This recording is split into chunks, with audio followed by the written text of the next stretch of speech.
Hello everyone, this is Fanfic Audiobook. Here you find original fan made audio stories.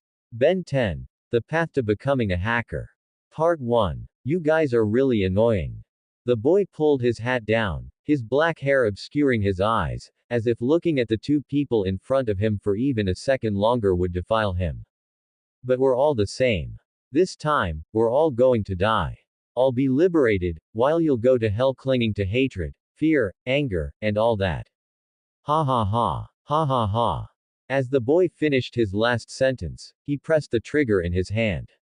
At the end, looking at his parents' bloodshot eyes and the raging flames, the exhaustion in his one remaining eye vanished completely.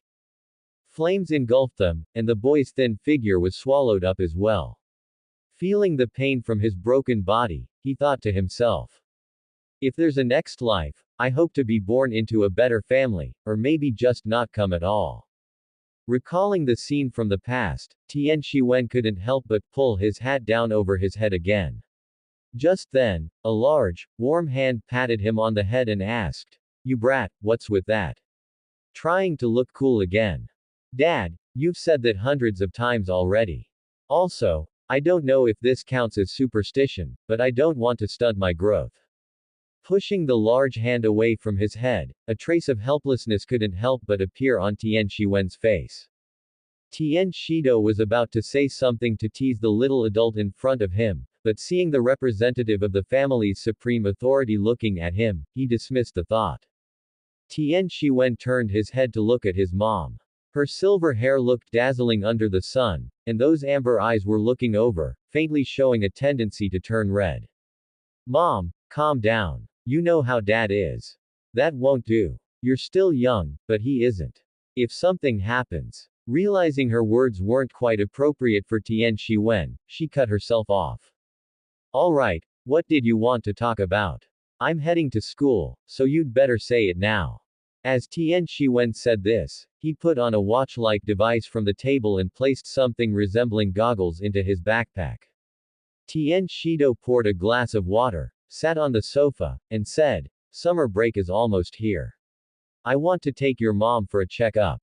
"That's normal. Haven't you done that before?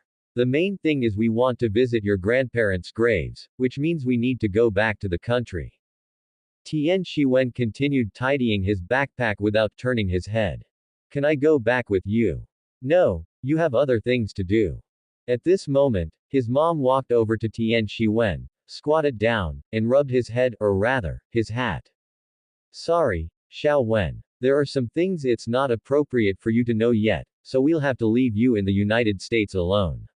However, we've asked your dad's colleague to help look after you. Uncle Max. Smart kid. I believe letting him take care of you will make for a pleasant summer vacation, starting this afternoon." Tian Shiwen thought about it and felt it wasn't bad, especially since he'd seen plenty of high-tech stuff via Prometheus in that car before. "Alright then. Stay safe, Mom and Dad." Tian Shido stood up, patted his chest, and said, "HMPH, as a man, how could I let my wife get hurt? You're underestimating your dad." Yes, but I've graduated, shouldn't you transfer me back to the country? We haven't been back in years, and it would be easier for you to pay respects to the ancestors. We're considering it. Don't rush. Alright then, I'm off to school." Walking out of the house, Tian Shiwen pulled his hat firmly over his head. A lock of silver hair from his forehead covered his eyes, but he didn't mind, instead looking at his watch to operate it. Ether editing. This was a replicated ability based on a character from a game in his past life, and how to replicate it required his understanding of this world. This was the world of the anime he used to watch, though because it had been so long, he had forgotten most of the plot, but he still remembered some of the overpowered aliens.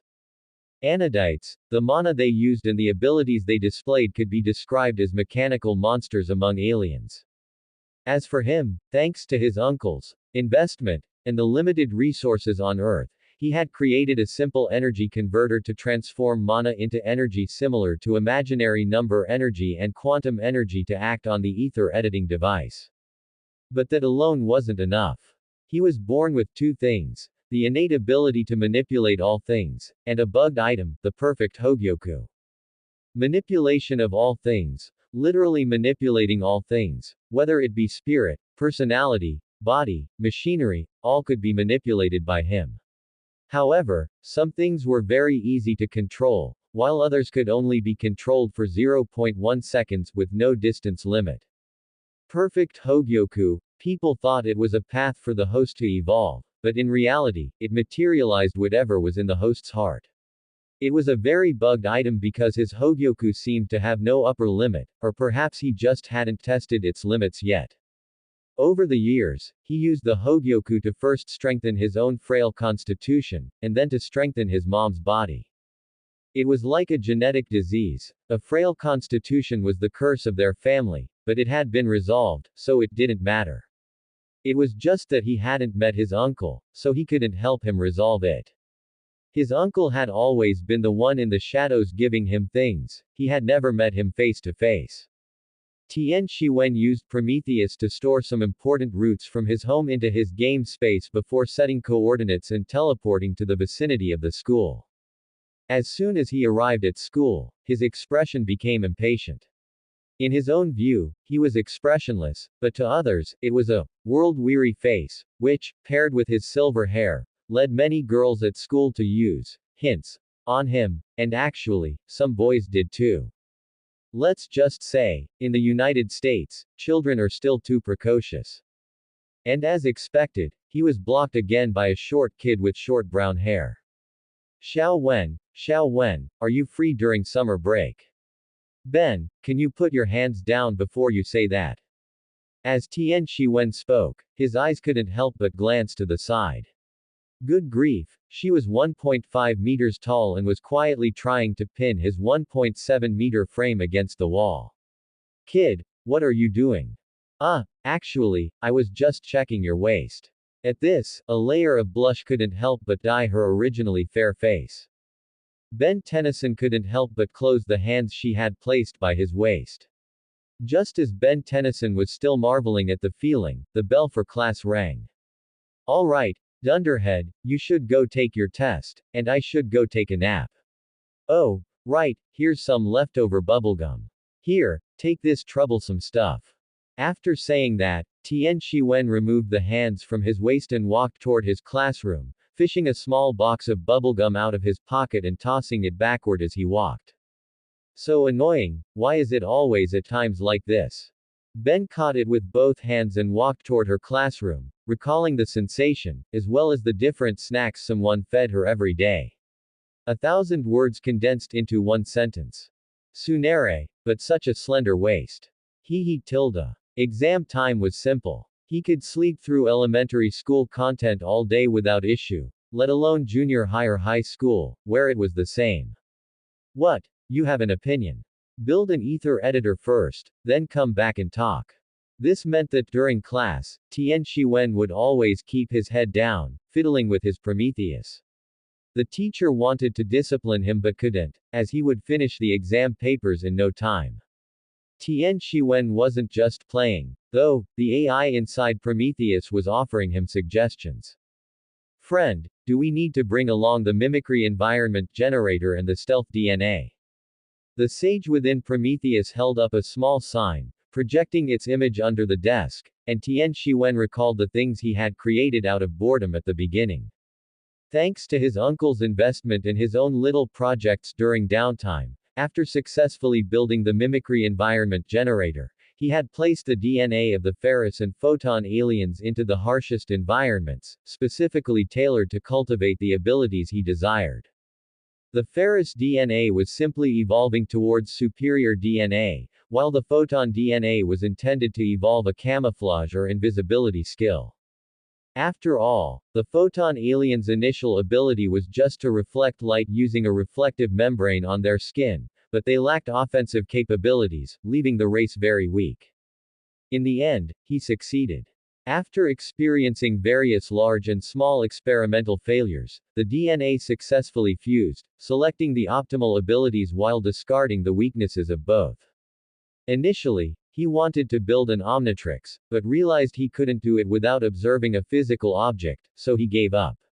He planned to implement this project after Ben obtained the Omnitrix, which caused the DNA to be forgotten, but Sage's reminder brought it back to mind. So, after inputting a few more lines of code and coordinates, the important items were stored in his game space.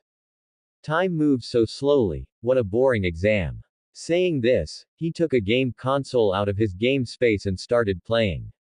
Since he was in the back row and keeping his head down, his body completely blocked the view, allowing him to happily play for over an hour. By the time he finished the exams and came out, it was already afternoon. The process for these exams was the same, which was extremely boring for Tian Shiwen. When he didn't see Ben at the school gate, he knew she had been kept back again. Great. Just excellent, dunderhead. Helpless, he could only wait at the school gate. Looking toward a corner, he saw two people surrounding a chubby kid under a tree. Usually, we'd take your money and then beat you to a pulp. As he spoke, the skinnier boy walked up to the chubby kid and pressed one hand against the tree. But today is the last day of school, so we're going to let you off the hook. Just hand over the money and we won't beat you up. Footsteps sounded from behind. Cash and JT turned around and saw Tian Shiwen walking over, holding a game console in one hand and blowing a bubble with bubblegum. Although he wasn't looking at them, he still brought a significant sense of oppression. First, he was older than them, and second, Tian Shiwen's title as the King of Group Fights had been circulating in the school. Specifically, he had beaten up the hooligans around the school, simply because they had interrupted his gaming. A hero can suffer grievances, but you cannot interrupt me from playing my game console. Moreover, although he was very good-looking, his world-weary expression usually gave people the impression of being very gloomy and somewhat cold.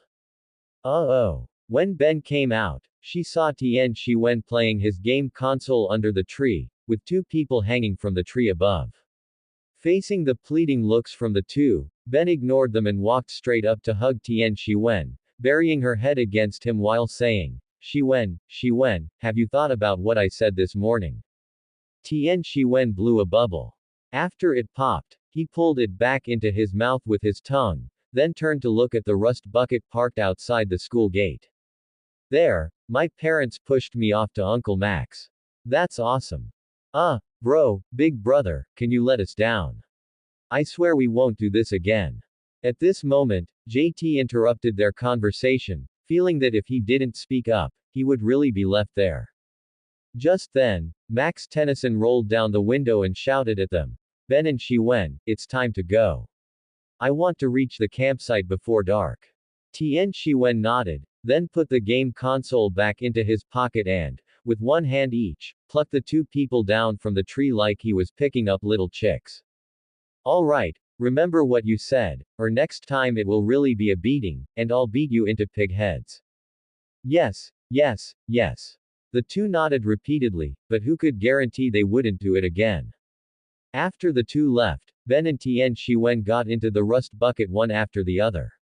Ben seemed very excited, getting worked up as soon as she boarded. I really wanted to go on vacation with you, Grandpa, and with Shiwen too. However, upon noticing there was someone else beside her, her green pupils couldn't help but show some shock.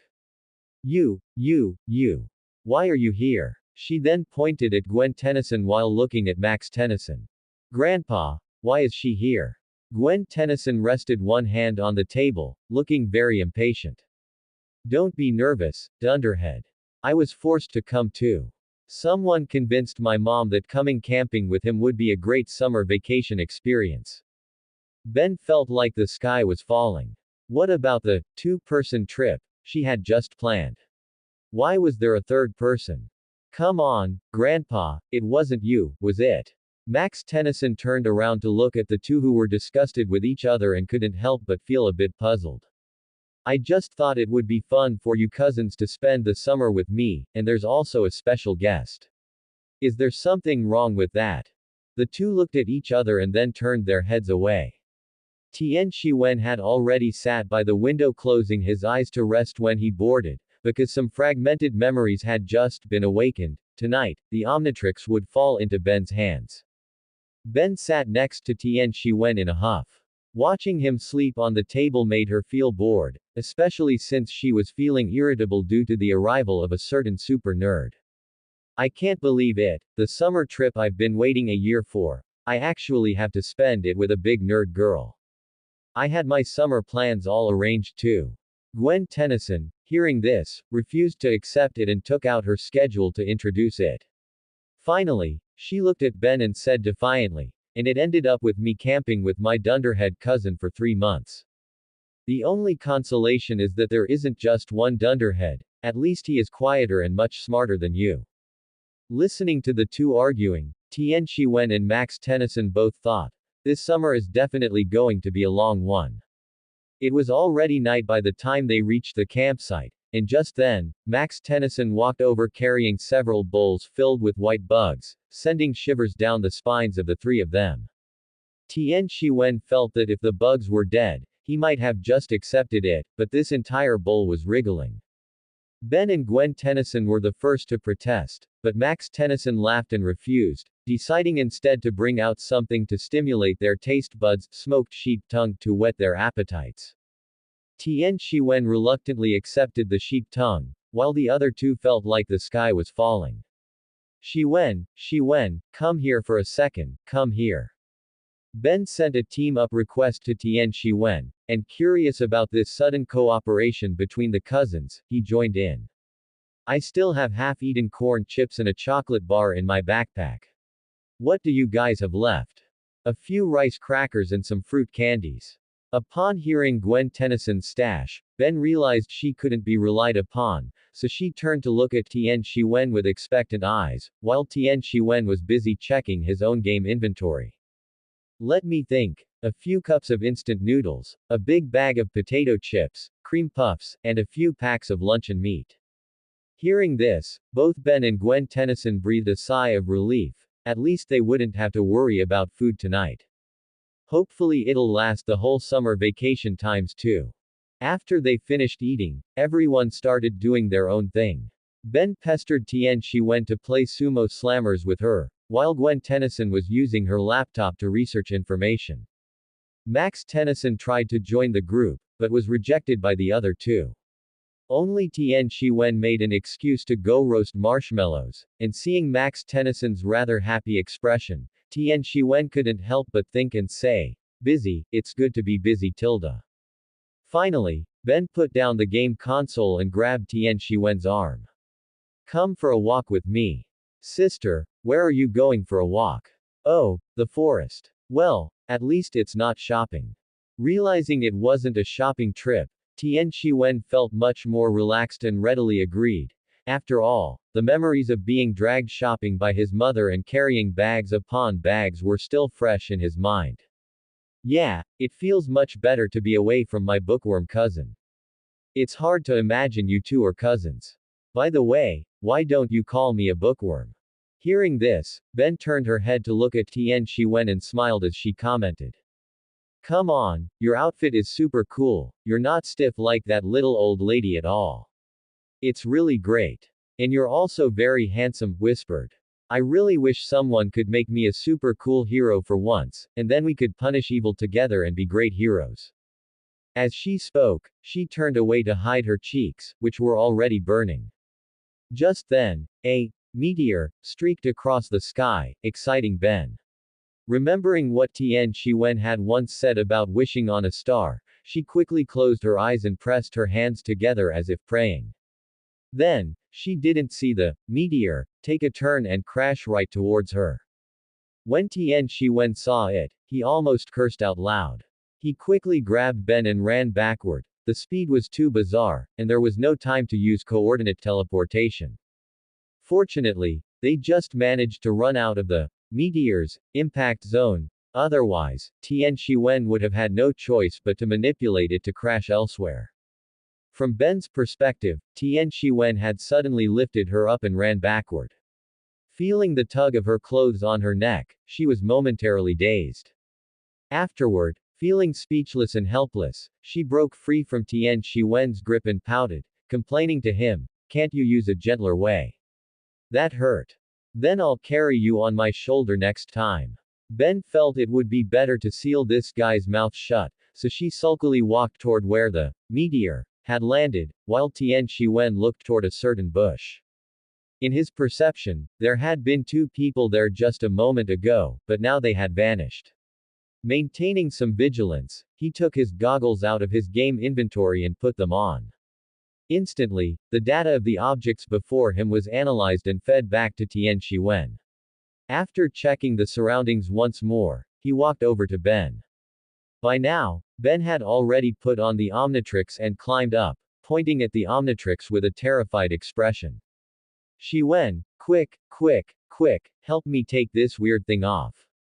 Tian Shiwen took off his goggles and handed the data analysis over to the employee, looking at her with a helpless expression.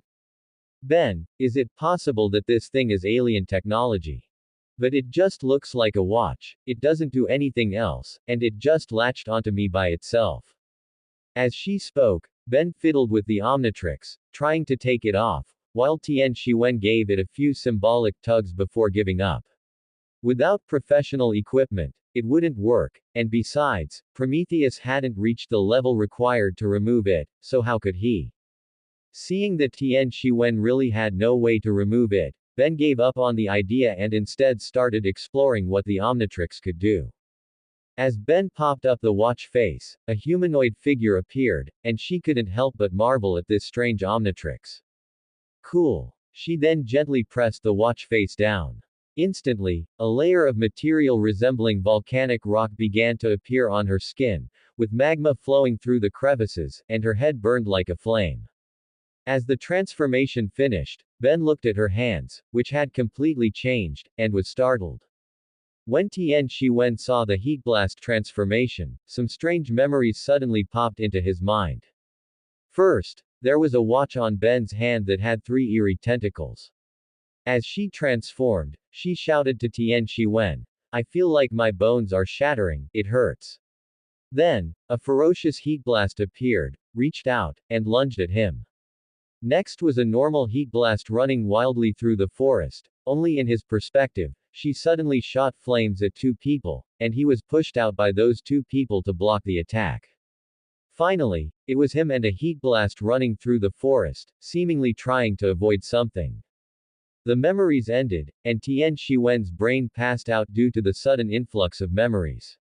It was actually just a feint, and it wouldn't last long because he had the Hogyoku. Ben panicked when she heard the sound of a heavy object hitting the ground behind her. She was about to pick him up but hesitated, wondering if her hands would burn him. Inside Prometheus, the employee had already analyzed the situation before and after Ben's transformation, but due to limited computing power, it had only analyzed the usage of the transformation ability and the energy processing. He was just about to submit a task request to the boss when he discovered that the boss, Nemo, had fallen asleep. Thinking the boss was a goner, he jumped out of Prometheus in his virtual avatar form. Seeing a little figure in the air running toward the fallen Tian Shiwen, Ben thought it was his doing and was instantly furious. The flames on Heat Blast intensified. She gathered a fireball in her palms and threw it, but it was useless because the employee was just a virtual figure, so the attack was ineffective. The flames passed right through and hit the trees. The employee, looking like he was sobbing, lay on Tian Shiwen's head, saying, "Boss, don't die." While also saying, "At least pay my wages first." Which made Ben realize this wasn't an enemy. By now, the forest had already caught fire.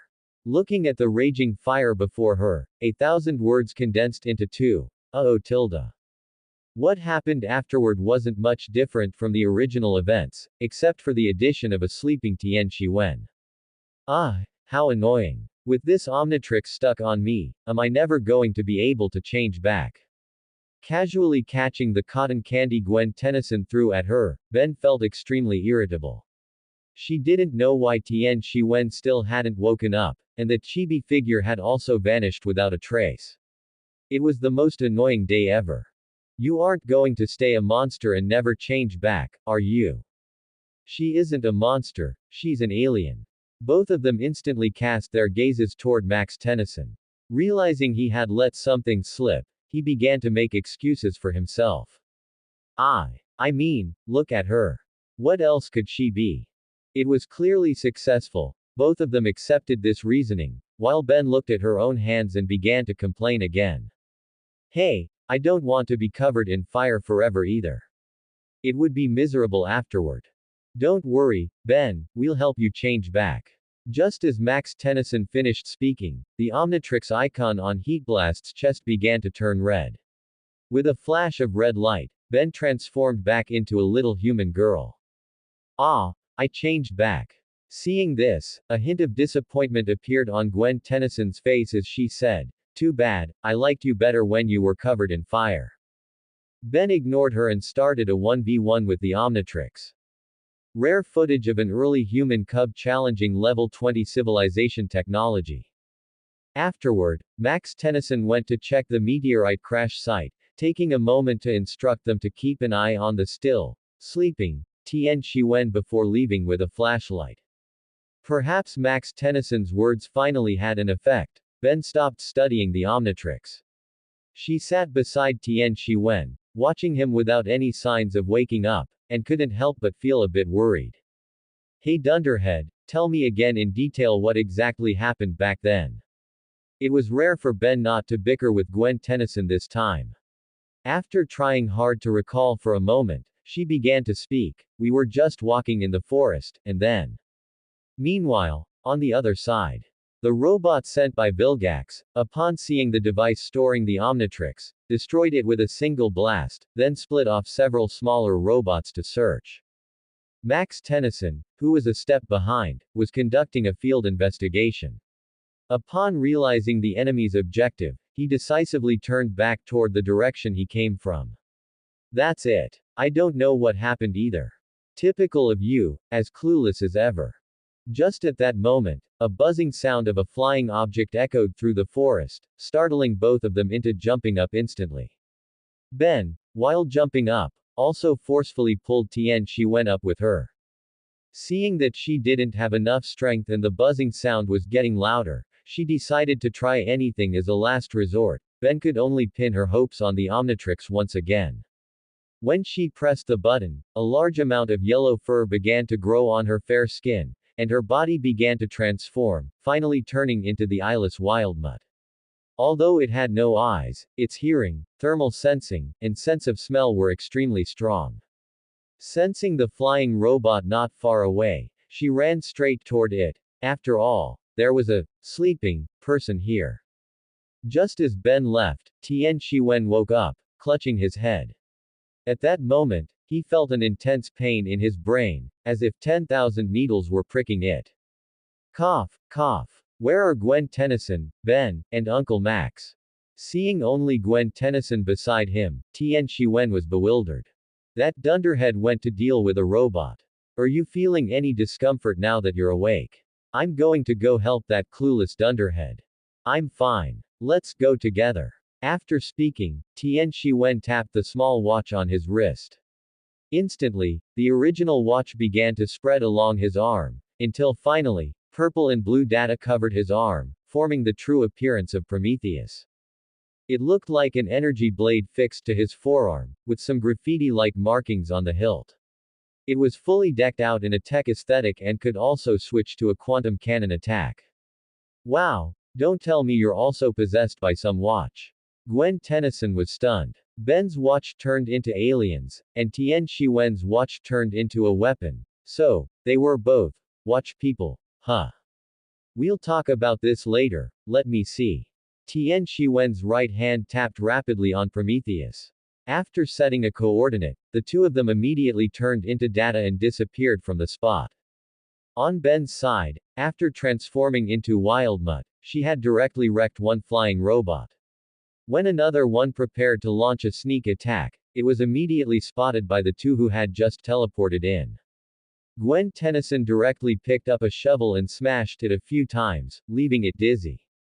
After Tian Shiwen gave a warning, Gwen Tennyson immediately moved away, and then a purple orb of light shot out from Prometheus.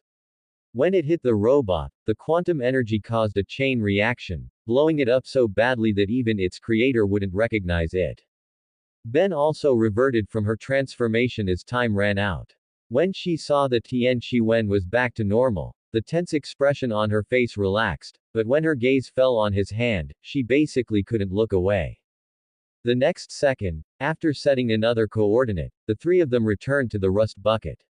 Max Tennyson, who had just returned, was also startled by their sudden appearance. Fine, I suppose I should stay on the same page as Dunderhead. This summer vacation is going to be super interesting. After arriving, Gwen Tennyson couldn't help but exclaim, while Ben could be said to have directly hugged Tian Shiwen's arm, or rather, Prometheus, and wouldn't let go. Tian Shiwen, what is this thing? It looks so cool, is it also alien technology? Max Tennyson also cast his gaze over. Honestly, he couldn't tell what it was at first glance, and that remained true even afterward. Alright, Ben, let go of me first. You'll have plenty of time to ask later. Hearing this, Ben reluctantly and slowly loosened her grip. Looking at her, one couldn't help but want to make a domineering CEO chart. Seeing that Prometheus was no longer being clung to, Tian Shiwen immediately pulled up an energy detection chart and said to Max Tennyson, Uncle Max, they must have all come for that watch. We've taken care of two, but there's still one with a much larger energy signature here. He pointed to the virtual map pulled up by Prometheus, and Max Tennyson nodded in agreement upon hearing this. What are those little green dots? Generally speaking, that should refer to life form signatures, meaning there are people there. Gwen Tennyson and Ben were having a conversation, while Max Tennyson and Tian Shiwen opened their own private communication channel. Uncle Max, I don't know what that is, but I think Ben should learn how to use it. Given Ben's personality, at the very least, she won't do anything heinous or evil, she's definitely on the side of good. True, and for now, we don't know how to remove this thing either. You're right, Shiwen. Just as your parents said, you are a very excellent child. Then, for the next step, I will teleport us near the robot. Uncle Max, you and Gwen Tennyson be responsible for evacuating the crowd, and Ben and I will deal with the robot. Alright, you two be careful and don't get hurt. Understood. After explaining the action plan to the other two, Tian Shiwen directly set the coordinates and teleported over. As soon as they arrived, they could see a giant robot causing destruction, although there were only vehicles around. Seeing this, Ben chose an alien from the dial and slapped it down. Diamond Head. As the name suggests, its body looked like a giant diamond, its yellow eyes and green crystal body didn't look bad at all. The employee, come out and hack its program. But boss, can't you do it yourself? I want to deal damage. Caring about someone just. After giving the employee a tense and exciting earthquake, Tian Shiwen looked toward Ben's battlefield. When she first entered the field, the robot detected the Omnitrix icon and launched an attack. It was obvious that Ben, transforming into Diamond Head for the first time, was clearly inexperienced and kept being beaten passively. Tian Shiwen, while setting coordinates, shouted to Ben, Ben, attack toward your right. Just turn your hand into that spike shape and launch it. Ben listened and, half understanding, transformed her hand, then fired toward the right. The crystal traveled a certain distance before turning into data and disappearing, then suddenly reappeared near the robot to strike. From now on, wherever I call out, you shoot. Ben had absolute trust in Tian Shiwen. Thus, after Max Tennyson and Gwen Tennyson finished evacuating the crowd, they saw Diamond Head shooting crystals in different directions. The crystals, as if they had auto-lock enabled, hit the robot every time they reappeared. I have a feeling they are going to become a very excellent team, Max Tennyson said as such. They are absolutely slaughtering. Dunderhead is just making noise, and Shiwen is doing the slaughtering, Gwen Tennyson commented. Just as she finished speaking, they noticed the robot stopped moving. At this moment, the employee appeared in a virtual form, holding a sign in protest. However, the protest was ineffective. The robot had also been hacked and became his. The next second, the robot turned into data and disappeared from the spot, while Ben and Tian Shiwen immediately ran off to a farther location to meet up with Max Tennyson and Gwen Tennyson. Vilgax, watching the robots lose connection, was completely out of control emotionally. He wished he could go down there himself, but due to his injuries, his heart was willing but his strength was insufficient. Just you wait. The Omnitrix will definitely return to my hands. No matter who it is, don't even think about stopping me from getting the Omnitrix. So you made this thing yourself. Flashing back to 10 minutes ago, after dealing with the robot and meeting up with the others, Ben had been asking about Prometheus. At first, it was just her asking, but eventually, it turned into a full-on interrogation. In reality, Ben was asking tirelessly while Max Tennyson and Gwen Tennyson assisted from the side. Realizing that some things were bound to be revealed over the next few months, Tian Shiwen had no choice but to lay his cards on the table. Currently wearing his pajamas, he had a "the world might as well end" expression on his face, though in reality, he felt he looked completely expressionless. Meanwhile, Prometheus had reverted back to its small watch form, and was being studied by Ben and Gwen, who flanked it on both sides. I really don't know what to say. You're barely a few years older than us, yet you built something so game-changing. Ben nodded in agreement with Gwen. Although she hadn't understood what modifying reality data meant at first, she was shocked by the ability once it was explained to her. It's actually nothing much. Besides, although ether editing is powerful, it's hard to advance further without the proper components. Right now, all I can do is teleport, redirect attacks, and generate self-protective data shields. As Tian Shiwen spoke, he sorted the parts salvaged from the robot. Some were for upgrading Prometheus, while others were in preparation for his experiments. Ben's eyes darted around as she noticed something incredible. She sat right next to Tian Shiwen, grabbed his arm, and shook it relentlessly. Xiao Wen, can you make another one exactly like it? Hearing this, Tian Shiwen immediately knew what Ben was plotting. He brushed aside the stray hair on his forehead and rapped Ben on the head, making a loud thud. Ouch! What was that for? I can indeed make one, but Ben, have you ever considered that you can't use ether editing at all? You see me inputting coordinates quickly, but that's only because I'm skilled enough. Right now, you still need to master that Omnitrix, you don't have the time. Gwen and Max Tennyson also agreed with this. After all, they both knew Ben's personality all too well. Getting her to study properly was harder than climbing to heaven, let alone learning such complex things. Gwen felt that if Ben could understand it, she might as well call herself a dunderhead. That's right, Ben. Shiwen is correct. Setting aside the materials needed to manufacture that kind of technology, what you need right now is to master that watch. I'm sure you don't want to spend your summer vacation studying.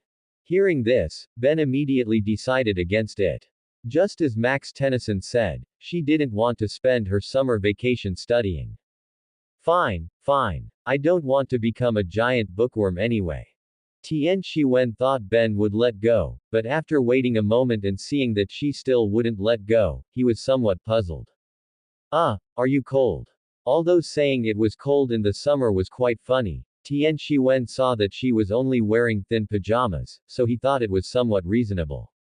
Ben, however, raised her head blankly, her green eyes reflecting nothing but pure confusion. Gwen covered her face, unable to look. Oh no, there was an even bigger dunderhead here than usual.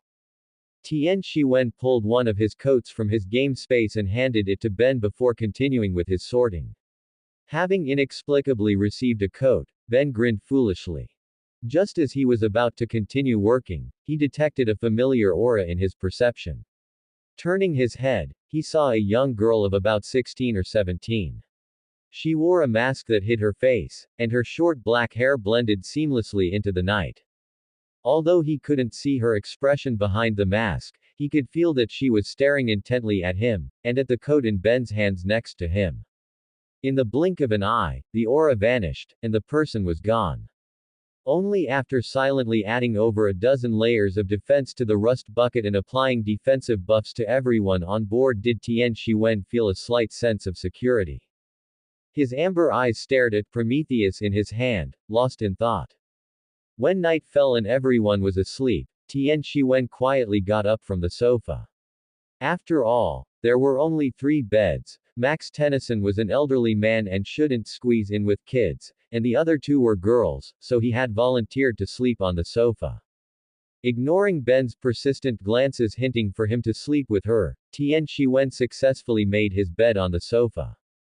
And now, after summoning the overseer to take charge of protecting the others' safety, Tian Shiwen input coordinates and headed directly to one of his secret bases. But before he arrived, 2 people had already paid a visit.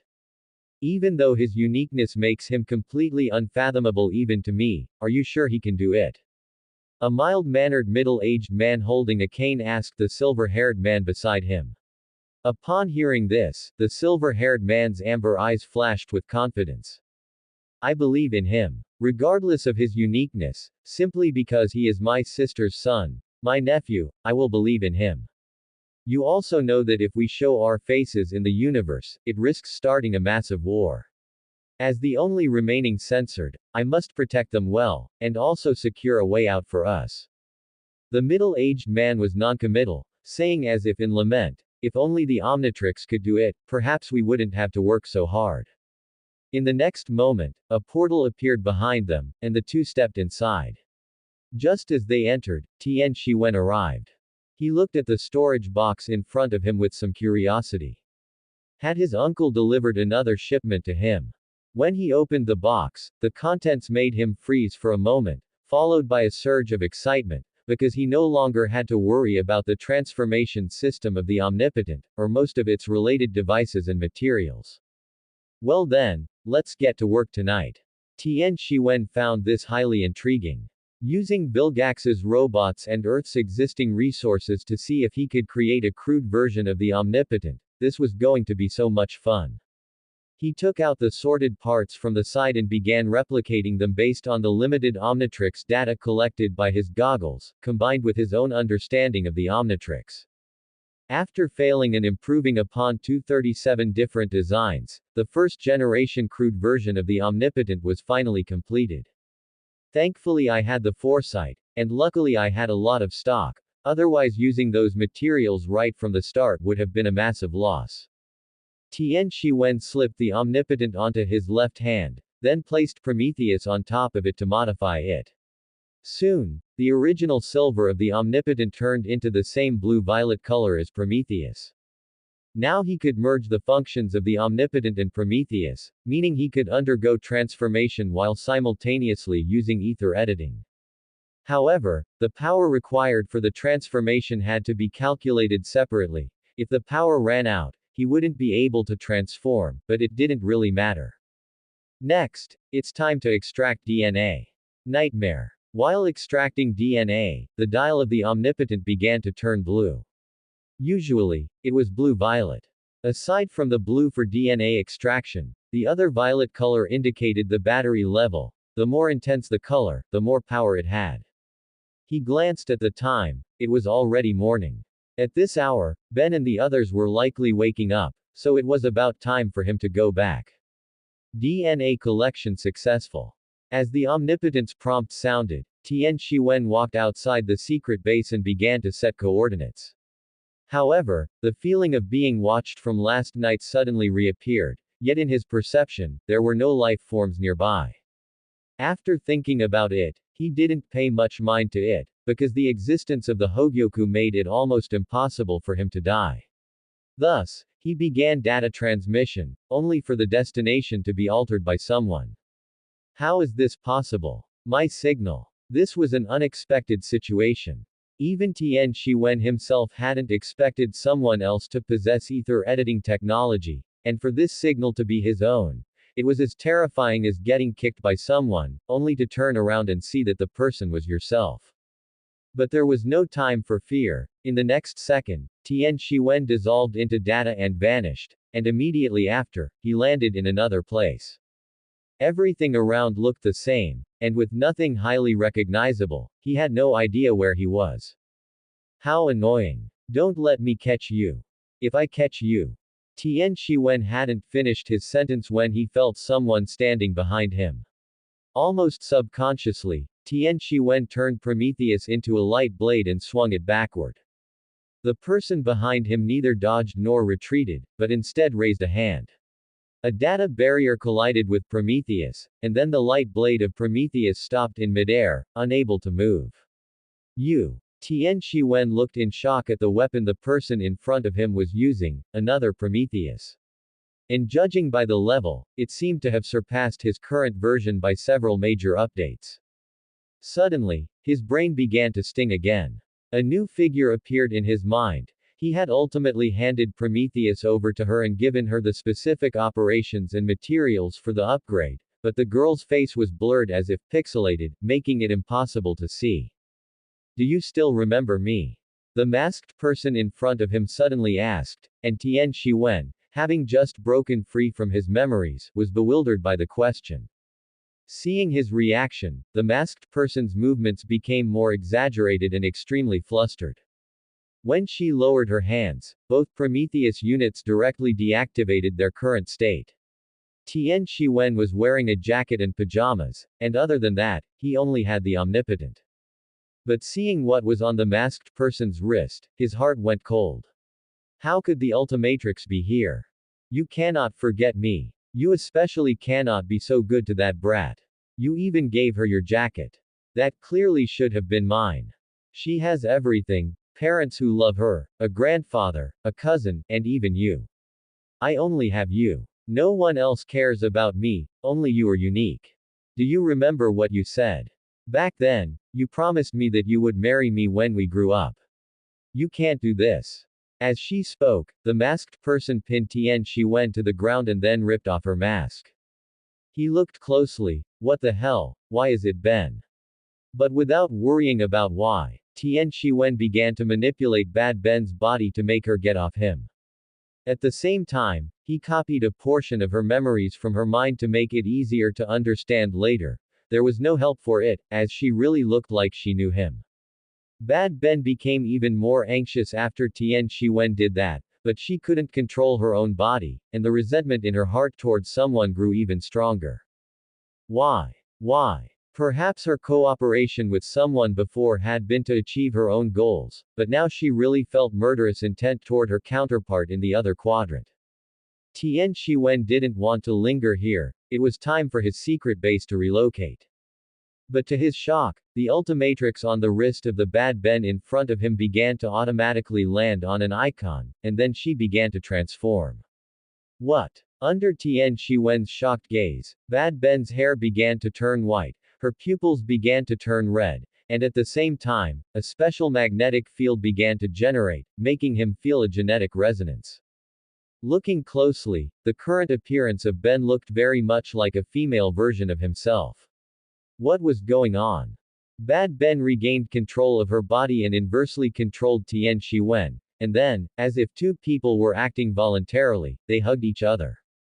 Bad Ben seemed to be demanding something, wishing she could merge directly with his body physically, while Tian Shiwen began to use the Hogyoku, because this person's mouth was already latched onto his neck. At this moment, a sudden change occurred. Bad Ben was controlled again and slowly let go of Tian Shiwen. As she pulled away, a glistening thread fell from Tian Shiwen's neck. Tian Shiwen turned his head to look behind him. A silver-haired man was pointing a finger at Bad Ben, then manipulated her to deactivate the transformation. Coming all the way here to collect a debt. After muttering this in a low voice, the time around them began to reverse. Tian Shiwen frowned as he watched Bad Ben and himself moving as if played in reverse. He felt a sense of familiarity from the silver-haired man just now. Thinking back, that must have been his uncle. His uncle and he had similar abilities, and combined with the appearance of the person in front of him, could it be that this ability was hereditary? Then, could his mother? But the most urgent matter at hand was Bad Ben. When time returned to the moment Tian Shiwen felt someone watching him, Tian Shisho appeared behind Bad Ben, grabbed her, and then looked at Professor Paradox behind him and said, "Send her back. I will reinforce this quadrant. Right now, her control cannot exceed mine, or rather, no one can exceed me except for him, and this way she won't have the ability to come to this quadrant." Professor Paradox immediately complied, while Bad Ben glared fixedly at Tian Shisho, wishing she could kill him directly. Don't stare at me, either. I am his uncle, and I have the right to protect his safety, as well as my sister, and brother-in-law. They are both people with overflowing sympathy, and I don't want them to. Upon hearing this, Bad Ben's expression shifted uncertainly. Her initial anger disappeared, replaced by panic and unease. Before he grows up, I will protect his safety. As for what happens afterward, I'll leave it to him to handle. After saying this, Tian Shisho sent Bad Ben back to her original quadrant, and while he was at it, added an automatic protective barrier to Tian Shiwen before leaving again. Sensing that they had all left, Tian Shiwen immediately teleported away. An encounter with a female hooligan, unable to win despite giving it his all, this really scared him. After returning to the rust bucket, he directly used ether editing to change his clothes and check the situation. It was obvious that Ben had woken up, as the door was open, but he didn't know where she had gone. Originally holding the thought that it was impolite to look into a girl's room, Tian Shiwen was prepared to go buy some food, but when he saw the jacket he had given to Ben on her bed, he felt terrible. Although he knew one shouldn't judge a person by others, and from what he saw, that was a Ben from a parallel universe, he couldn't rule out the possibility that Ben might already have similar tendencies. So, after retrieving his jacket, he waited quietly for Ben to return. During this time, Max Tennyson and the others woke up, but Tian Shiwen didn't react much after saying hello. The hat and hair on his head covered his eyes, preventing others from seeing his expression. Finally, after Ben returned as XLR8 and wanted to introduce XLR8 to Tian Shiwen said, "Ben, are you perhaps a closet psychopath?"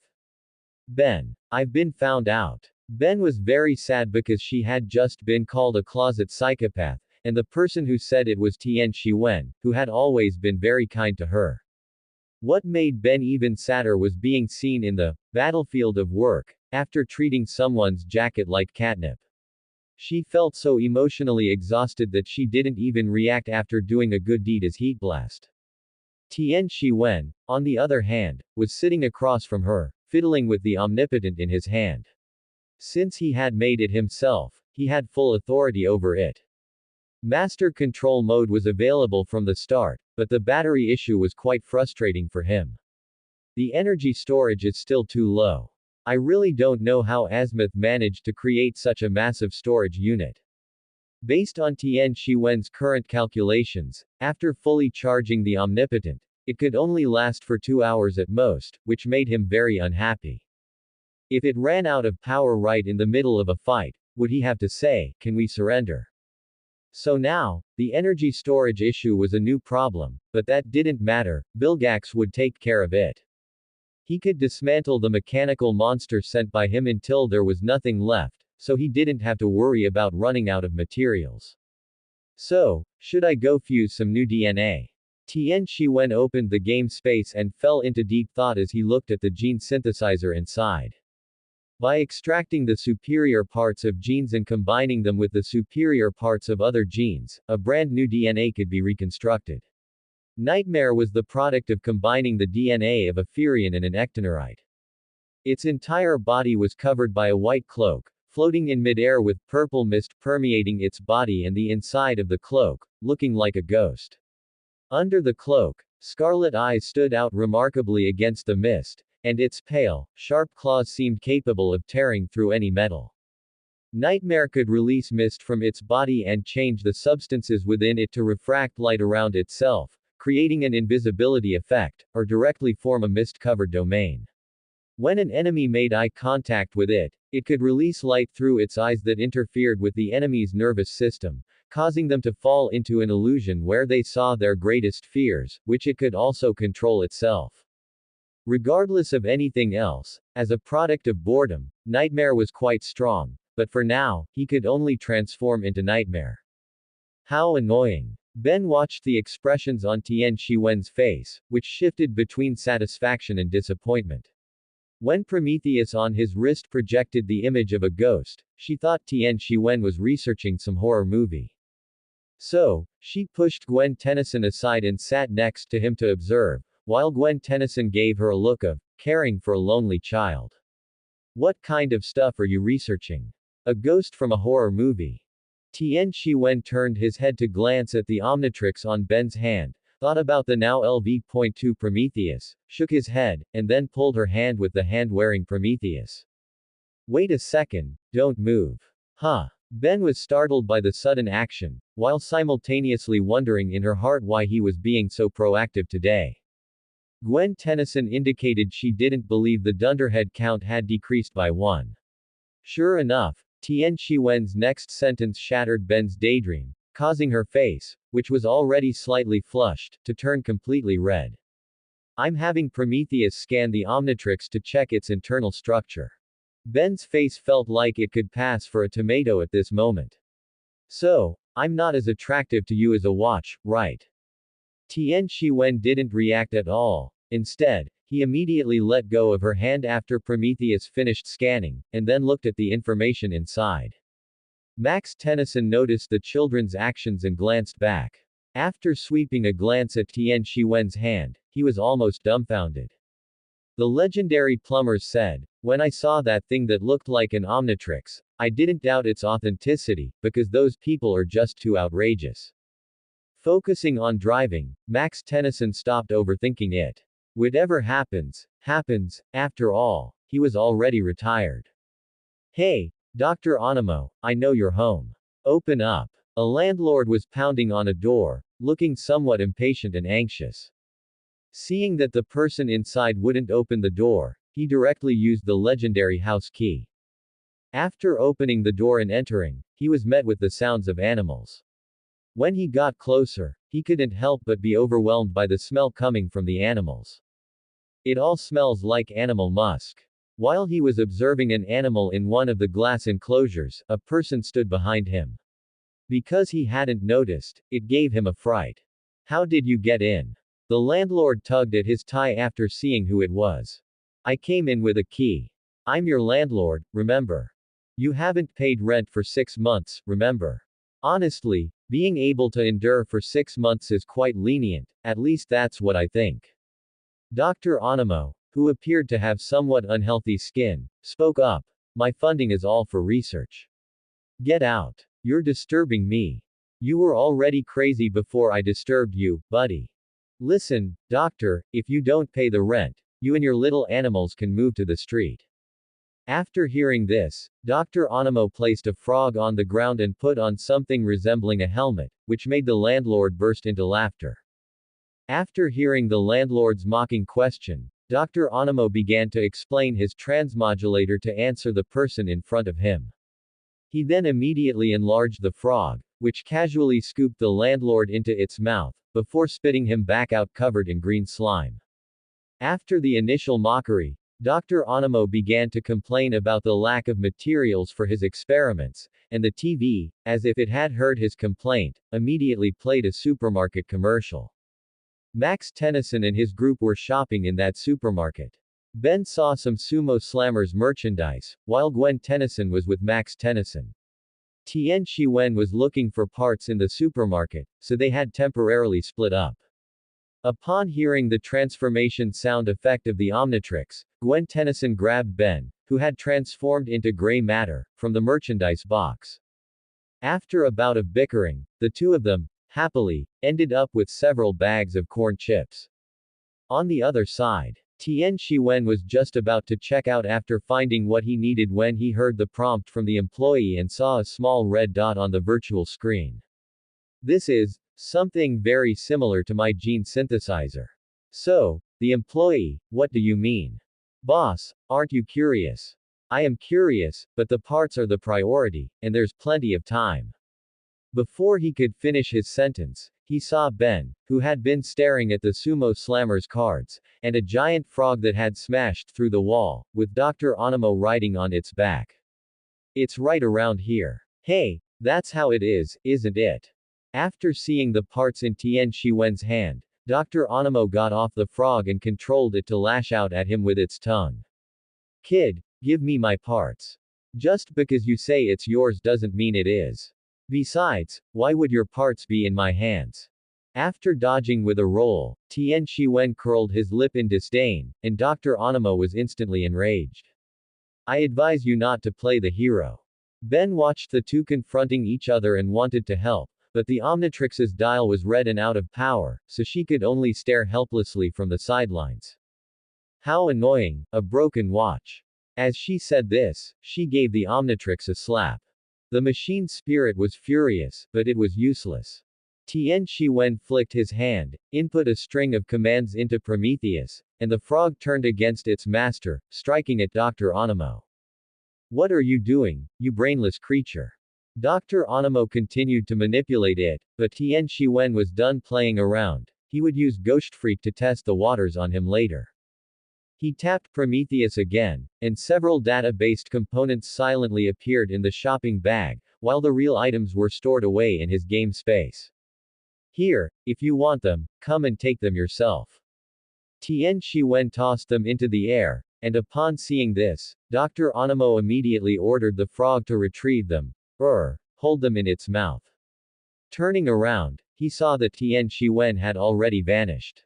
At that moment, several security guards arrived, so he rode his giant frog toward the pet section. Meanwhile, Tian Shiwen was hiding behind cover with Ben, and after seeing the direction Dr. Onamo was heading, he teleported there directly. Upon arriving, he saw Dr. Onamo using his transmodulator to create some mutant animals.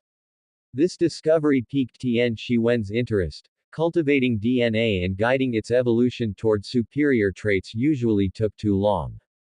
If he had Dr. Onamo's transmodulator, things would be much easier, but he would have to defeat him first.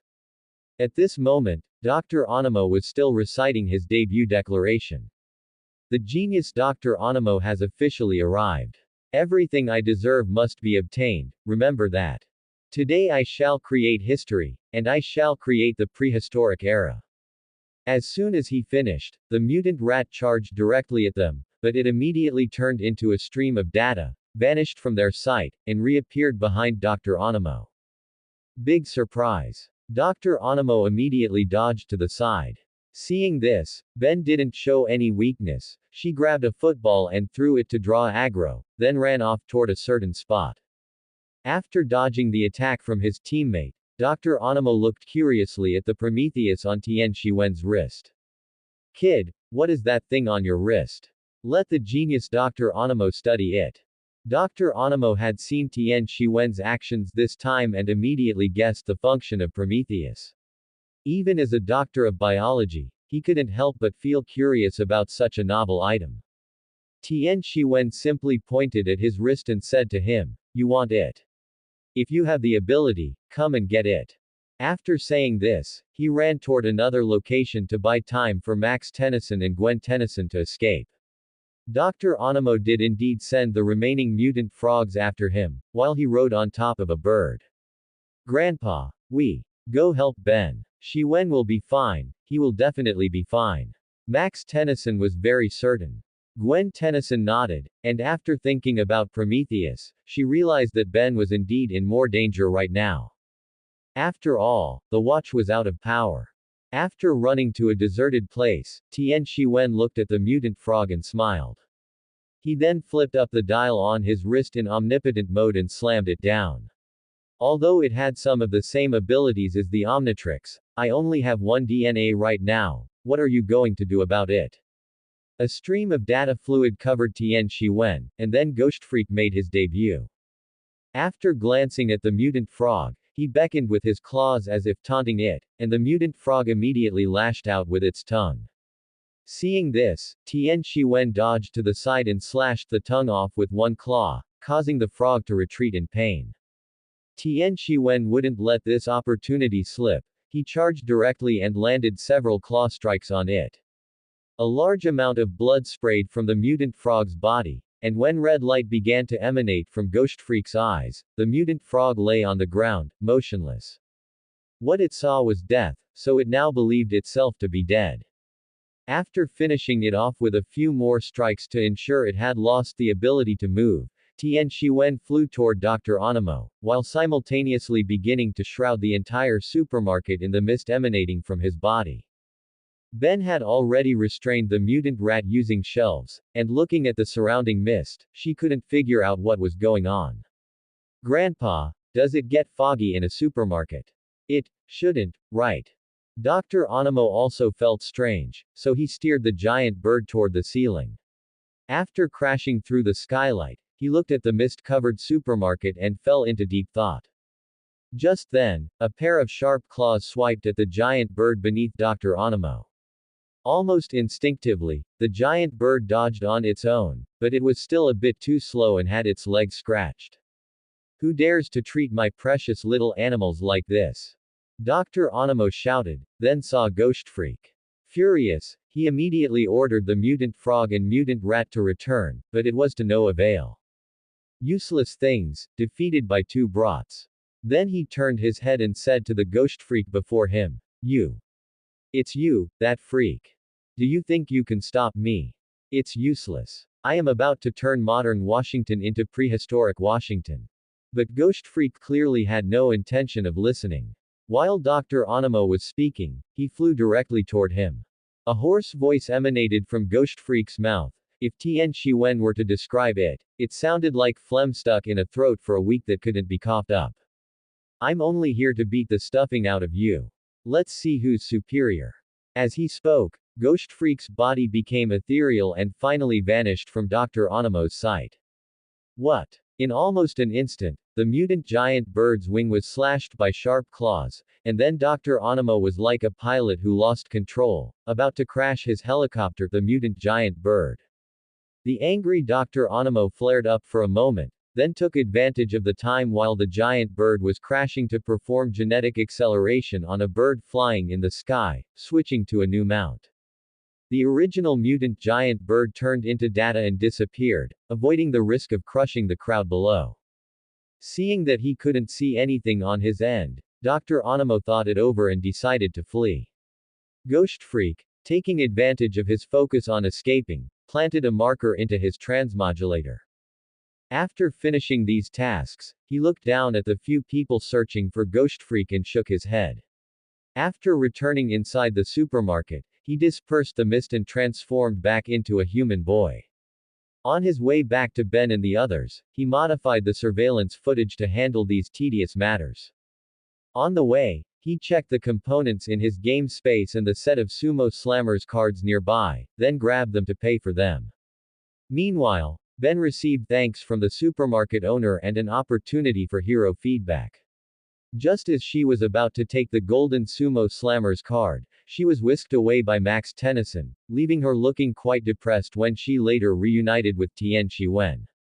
Due to the earlier mist, none of them had seen Ghost Freak, but Max Tennyson glanced at the slightly faded purple color on the omnipotent device on Tian Shiwen's wrist and then looked away.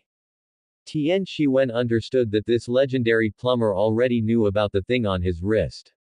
Although he didn't understand why he was so certain, Tian Shiwen didn't want to overthink it. His father thought he didn't know about his identity as a plumber, but he had known ever since he heard him say that Max Tennyson was his former colleague when he was a child. Since he knew that someone else knew, he might as well just say it. You mean, besides looking at the structure of this Omnitrix, you also collected its data and ended up building a homemade version? Ben was currently questioning her life. She had originally been sulking because her grandfather stopped her from getting a gold Sumo Slammers card, but after hearing what someone said, she immediately forgot about that. It's equivalent to a crude replica. I personally don't think it's a big deal. If I could perfectly replicate it one, then I would have reason to be smug. Hearing Tian Shiwen say this, Gwen Tennyson, who was searching for information related to Dr. Onamo on the side, couldn't help but retort, come on, do you realize you're like an omnipotent Superman right now?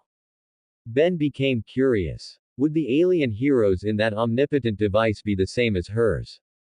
Shiwen, tell me, does your Omnitrix have Heat Blast, XLR8, Wildmutt, and Diamondhead in it? No, I couldn't replicate the database. What I have now is just an alien fusion I made myself. Tian Shiwen waved his hand to indicate he was powerless to do so. After hearing this, Max Tennyson couldn't help but exclaim, "You shouldn't be a child at this age. Every one of these inventions is at a level that would shock us plumbers."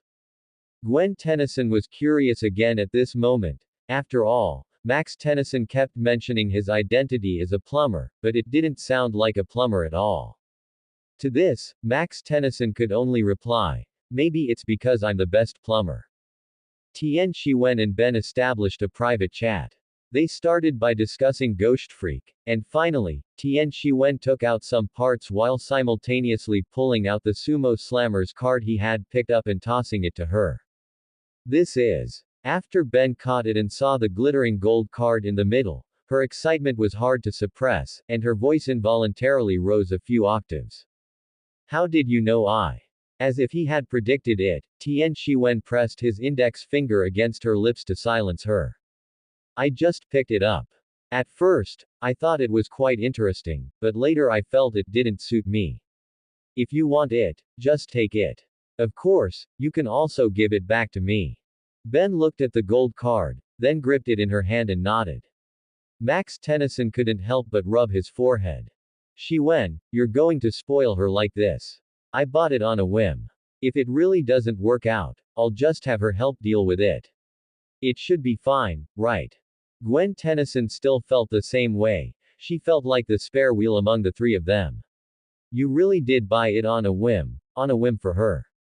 Ben felt a bit shy with her mouth still being pressed by Tian Shiwen's index finger, but for some reason, when she prepared to open her mouth to ask him to remove it, her action turned into licking it. Feeling the softness and the touch of liquid on his index finger, Tian Shiwen's brain went blank for a moment. Afterward, he turned his head to look at Ben and, seeing her with her head lowered, not daring to look up, he understood everything. "Kids," it was a sense of horror. "Oh my god, you aren't actually a psychopath, are you?" After washing his hand, Tian Shiwen silently moved a step away from Ben again, while Ben felt like the sky was falling. It's over, it's over. Does he think I'm a pervert? He won't be disgusted by me, will he? Fortunately, at this moment, Gwen Tennyson found information about Dr. Onamo, which took away this awkwardness. In short, because he didn't receive the Truth Award, Dr. Onamo was extremely frantic. The 3-year period had arrived, and Dr. Onamo decided to use his genetic accelerator to prove that he was the only one worthy of the Truth Award. Be me 50, and I'll continue to show you the genius scientist's journey of revenge. Subsequently, based on Ben's guess and Tian Shiwen's tracking signal, it was proven that Dr. Onamo had gone to the Natural History Museum, after which Max Tennyson drove the rust bucket to the destination. As soon as they entered, they saw Dr. Onamo. Feeling someone behind him, Dr. Onamo didn't even turn his head and complained, "You guys are really a bunch of copycats, I hate copycats the most." Ben stepped forward and said, "Your perverted scheme has been seen through by us. Give it up, Dr. Onamo. The show is just about to begin, because I'm just a little bit away from completing the second stage product, the dormant cell activation plan." Ben didn't understand and retorted bluntly, "Could you please speak plain language?" Seeing this, Dr. Onamo wasn't annoyed but continued to answer Ben's questions, while Tian Shiwen was trying to hold back his laughter. A try not to laugh challenge. Interesting. I can resurrect dead animals and make them obey my commands.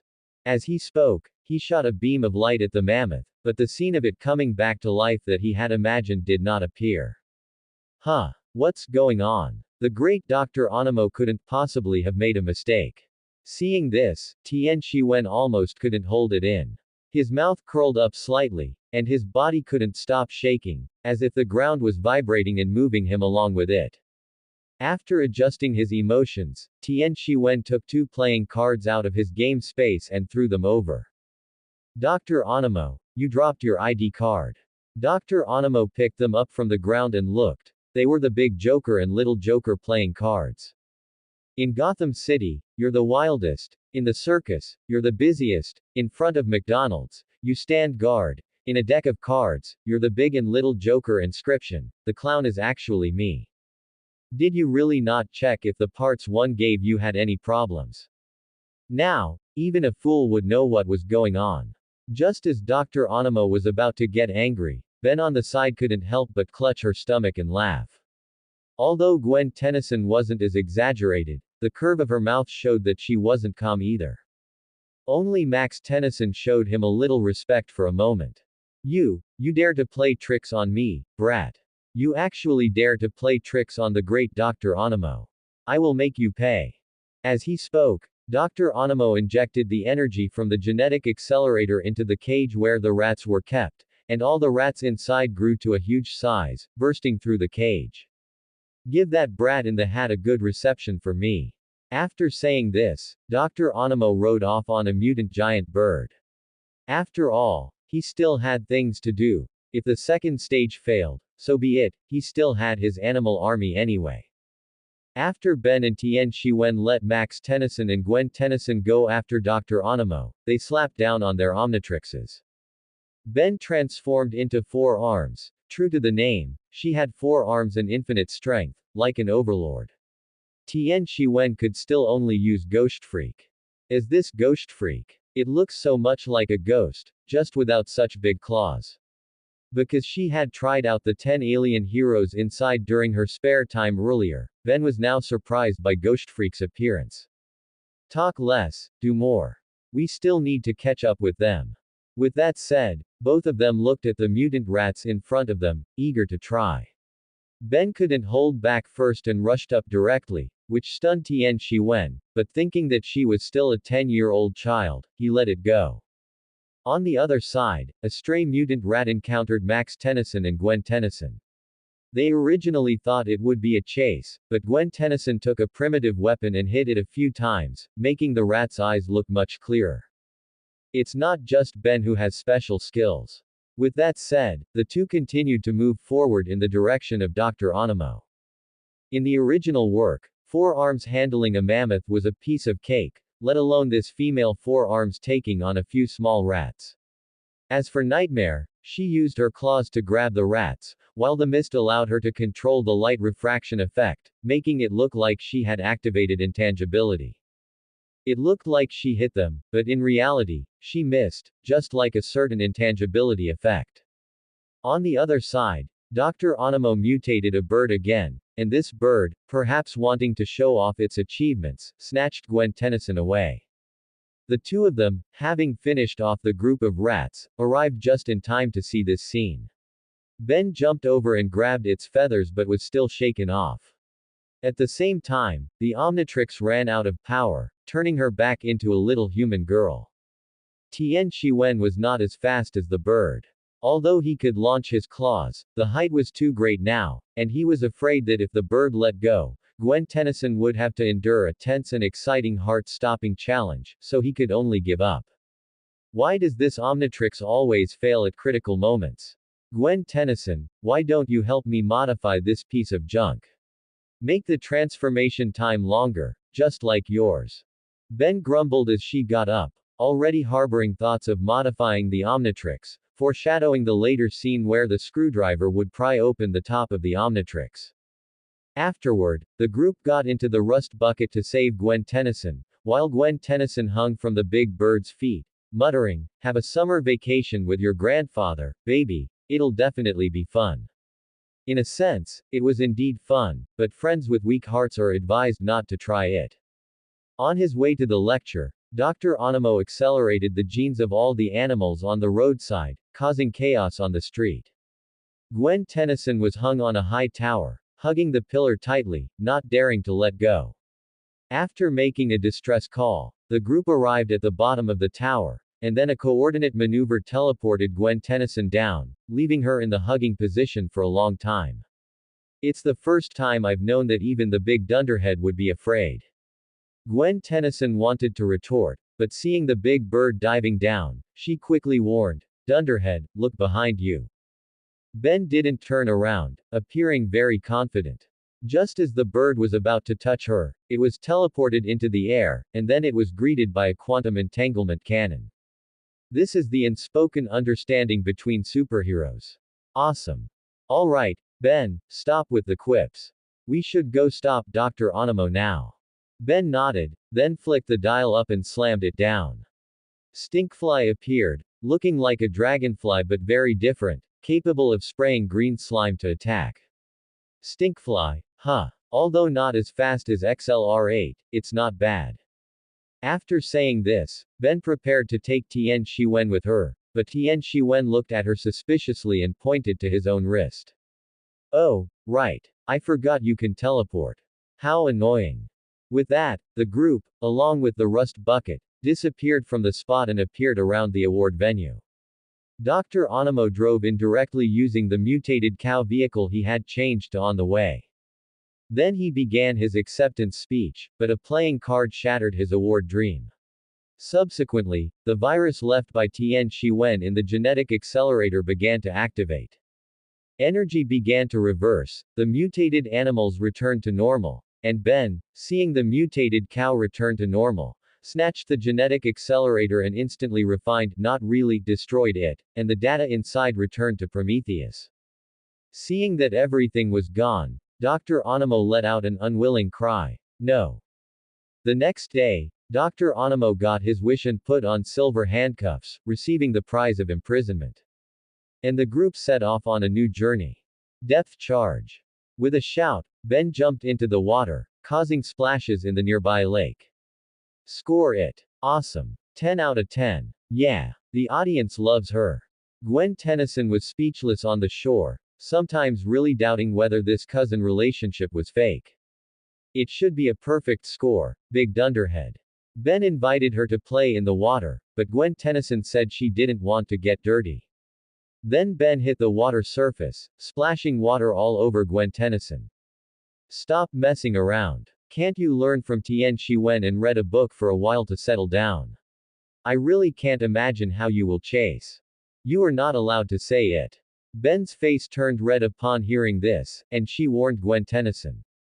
Gwen Tennyson was also preparing to go back. Hey, hey.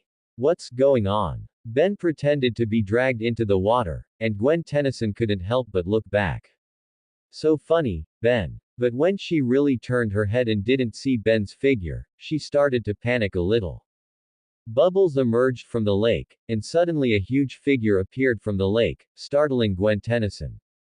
But when she shone a flashlight on it, she could see the outline and face of 4 arms, only covered by water plants. Ben, your expression just now was so funny, absolutely priceless. That angered Gwen Tennyson, and she walked away directly. Before leaving, she said she would snitch to Max Tennyson, but Ben didn't care and was recalling the scene of pretending to be the lake monster. As a result, a huge figure immediately appeared in the lake behind her, with a snake-like body and 2 huge tentacles on its head. It then tried to grab and wrap around Ben and throw her into the lake, but Ben's body immediately digitized and returned to the shore. Tian Shiwen was holding a camera recording. After confirming he had captured the general outline, he put it away. I discovered that you seem to have some innate power. After finishing, he looked at the lake monster in front of him. He remembered that this thing attacked people because someone stole its eggs or to protect its eggs. Although, he had his eye on its DNA. Just right to sense if there are any alien remains in the universe, it can be considered boarding the new Noah's Ark. It's normal to have a Noah protagonist power comparison in the later Noah's Ark, right? The lake monster looked at the two of them a few more times and then returned to the lake as if nothing had happened. Thanks. I didn't expect there to be a lake monster here. I have to tell grandfather and the others quickly. Ben wanted to go back, but Tian Shiwen stood up, stepped forward, and pressed the dial. 4 arms reverted to the little human girl. Ben looked at the Omnitrix and then at Tian Shiwen with curiosity, and finally couldn't help asking, how did you do that? Guess. Tian Shiwen decided to be a riddle maker and keep her in suspense. Anyway, he remembered that in one episode, Ben unlocked the master control mode, so let her explore it later herself. How annoying, doing this again. Although she said that, Ben still went back. As soon as she went back, she talked about the lake monster, but after the previous incident, both Gwen Tennyson and Max Tennyson thought it was Ben's prank again. This gave the nearby Tian Shiwen a feeling of, the boy who cried wolf. Finally, he had to take out the video to show them before they believed it. You actually didn't play any dirty tricks this time, that's rare. Although the lake monster was real, since it was already too late, they decided to see if they could ask for some relevant information tomorrow morning. The next morning, Max Tennyson took his fishing rod and led the three little ones toward a small boat by the lake. During the process, after much deliberation, Gwen Tennyson declined the invitation to join the team. After Tian Shiwen and the others boarded the boat, he couldn't help but place a tracking and warning device on Gwen Tennyson. He turned to look at Max Tennyson. Was he really not afraid that his granddaughter would get into trouble alone? The moment this thought crossed his mind, his brain throbbed with pain again. At that moment, the Hogyoku began releasing energy within him to immunize his brain against the agony. As the Hogyoku exerted its power, Tian Shiwen gradually saw some fragmented images. This time, in the forest at the start of summer vacation, it wasn't just him and Ben, there was also an equally bored Gwen Tennyson. After experiencing the same plot as before, a watch with 3 tentacles appeared before the 3 of them. Instinct made Tian Shiwen feel something was wrong, so he blocked the 2 of them and was just about to turn back when the watch flew straight out of its storage device and headed directly toward his hand. Ben was quick-witted and immediately pushed Tian Shiwen aside, blocking the watch himself. Then, before the horrified eyes of Tian Shiwen and Gwen Tennyson, the watch's dial popped up automatically, moved to the heat blast icon, and pressed down. Accompanied by Ben's heart-wrenching scream, a hideous heat blast appeared before the 2 of them. The next image was of Tian Shiwen lying in a pool of blood. In front of him was Ben, who had already transformed back, but the watch was still on her hand. She wanted to take it off but lacked the ability to do so. On the other side, Gwen Tennyson, with burns on her face, sat on the ground, then seemed to remember something and started shouting to attract Max Tennyson's attention. The images stopped abruptly. Shiwen, get on board. Captain Shaw is about to set sail. Tian Shiwen shook his head, which was a bit dazed from the memory shock.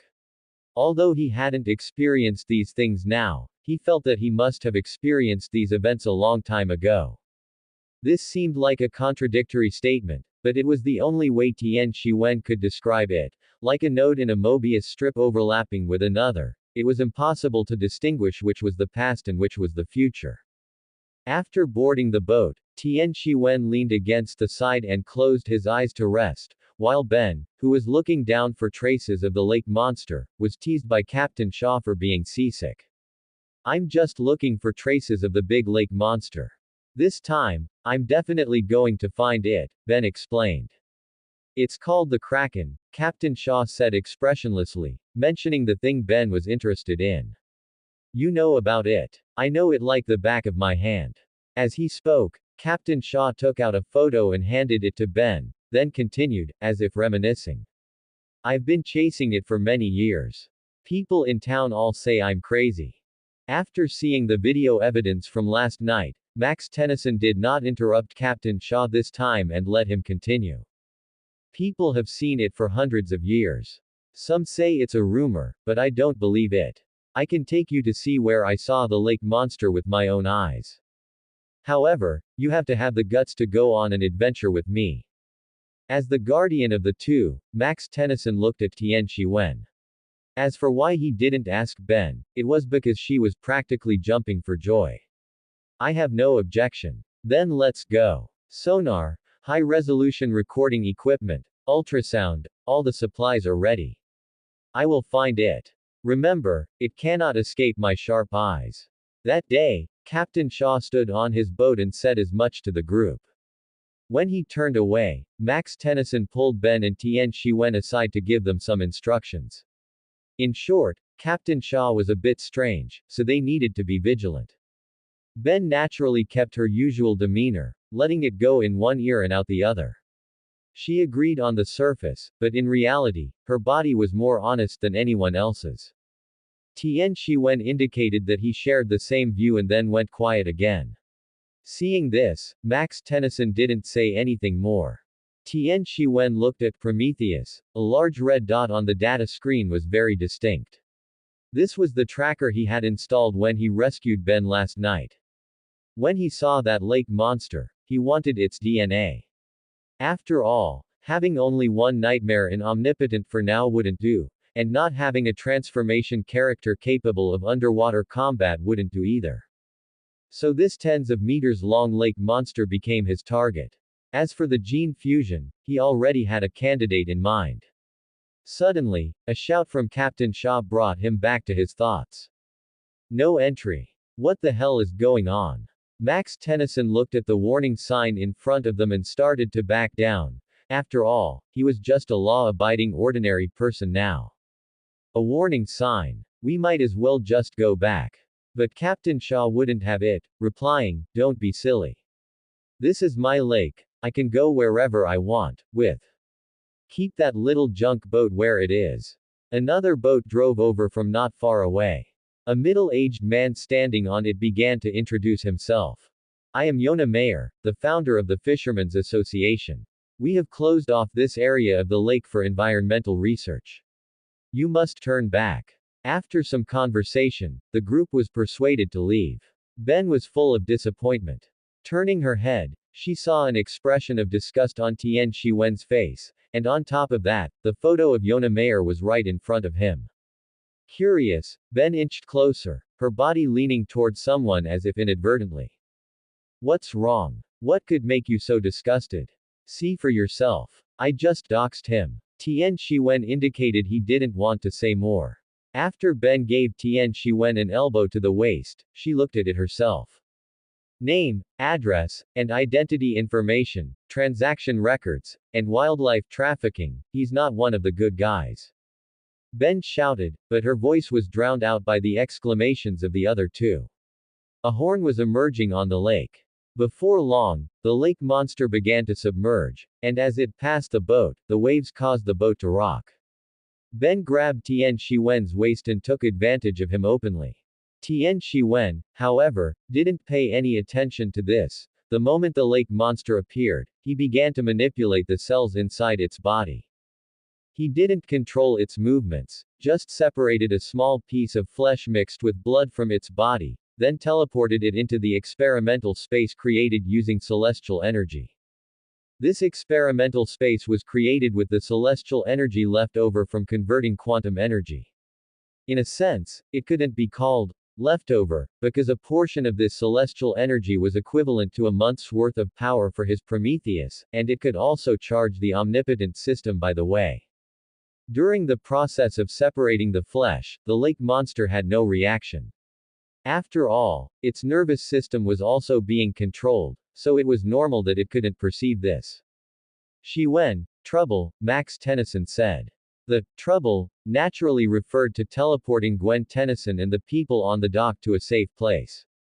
Okay. Strings of code automatically appeared on Prometheus, and then Gwen Tennyson and the crowd on the dock appeared together in the town. The next second, the dock where they had just been was demolished by the lake monster that emerged from the water. Should I really be grateful that besides my dunderhead cousin, I also have a reliable brother-in-law? Ben, who couldn't hear, and wouldn't have been able to hear, the sounds from the town while on the boat, jumped into the water at Max Tennyson's prompt. She wanted to transform into Ripjaws but turned into the speed type XLR8 instead. Stupid watch. Sooner or later, I'm going to see what your internal structure looks like. After saying that, she didn't care about anything else and went for it, biting the bullet as XLR8. Since there were no longer any people in the lake who had fallen in after being attacked by the lake monster at the pier, the lake monster's primary targets became the people from the Fishermen's Association. Watching the lake monster ignore their side and instead constantly attack them as if it had been provoked, Tian Shiwen had already pinned the crime of stealing the lake monster's eggs on them. Holy cow, if you guys didn't do something, would the lake monster be chasing you guys like that? Seeing the lake monster constantly trying to retrieve a box, Tian Shiwen waved his hand, and the box was, accidentally, dropped by Yona Mayer into the lake monster's embrace. No. Ben didn't know why Yona Mayer was so heartbroken, but she still stepped forward and patted his shoulder. Don't be so sad, buddy. A flash of irritation crossed Yona Mayer's eyes, but he still said, thanks for that shadowless kick earlier, but I need to get my stuff back. Hey, what was in that box that almost cost you your life? Our lunch. Ben was instantly speechless. You eat a whole box of lunch. You'd risk your life for a meal. But since she already had an external brain, Ben didn't think too much about it. After saying goodbye, she returned to the boat just before her transformation time ran out. Captain Shaw tried to attack the big lake monster but was unsuccessful. Next time I see you, you're in big trouble. That evening, the group gathered to discuss the information they had obtained earlier. The Fishermen's Association is actually trafficking wildlife. I really don't know what to say, Gwen Tennyson said, feeling speechless, especially when she heard about Yona Mayer's deceptive tactics. But regardless, we at least know the reason why the lake monster is going crazy. However, Ben, I still want to say one thing, that Captain Shaw is a troublesome character. It's best to stay away from him. Ben wasn't happy about that. After all, Captain Shaw had seen the lake monster just like her at the beginning and was even prepared to take them along to find it, which gave Ben a somewhat favorable impression of this strange uncle. Furthermore, she was still thinking about using her Omnitrix to subdue the big lake monster. However, before they could continue their conversation, Captain Shaw appeared nearby, his face filled with such rage that he looked like he could turn into a vengeful spirit on the spot. Those wretched, detestable fishermen. Tian Shiwen checked the surrounding environment. Seeing nothing unusual but noting that the entire lake had been sealed off, he couldn't help but remark, what are they doing? Sealing off the entire lake just for their lunch. I really have to wonder if their brains were caught in a door when they said that.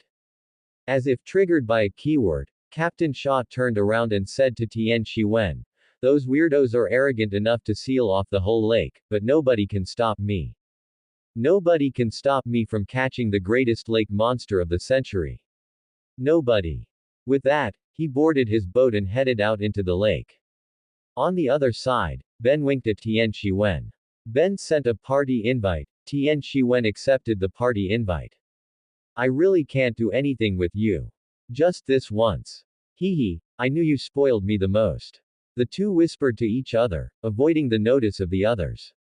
Once the group went into the rust bucket to wash up, Tian Shiwen teleported with Ben onto Captain Shaw's boat.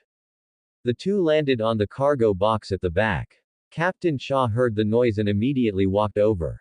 Thinking that since she had an external brain, Ben simply didn't hide, they were already in the middle of the lake, so what was he going to do, throw them overboard? When Captain Shaw saw them, he was at a loss for what to do and simply let them accompany him. After waiting a while, Ben saw Captain Shaw putting on a diving suit, and since Tian Shiwen was busy fiddling with something on the Omnitrix, she simply started chatting about the reason for the lake monster's frenzy. Captain Shaw's reply was, even if the lake monster became a mother, I'd still catch it. And what was Tian Shiwen doing? He was unlocking his second gene-fused warrior. Back to the afternoon. After Tian Shiwen obtained a piece of the lake monster's meat, he began using his abilities to search the universe for traces of the cryo-aliens from the book his uncle had given him. The cryo-aliens are a type of alien covered in solid ice, looking overall like small dragon people with a pair of silver-white wings on their backs. They can absorb surrounding liquids into their bodies through circular absorption holes on their hands. Special organs within their bodies can expel harmful substances from holes in their shoulders. After absorbing enough liquid, they can use it on their skin to form cold mist or ice armor, or they can expel cold mist through their entire skin to freeze enemies. Their hands can also re-release liquids, and they can trigger the special organs within to freeze the liquid upon contact with an opponent. There are many ways to use this, depending on the individual. Through his unremitting efforts, he finally sensed the remains of a member of this species dozens of light years away. Thinking of respecting the deceased, he manipulated some of the blood within the body and sent it into his experimental space. Of course, he also sensed the spaceship of a certain person outside Earth. So, with the intention of giving Vilgax some entertainment, he turned his oxygen tube regeneration tank on and off, making Vilgax absolutely furious. But thinking that he couldn't actually kill him, as it concerned someone's growth, he tampered a bit with Vilgax's recovery time. Meanwhile, in the universe, Tien Shisho felt someone's ability manipulation spanning dozens of light years. Even he felt it was outrageous. He vaguely remembered that he could only achieve this level of ability when he was an adult, yet his 12-year-old nephew's ability was comparable to his own as an adult. But considering how many astonishing things this person had done, it wasn't surprising.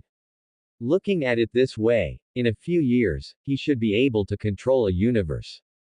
Back to Tien Shiwen. After collecting the relevant DNA, he began his gene cultivation project. Because he had previously scanned Dr. Onomo's gene accelerator and improved it to create a gene evolution device, the time required for this project was greatly reduced.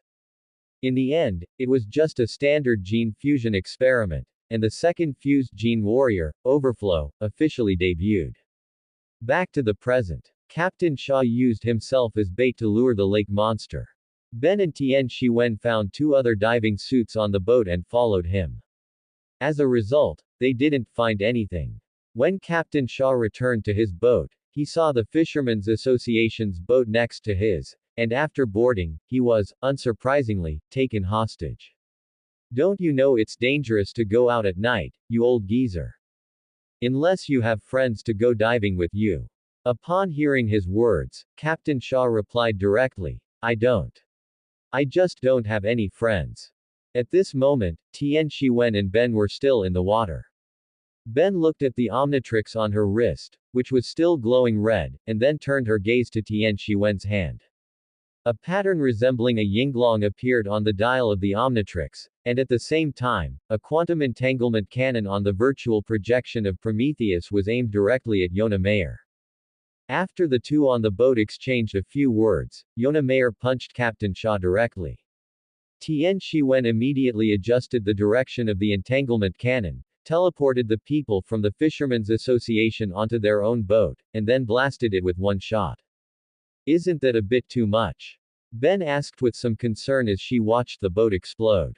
Tien Shiwen replied, that was a shot without any energy charge, and they were far away from the center of the explosion, so there won't be any casualties. That's good. What should we do next? If they want the lake monster, let's give them a water dragon. Get ready to stay back. With that, Tien Shiwen looked at the Omnitrix and pressed it directly. A creature dozens of meters tall appeared on the lake surface. Its build looked very similar to the previous lake monster, only its appearance looked significantly more like a dragon. It had two large horns on its head, a pair of silver wings on its back, and sharp claws on its four limbs. Its body was streamlined, covered in layers of solid ice, and its sharp teeth seemed capable of biting through anything. Although he didn't know why such a dragon-like creature was generated after the gene fusion, he felt relieved after thinking about how he had extracted the lake monster's powerful body, along with the alien's ability to control ice and water, as well as its appearance. The few people who had fallen into the water weren't as happy. Yona Mayer watched the overflow before him, not daring to move a muscle. Taking advantage of the moment they were stunned, Ben returned to the boat to watch Tien Shiwen crush the competition with Captain Shaw. Captain Shaw looked at the creature before him and asked in confusion, what is this thing? The lake monster's mate. No way. How could they possibly be mates? Ben was anxious upon hearing that. How did the old guy even come to that conclusion? Tien Shiwen didn't care about them. The original ability of the alien to absorb liquid meant that as overflow, he could absorb it through his skin upon contact. So, seeing Yona Mayer standing motionless, he charged up power in his mouth, preparing to use an ice beam to open their eyes. The members of the Fishermen's Association finally reacted and began using the few remaining weapons they had to try and attack, but to their despair, they couldn't break through its defenses. Realizing the potential goal of the monster before him, Yona Mayer immediately pressed his gun against the egg beside him. Lake monster, you wouldn't want your child to die before it's even born, would you? Overflow didn't speak. Not because he didn't want to, but because he couldn't. All he could emit was a roar. Roar. Yona Mayer thought he had successfully threatened it, but he didn't notice the anomaly beneath him. A tentacle knocked him flying, and then Tian Shiwen fired the ice beam he hadn't finished charging at the lake surface. The lake surface instantly froze into a layer of ice, and the lake monster had long since used its tentacles to take the egg away. No. My egg. Yona Mayer couldn't hold it together as he watched his soon-to-be-acquired fortune vanish. Hearing his shout, Ben quipped from the side, "Your egg isn't that big." Seeing the lake monster appear, Captain Shaw prepared to show off his monster hunting talent. He fired the hook from the boat, but it missed the lake monster as it dodged. The remaining members of the Fishermen's Association, realizing their weapons were useless, had already quietly climbed onto Captain Shaw's boat, wanting to launch a sneak attack while his attention was diverted. But Ben sensed something wrong in the surroundings, found a corner, and transformed into Ripjaws. Want to try and stow away. One of them reacted and prepared to attack with a weapon, but Ripjaws immediately bit it to pieces with his teeth, then slapped him into the water. When Captain Shaw noticed the commotion behind him and looked back, he instantly mistook Ben for the lake monster's newborn baby. Thinking a baby lake monster was still a lake monster, he fired a hook at Ben. Come on, man, look closely at who you're hitting. Ben dodged it and jumped into the water, complaining, then noticed Yona Mayer was about to escape and chased after him. After firing an ice beam, Overflow flew into the sky using his wings, and the Omnitrix icon on his neck was flickering with a phantom light. On the other side, after receiving the message from Tian Shiwen, Max Tennyson smiled helplessly, sighed with emotion, and then called the police. Overflow shifted his thoughts and transformed into Ghost Freak, then began releasing mist that covered the entire lake. Yona Mayer, who was already struggling to escape from Ripjaws, was having a hard time. No, you could describe it as a speedrun to death. After all, Ben was basically pinning him down and beating him up. Without the armor he had in the original work, he was really just a stray dog on the side of the road now. Noticing the mist and seeing Yona Mayer starting to walk back, Ben seemed to understand something and stopped attacking. In the eyes of Yona Mayer and the Fishermen's Association, they were moving in the direction of escape. But in reality, Ghost Freak had altered the direction of light refraction to make them gather together, and then emitted a bright red light from its eyes, causing them to fall into hallucinations. The lake monster saw Yona Mayer and prepared to finish him off in one bite, but was stopped by Ripjaws and Ghost Freak, so it left. Ripjaws then hung them one by one on the wreckage of the damaged boat. Wait for the police to come and arrest you. With the arrival of the police, this matter came to an end, and Captain Shaw's sighing over not catching the baby lake monster made Ben's expression darken. In the end, the group left the small town and set off towards their next destination. It was another ordinary day, and today, criminals showed up again. Ben and Gwen Tennyson were buying ice cream. Tian Shiwen was in the car thinking about upgrading the level of his energy converter, while Max Tennyson was pushed down by two thugs while withdrawing money, and they decided to try a hook-based withdrawal method. Are there any low-fat, low-sugar ice cream flavors? Gwen Tennyson asked. The old man replied impatiently, napkins. What do you want, little girl? Just as Ben was about to answer, she was distracted by the commotion from the two criminals. Finding an empty corner, she transformed into Upgrade and possessed the criminal's car. Sorry, insufficient funds. Unable to withdraw. She then kicked that person out of the car. The other one wanted to challenge the alien's authority with his human body, so he wrapped a chain around Upgrade. The criminal tried his best, the criminal put up a desperate struggle, and the criminal fell to the ground to sleep. Suddenly realized that in Ben 10, these bad guys aren't even a little afraid when they see aliens, they even want to resist. He was thrown against a utility pole by Ben using his own chain, then stomped on by Max Tennyson. Nice job, Ben. Invincible across the world, bring it on. And then what? Max Tennyson replied with a smile. We're going to spend the weekend at your great Aunt Vera's house. Hearing this, Ben's voice suddenly became very low. Oh. That boring old aunt. No. When Tian Shiwen saw someone sitting beside him with a gloomy face, he was confused. What was with that pouting look directed at him? What's wrong? I feel like the next day is going to be super boring. Play with me. Ben went straight up and hugged his arm, looking like she wouldn't let go unless he agreed, then praised herself for her cleverness in her heart. Wait, wait, let go of my arm first. Something is poking me and it hurts. Tian Shiwen tried hard to break free. Ben looked at where she was holding his arm and the parts pressing against him, then combined that with what he just said. I'm still developing. I'm a player with potential. Gwen Tennyson, who had just gotten into the car, was stunned, and Tian Shiwen was also stunned. What? Developing, or not developing? Was he possessed by Brother Jia? Ben, currently in a red-hot state, clearly didn't want to deal with Tian Shiwen, and Tian Shiwen wasn't about to keep talking to her either. He had enough trouble trying to upgrade his equipment, let alone thinking about conversation. One can only say that this wave of Lao Wen's EQ is normal. Ben simply started complaining to Gwen Tennyson about what she considered a boring weekend. People living here must be bored to death. I bet their usual entertainment is watching grass grow.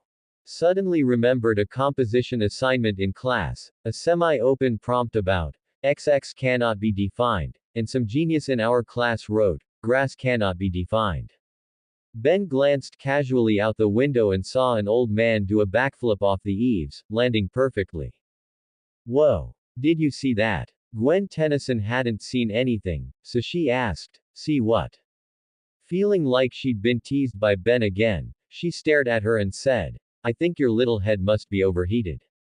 Ben looked dejected. Not knowing why, she suddenly asked, what kind of girl do you think guys usually like? How should I know, dunderhead? Have you forgotten that I'm a girl too? Gwen Tennyson chuckled, glanced at the person still deep in thought, then at the person still looking dejected. But I think you two complement each other's flaws. Compliment what? Ben was curious, she wanted to hear what this bookworm had to say. Look, one is taciturn and basically won't speak unless there's something going on, and the other is, cheerful and lively. Anything else? There is Tilda. Gwen Tennyson pointed to her head and continued, one is a dunderhead with basically zero IQ, and the other has an alarmingly high IQ but equally concerning EQ.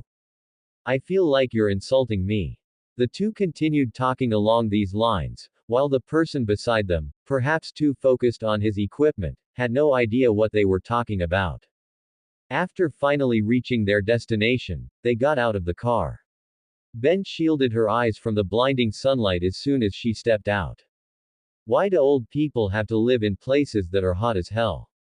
Gwen Tennyson mysteriously pulled out a water gun and attacked Ben. Ben, who was a bit angry, gained a new understanding of the local hospitality after seeing the neighbor old man's weird neck twisting. Tian Shiwen tried hard to recall the plot, but finding no residual memories, he decided to just observe for himself. At this moment, Max Tennyson said to the three, watch your cheeks, Vera loves to pinch cheeks. He then stepped forward to hug Aunt Vera. I can't believe it, you're finally here. For the first two children, Aunt Vera's routine was to hug them first and then pinch their cheeks, but she was surprised when she saw Tian Shiwen. Is this little Shiwen? You've grown so much. She stepped forward, took off his hat, hugged him, and then looked at his face and gave it a pinch. I still remember the last time I saw you, you were about the same height as Ben and the others are now. Yeah, we met in the 3rd grade. What a good memory. Look at your face, I don't know how many girls you'll charm when you grow up. Tian Shiwen touched his face. Really? He felt it was all right, maybe his hair color added some points, though it had been black at the start. Ben heard this and stroked her chin. Should she make him wear a mask? Come on in, I really want to enjoy my dessert with you all. Oh Vera, this is delicious. What exactly are those brown chunks? Pork liver. The white chunks are cauliflower tilde. To be honest, Tian Shiwen could have eaten it, but after hearing their description, he didn't dare to take a bite. Brown chunks, white chunks, could you use some normal vocabulary? Ben and Gwen Tennyson exchanged glances, looking at the stuff on their spoons, hesitant to eat. Then Aunt Vera suddenly asked, Ben, what have you been doing this summer? Beating up alien creatures. Aunt Vera smiled and turned to Tian Shi-wen, who was wondering why he could hear such cursed talk in a normal world. And what about you, little Shi-wen? Creating alien creatures and turning into them. Ha ha ha, you too. Just then, Gwen Tennyson was distracted by a specimen nearby.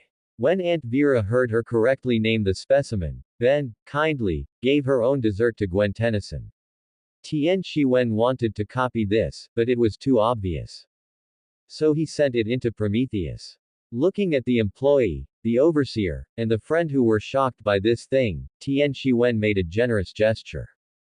I've converted it into a data entity. Come, let me study what happens when a data entity eats a data entity. Boss, are you trying to poison us? The employee was stunned looking at the thing in front of him, while the other two had already pushed him forward. The employee didn't react in time and took a bite. Afterward, he stood motionless as if he had crashed. Crashed? No, based on observation, he's probably trying to act his way out of this challenge, the friend said. Then I'll leave it to you, bye. Tian Shi-wen looked up. Ben was already gone from the dining table. It seemed she was going to use the Omnitrix to escape again. It was time for him to go out and investigate. Tian Shi-wen successfully got permission to go out by using the excuse of buying battery parts. As soon as he left, Ben transformed into Ghost Freak to scare Gwen Tennyson. Seeing that Tian Shi-wen wasn't there, she went out to find him. Tian Shi-wen was walking down the street. The street seemed fine, but some residential buildings were different. For example, an old man performed a 180-degree head turn to instantly kill an evil mosquito. Someone was cosplaying Spider-Man, and there were all sorts of movements humans couldn't possibly make. If there's nothing wrong with this town, I might as well film. We are all non-humans. Of course, he knew that was impossible. It was just that one of the old men's reactions was very strange. When drinking water, he was terrified of touching the water, preferring to eat the cup rather than touch the water.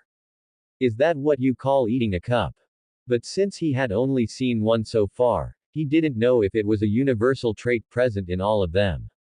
Just then, Ben, who was wandering around, flew over after seeing Tian Shi-wen. She happened to smash a fire hydrant, and the water sprayed everywhere. Just as he needed to verify, the people around fled the area as if their lives depended on it. A normal departure wouldn't be this panicked or hurried, like Spider-Man's spider sense. At such close range, before the visual and sensory nerves could signal the brain and get a response, they would definitely have been splashed by the sudden water, but that group of people seemed to have precognition and didn't get a drop of water on them. Not to mention that Ben was in Ghost Freak form just now. Watching Ben approach, Tian Shi-wen sincerely complimented her. First time I've felt you were this useful. Ben. Say that again. Ignoring Ben, who was almost overheating in her Ghost Freak form, Tian Shi-wen began searching for nearby reservoirs and teleported them away. I think you could use a more polite way to compliment me next time. Ben's tone carried a hint of grievance, but because she was in her Ghost Freak state, her ethereal voice saying this nearly gave Tian Shi-wen goosebumps. I'll try. After giving a perfunctory reply, Tian Shi-wen showed Ben the behavior of the non-humans on Prometheus. Although terrible things seem so common during this summer vacation, if aliens have replaced the people in a town, then we should step in. Upon hearing what Tian Shi-wen said and watching the footage on Prometheus, Ben nodded. She had been wondering why the people in this town she saw earlier seemed so strange. Let's go back first. It would be troublesome if Grandpa and the others have also been replaced. Actually, we are already back at the original house, but it's probably a bit late. Meanwhile, in the living room, Gwen Tennyson was brainstorming while watching the abnormal behavior of Great Aunt Vera, who had said she was going out to find Tian Shi-wen. Because her current behavior was like that of someone who had just obtained a body, it was a case of incomplete cerebellar development and zero cerebral development. Moreover, she wasn't the only one in this state. Max Tennyson, who had said he was going for a walk, had a slightly stiff expression, and his movements were like someone doing rehabilitation training. I really should help them call the best doctor, Gwen Tennyson said. Just then, Tien Shiwen and Ben, who had transformed back, walked out of the room, each holding a large water gun, and sprayed water at the two imposters. The two wanted to move but discovered a data barrier around them. In their terrified gazes, the water landed directly on them, and they began screaming until they vanished. Ew, that feels so gross. Gwen Tennyson dodged away. She understood what had happened, and upon seeing the true form of those things, she couldn't help but keep her distance. Mission to save the slow-witted nerd complete. Watching Ben acting silly on the side, Tien Shiwen, as always, directly blocked the message and handed his water gun to Gwen Tennyson. I have Prometheus, you keep it for self-defense. These things are just like imposters. Imposters. What are those? Times 2. Upon hearing their question, Tien Shiwen thought for a moment and gave a simple explanation. They are entities that mimic a person's appearance and replace their existence information, essentially copycats. However, their mimicry is quite stiff. Most information points out that their behavior and appearance mimicry are rather abstract, for example, their mouths stretching to the back of their ears. So disgusting. Times 2, both were chilled by such fake existences, especially since there were still similar creatures near them. Alright, it's a good thing I installed a tracker on Uncle Max's clothes earlier, otherwise finding people would be very difficult. Let's teleport away. Without a moment's hesitation, Tien Shiwen teleported with the two of them. At the same time, he borrowed a massive amount of water from a reservoir, planning to transform into overflow later to make it rain. How was I supposed to know you were so intolerant to water? I thought you could hold out for a bit longer.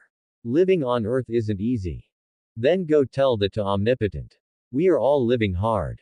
I'm trying so hard, why are you still alive? The group appeared in a tunnel. It seemed to be the protection system here, as a group of people rushed toward them as soon as they arrived. There are water pipes, let's use the water from the pipes first. Returning the reservoir water, Tien Shiwen stepped forward and sliced open the cicada-like cocoon wrapping Max Tennyson. Max Tennyson woke up not long after emerging from inside. He rubbed his aching head and said confusedly, "Ah. I was originally taking a walk, then. I don't remember what happened." After helping Max Tennyson up and explaining the current situation to him, Tien Shiwen stepped forward, transformed into Ghost Freak, and broke the spaceship door with a single claw. Ben and Gwen Tennyson began tearing open other cocoons containing people, and the people transformed by alien creatures also arrived. I advise you not to do that. Who cares about you? Times 2, Ben and Tien Shiwen in Ghost Freak form said in unison. Seeming to feel that wasn't enough, Tien Shiwen raised his middle finger to display some Earth-style friendliness. What do you think will happen if I destroy your spaceship? Then you'll just have to stay. Those people stepped forward and surrounded them. Ben took the opportunity to pop out the dial, found Heat Blast, and slammed it down. You've really made me mad. Tien Shiwen and Gwen Tennyson couldn't help but cover their foreheads. Child, what are you doing? A large amount of flames rushed toward the alien creatures, but the flames didn't cause damage when they hit them. Instead, they caused them to fuse into a larger alien creature. No matter who you are, what you're doing is courting death. We alien freaks love high temperatures, otherwise, why would we come to the desert on such a hot day? Gwen Tennyson and Max Tennyson didn't care about that. After learning that its weakness was water, they grabbed the water guns and sprayed it, which led to it suffering a setback shortly after its moment of arrogance. Come, let's switch aliens. Tien Shiwen stepped forward, turned Ben's dial a few times, and slammed it down. With a flash of green light, Ripjaws appeared on the spot. Tien Shiwen flew to the side of the water pipe and smashed it with one claw. Instantly, it rained here, and Ripjaws no longer felt uncomfortable. Ben, go make a few more holes in the water pipes, I'll fix them later. After shouting, under the water cover from Max Tennyson and Gwen Tennyson, Ben did as Tian Shiwen said. Tian Shiwen found an empty space, and as data covered his body, a much larger figure appeared in the tunnel. Because overflow was so large, Tian Shiwen was hunched over at this moment, but it didn't matter. Watching the constantly dodging alien freaks, Overflow immediately sprayed a water column from his mouth. Since the water column was too large, no matter how the alien freaks dodged, they couldn't escape. Thus, the alien freaks faced the first and last bath of their lives, giving them a bravely enjoy life challenge. Wow, what a big guy. Since it was her first time seeing Overflow, Gwen Tennyson was shocked by the size. Max Tennyson indicated he was used to it. After absorbing the water in the tunnel and manipulating the water pipes to restore themselves, the group discussed how to quickly send the trapped people back. Ben looked at Tian Shiwen, who had transformed back, the implication obvious. He stepped forward and turned the dial a few times again. Ben transformed into XLR8. He is enough. As for why they didn't teleport, it was because they didn't know where these people lived. They couldn't just open a door, right? Although Ben probably didn't know either. The next morning, just like in the original work, under Gwen Tennyson's resentful gaze, she accepted the reward from Ben. When they were about to leave at the end, Great Aunt Vera stopped Ben for a moment. You need to work harder. I'll say it again. Given his looks, he will attract quite a few girls. Ben nodded in deep agreement, though it was unclear what she was thinking with her head lowered. That's the end of part 1. Part 2 is coming soon. Thanks for watching. Please subscribe and support our channel for more stories. Hello everyone, this is Fanfic Audiobook. Here you find original fan-made audio stories. Ben 10. The Path to Becoming a Hacker. Part 2. In the universe, an old friend not seen for a long time, Bilgax, was watching the strength of the alien warriors he had hired. Seeing them easily dispatch a group of robots made him feel quite satisfied. In particular, the strength Diamond Head showed by smashing a large robot with one punch made him extremely confident in this bounty. It was just that his broken machine had malfunctioned earlier for some unknown reason, nearly killing him, though it had eventually recovered. Impressive, impressive. You are all hired. Bilgax's large face was projected onto a screen, and he spoke to the three of them in an extremely weak voice. An image of a watch replaced his face, and this was the target of these three alien warriors. Your objective is to retrieve the Omnitrix for me. Once you successfully retrieve it, you may collect your bounty. Do not disappoint me. With that, the three of them set off to attack Earth. At this moment, Max Tennyson was giving Ben special training, which involved knocking down some flying objects or targets. Tian Shiwen, however, sat to the side with an uncharacteristic expression of disappointment, as his strength and intelligence were unquestionable, so he did not need this training. Why won't you accept my proposal? It should be more effective this way. After hearing his muttering, Gwen Tennyson rolled her eyes speechlessly. It would indeed be effective, but whether Dunderhead would get sent flying was another matter. Things like jumping over the rust bucket or catching a dart while reading the number on it. Gwen Tennyson couldn't believe that Tian Shiwen and Ben used to have such a great relationship. Because this felt like a way to take revenge on an enemy, so it was no wonder Ben had an expression of disbelief and grievance after hearing it. In the field, after Ben transformed into Diamond Head, Max Tennyson urged, remember to think before you act, Ben. Don't think about fighting fire with fire, brute force is never the best policy. You can think about how Tian Shiwen usually does things. Upon hearing this, Tian Shiwen thought to himself, my astonishing wisdom tells me it is time to use my astonishing power to sweep everything away. You could tell just by the fighting style of his second fused gene warrior, Overflow. After all, he really was a stats monster. I know. But this is super fun. After speaking, Ben acted like an agent on a mission, constantly rolling and shooting, and in the end, even formed his hand into the shape of a gun and blew on it. HMPH, show off, Gwen Tennyson commented after seeing Ben's actions. Focus, Ben, think. Max Tennyson pointed to his head, trying to get Ben to use her brain, and Ben replied, relax, Grandpa. Shortly after, she was hit by a tire, causing the crystal spikes on her hand to deflect. Max Tennyson and Gwen Tennyson dodged quickly, while Tian Shi-wen shattered the spike right before it reached him. Gwen Tennyson poked her head out from under the table, and the sunscreen that had been pierced by the spike spilled directly onto her head. Haha, oops. I'm sorry. Her eyes looked very innocent, but Gwen Tennyson was still annoyed. Back in the vehicle, Gwen Tennyson couldn't help but complain about her. You stinky rock, you almost turned me into Swiss cheese. I apologized to you, what else do you want? Ben crossed her arms, looking like she didn't want to be bothered. We want you to use your Omnitrix more seriously, Ben. It is not a toy. Before transforming, you must think twice, just like Tian Shi-wen. Even though he only has two choices right now, he can immediately transform into the alien best suited for the situation. And you have even more transformation choices. I know choosing the most suitable one is difficult, but this is also what you should learn.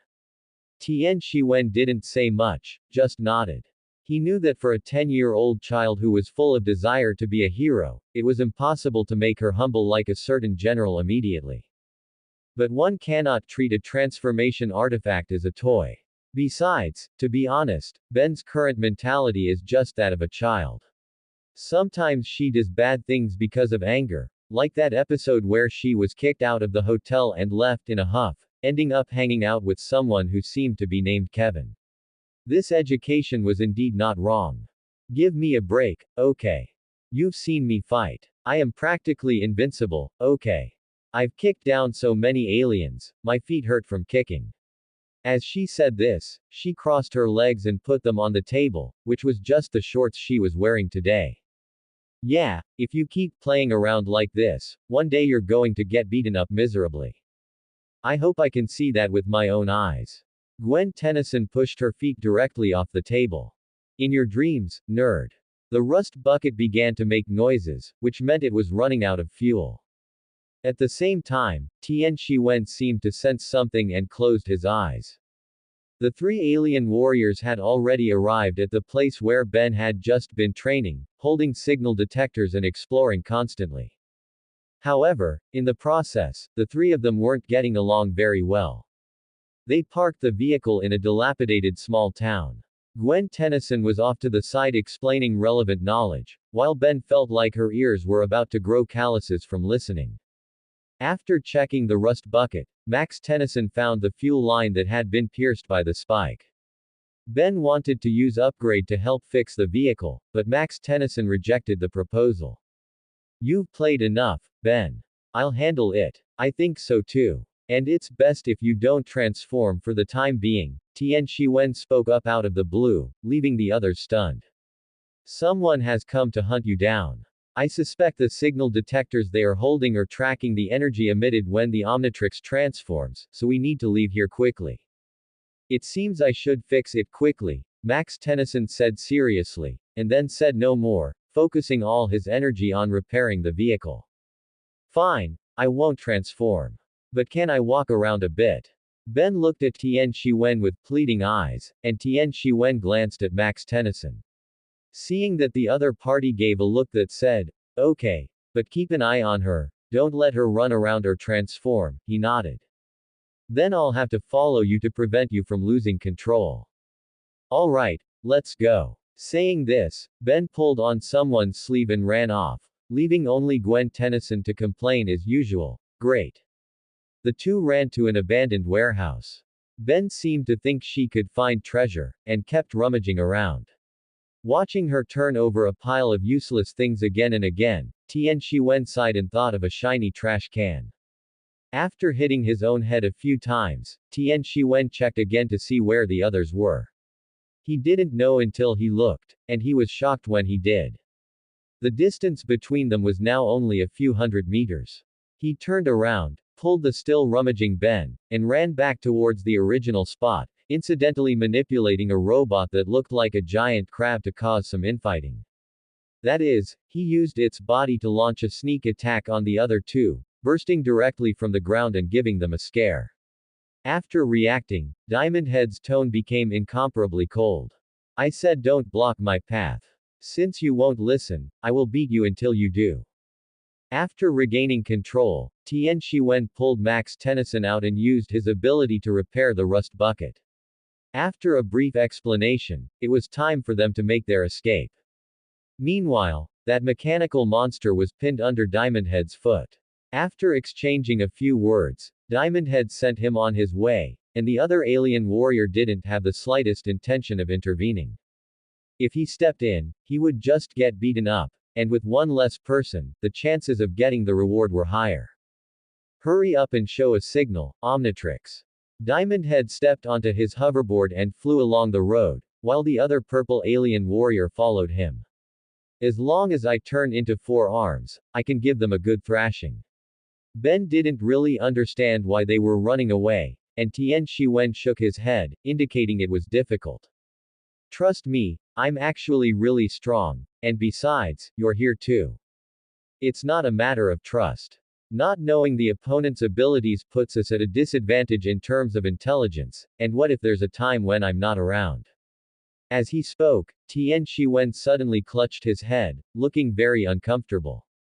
Seeing this through the rearview mirror, Max Tennyson said to Tian Shiwen, Shiwen, I think it's best if you don't participate in this battle right now.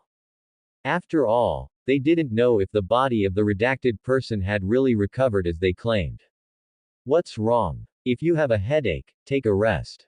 Ben was startled to see him clutching his head. She took off his hat, but only saw him with his eyes closed and teeth clenched. Just when Ben was getting anxious, he suddenly returned to normal and said, like just now. You. Ben couldn't help but punch him, which gave her a start. The omnipotent is still charging. If I need to fight, I can only use Prometheus. It's no big deal, Uncle Max. Don't push yourself. You have to remember that you're only a 12-year-old child who just happens to look a bit mature.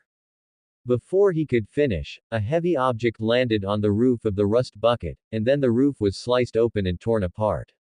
Originally, this mechanical monster was just taking a chance, destroying things to see if he could lure out the person carrying the Omnitrix, but when he cut it open, he was in for a surprise.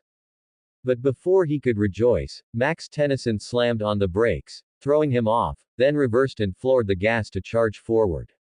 You're in for a collision. As it turned out, the tires of the rust bucket suddenly gripped the road, allowing this alien warrior to avoid the collision. You guys go first, all.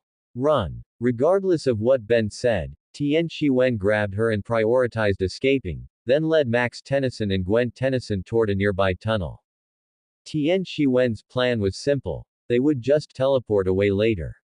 Ben's plan was also simple, to unleash some earth-shattering power. It was just that, looking at her hand being held by someone, she seemed to have become a brainless robot. After they dodged the attacks from the robot behind them and looked ahead, they saw an abandoned mining area. Just as he was about to use Prometheus to teleport, another laser blast came from behind. For some reason, Tian Shiwen's heart suddenly became irritable, and he directly blew up the turret in front of the guy, sending him flying into a wall. You don't even know the safety limitations of your own weapon, how lame. Gwen Tennyson said this while running toward a mine cart, and Max Tennyson jumped onto the mine cart after pulling the lever. However, seeing Tian Shiwen's eyes glowing blood red, he felt an immense headache. Shiwen, quickly pull down your hat and try to cover your hair as much as possible. Although he didn't know why Max Tennyson said that, Tian Shiwen did as he was told. Ben stared at him for a moment and said in surprise, your eyes have turned red. Tian Shiwen didn't have time to examine his own eyes, he just took Prometheus and fired a shot at the mechanical monster, who had readjusted and was flying toward them. The opponent fired 2 laser blasts in return, but the power of the quantum cannon was clearly greater, sending him crashing down like a heavy weight. Ben popped up the dial and slammed it onto the Diamond Head icon. With a flash of green light, the transformation into Diamond Head was successful, and Ben immediately created a crystal pillar to carry herself down.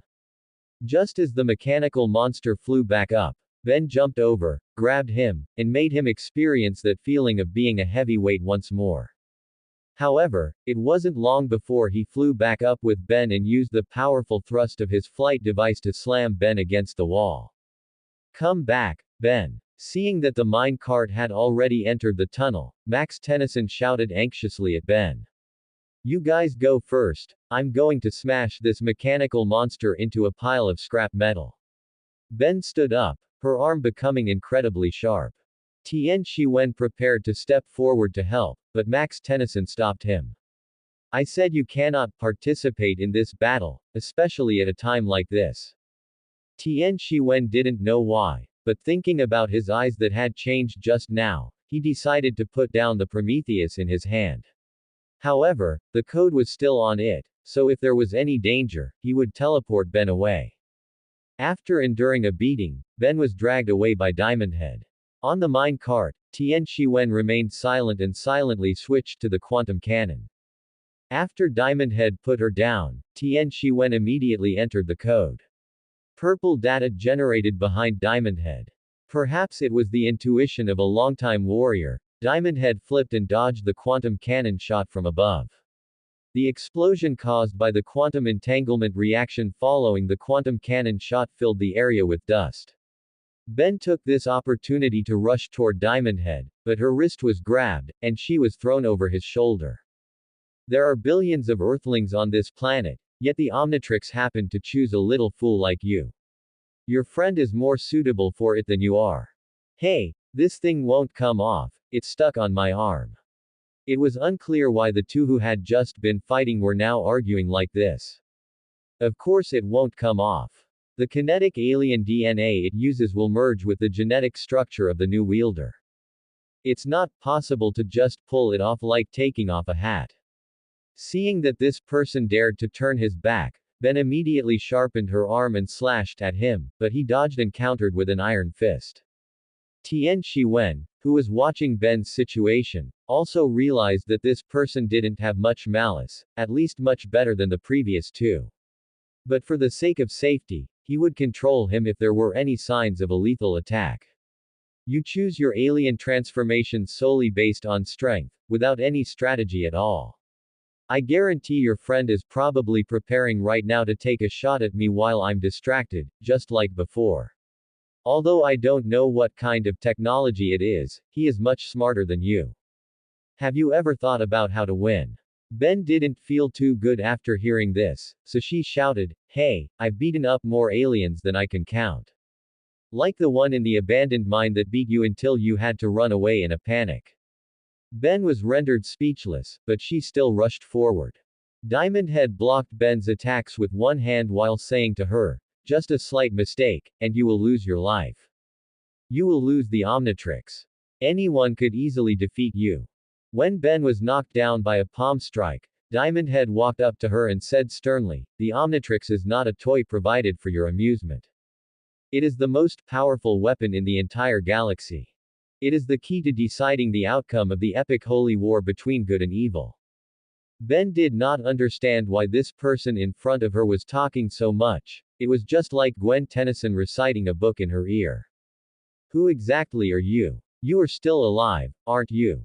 And you should also be aware of the little friend observing from the shadows. Tian Shiwen remained silent, still prepared to input the code at any moment. Are you a good guy?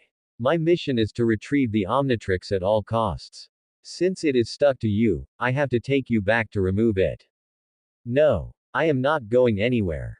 Hearing this, Ben panicked. This time she was truly panicked, it could be heard in her tone.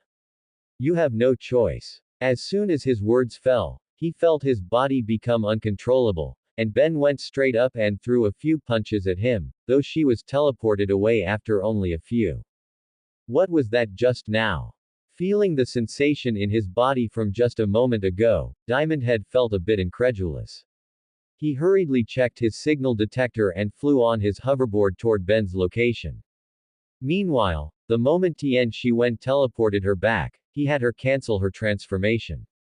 You scared me to death. I thought I was really going to be taken away. Alright, just know that I have your back. Think about what might have happened if I weren't there. Tian Shiwen said, seeing Ben's expression of having narrowly escaped death. Ben was made obedient by that remark. She had no choice, after all, because the only thing she could imagine was being separated from her family and someone else. No way. That kind of thing should at least happen 10,000 years later. Hee hee, I know I was wrong. Ben tried to act cute to get past it, but Max Tennyson came over to lecture her as well. Not paying attention to this educational activity between the grandfather and granddaughter, he let out a sigh, sensing Diamond Head getting closer and closer. I have to step in this time. That weirdo from before has arrived, and that mechanical warrior has come too. I will lead that weirdo away first, you guys go ahead. After speaking, he ran off without caring about Max Tennyson's reaction. Watching his figure gradually disappear, Max Tennyson was frantic. Silly child, what if you get exposed?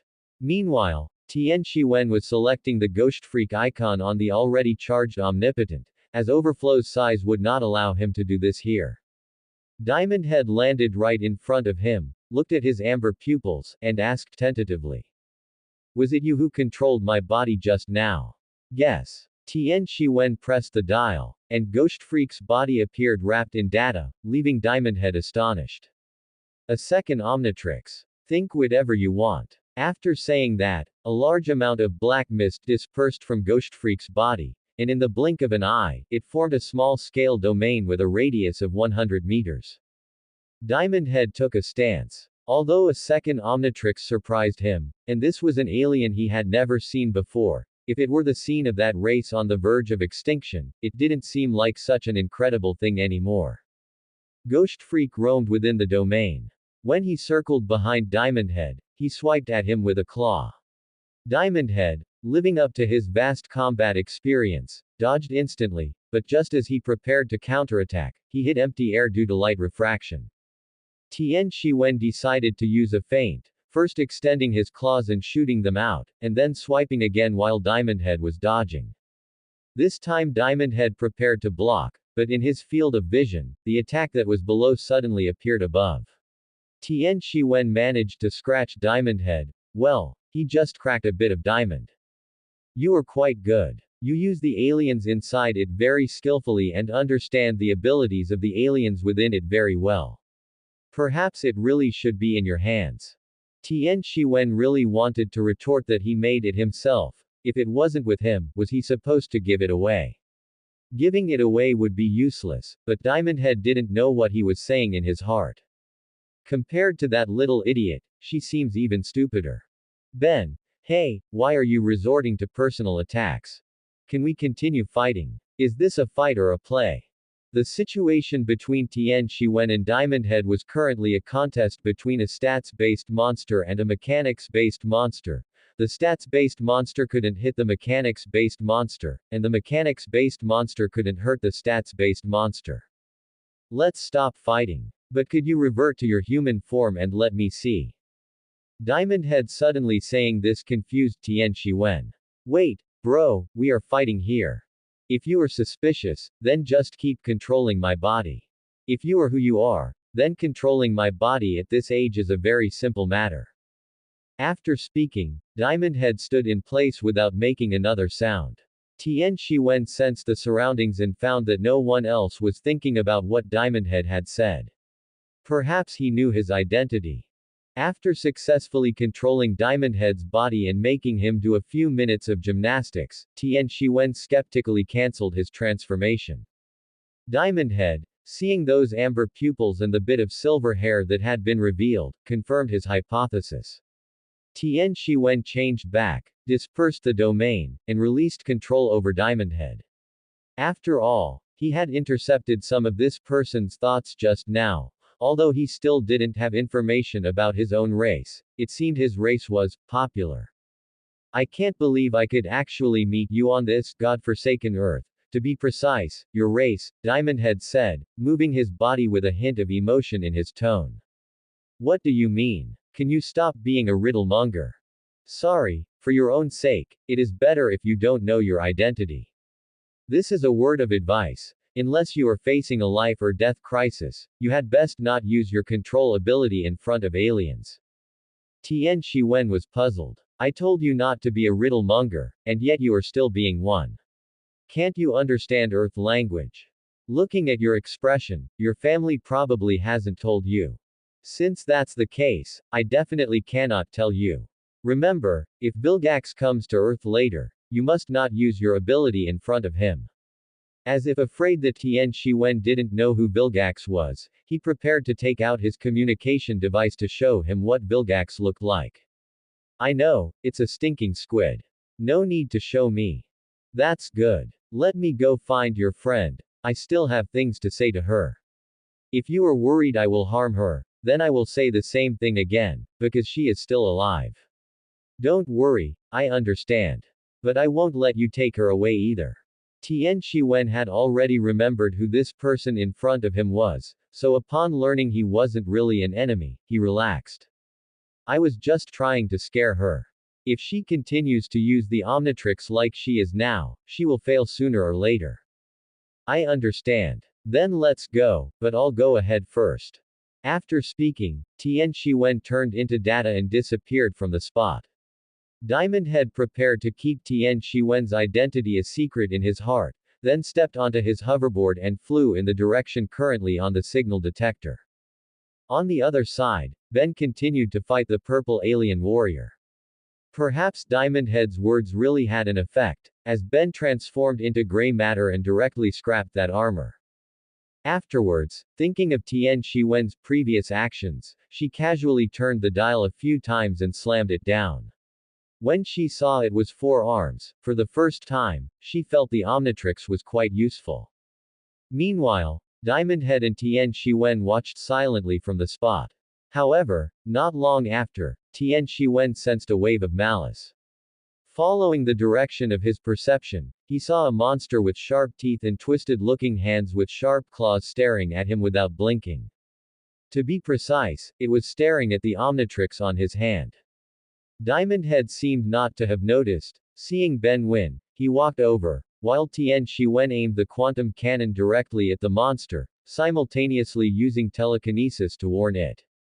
Stay where you are and don't move. Of course, he knew this wasn't very convincing. The next second, the monster charged over. Tian Shiwen only saw a blur, then subconsciously used his ability to control all things to restrain it. When he came back to his senses, the monster's right claw was about to pierce into the Omnitrix, and its teeth were right above his head. Without a moment's hesitation, Tian Shiwen launched it into the air and blasted it with a shot. When the quantum entanglement reaction dissipated, there were no scars on the monster's body. It looked like it hadn't received any damage at all. What the hell is this thing?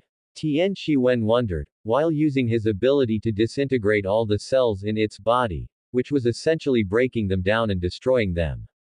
Watching the monster disappear, Tian Shiwen still had a bad feeling. The next second, a claw pierced directly into the dial of his Omnitrix from behind.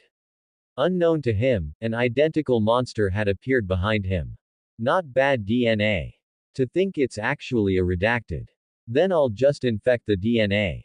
Ha ha ha ha. Tian Shiwen heard a buzzing sound, then watched the monster enter the Omnitrix. He wanted to use his ability to pull it out, but suddenly felt that his body wasn't right. His original silver hair began to turn black, and his pupils were slowly changing. He could feel something inside his body trying to alter his physique. Fortunately, he was still conscious and it wasn't too late. Just as he was thinking this, the Hogyoku on his chest suddenly reacted violently. A purple light gradually surged toward the Omnitrix, and the monster that had just entered it was blasted out. Ben and the others rested after noticing the commotion and immediately rushed over. When they saw the monster in the distance that had knocked down several trees, they felt their sanity dropping to 0. What is that thing? It's so ugly. Gwen Tennyson expressed her disgust first, and Ben and Max Tennyson nodded in agreement. Protect Ben. That thing seems to be able to infect the DNA inside the Omnitrix. Tian Shiwen shouted to the group after feeling the Hogyoku finish evolving his body. Diamond Head ran toward him immediately upon hearing this, while Max Tennyson and Gwen Tennyson guarded Ben. Ah. What is this? How could it block my invasion? The invasion demon, whose face was already not great to begin with, became even more twisted and terrifying after showing an expression of confusion. Are you okay? Diamond Head asked a redundant question while shielding Tian Shiwen. Do I look like I'm okay?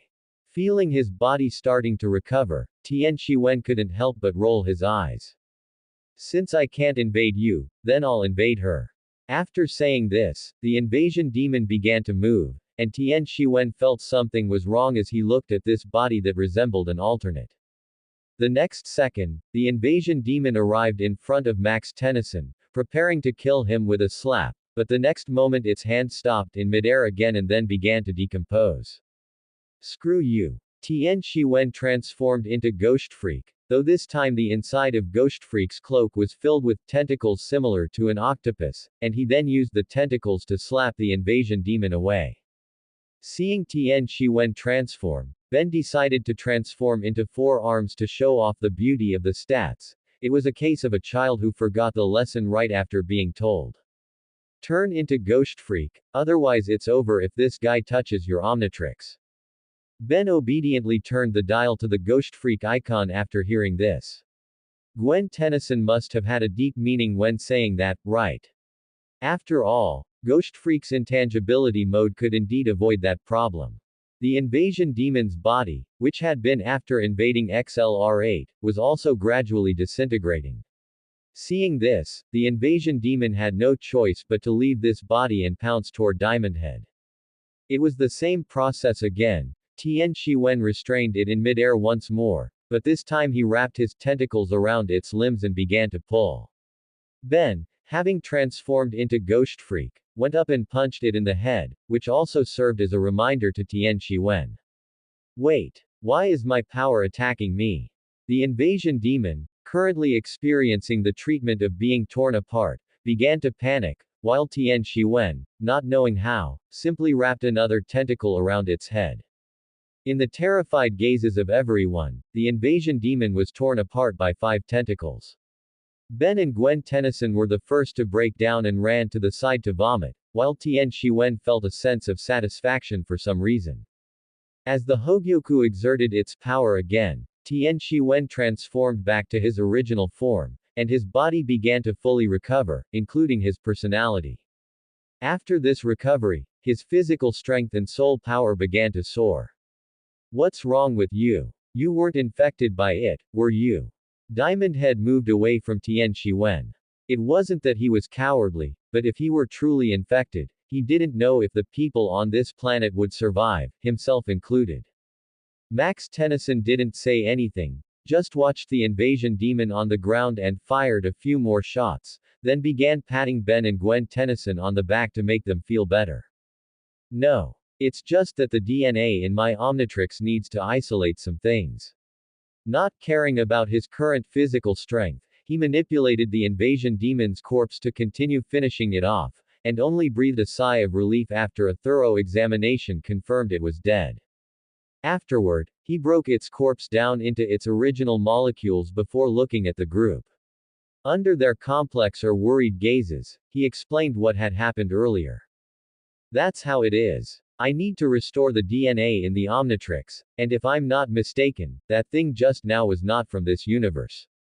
You mean an alien race from another universe came to this universe?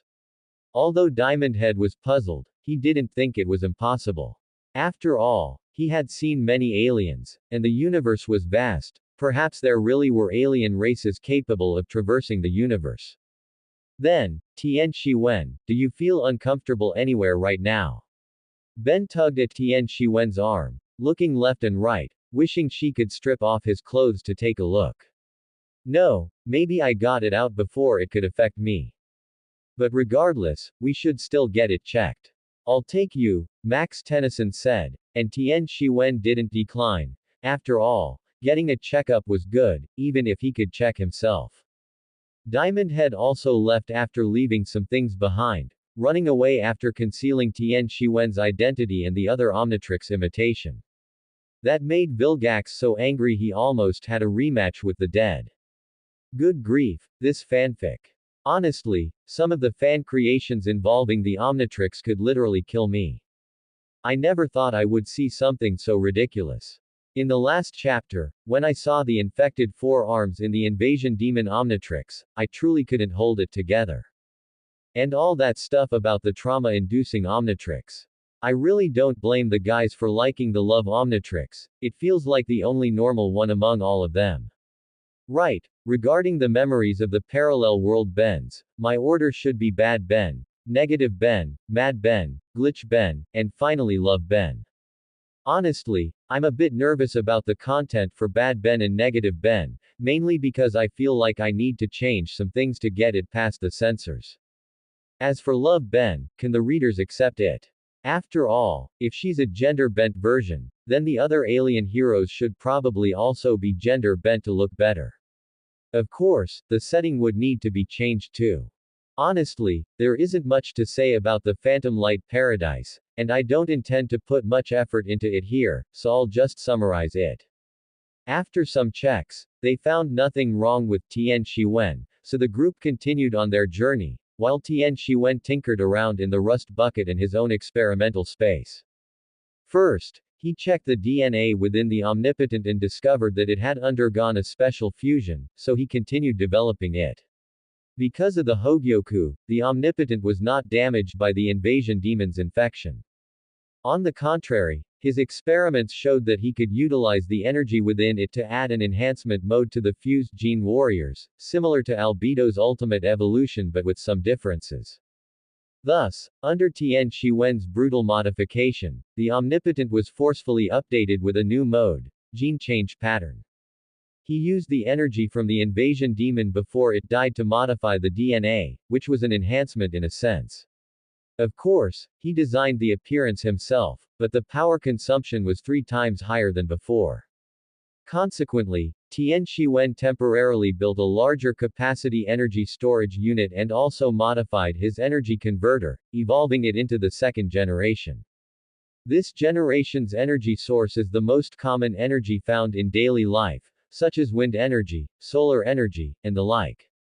Because this energy converter is smaller in volume, it is suitable for installation on the Omnipotent. Therefore, in future battles, he might be consuming energy while simultaneously replenishing it. It's like the aesthetic of Denji encountering the Eternity Devil. Meanwhile, in the Phantom Light Paradise, Tian Shiwen successfully harvested the DNA of that light and fused it with the DNA of a mono alien from the universe, creating a new fused gene warrior, Lightning Man. Its skin color is primarily the yellow and black of that light, and its body is tall and slender, looking like a recolored heat blast. It has organs inside its body that store electrical energy, which are transferred to its body when needed. It can use the energy body conversion of that light, and can also discharge and absorb electricity, a noble electric-type character. After activating the gene change pattern to become super transformed Lightning Man, it can trigger discharges from thunderclouds in the sky and can also replenish itself by absorbing energy from the thunderclouds. It can trigger an electromagnetic field that envelops an area, causing electronic devices to fail. At this time, the group arrived at a restaurant. Although it was called a restaurant, in some aspects, it was better than some hotels. Gwen Tennyson was checking the information about this restaurant. Ben was looking at Tian Shiwen, while Tian Shiwen was thinking about Kevin. This person, whose stance in the original work was extremely complex, he had no signs of redemption in the first season, yet joined the main cast in Alien Force. It was quite bizarre. And his race, one moment he's an Osmosian, the next he's a human mutant. That's how the setting is, the writers just need to complete it, but the audience thinks about it a lot more. Anyway, regardless of whether he is an alien or a human, Tian Shiwen was determined to get his DNA. Although he could only absorb 1/10 of the energy, it would be enough if used properly. Just as Tian Shiwen was thinking, he heard Ben's joyful voice. Wow, the latest Sumo Slammers video game launch event.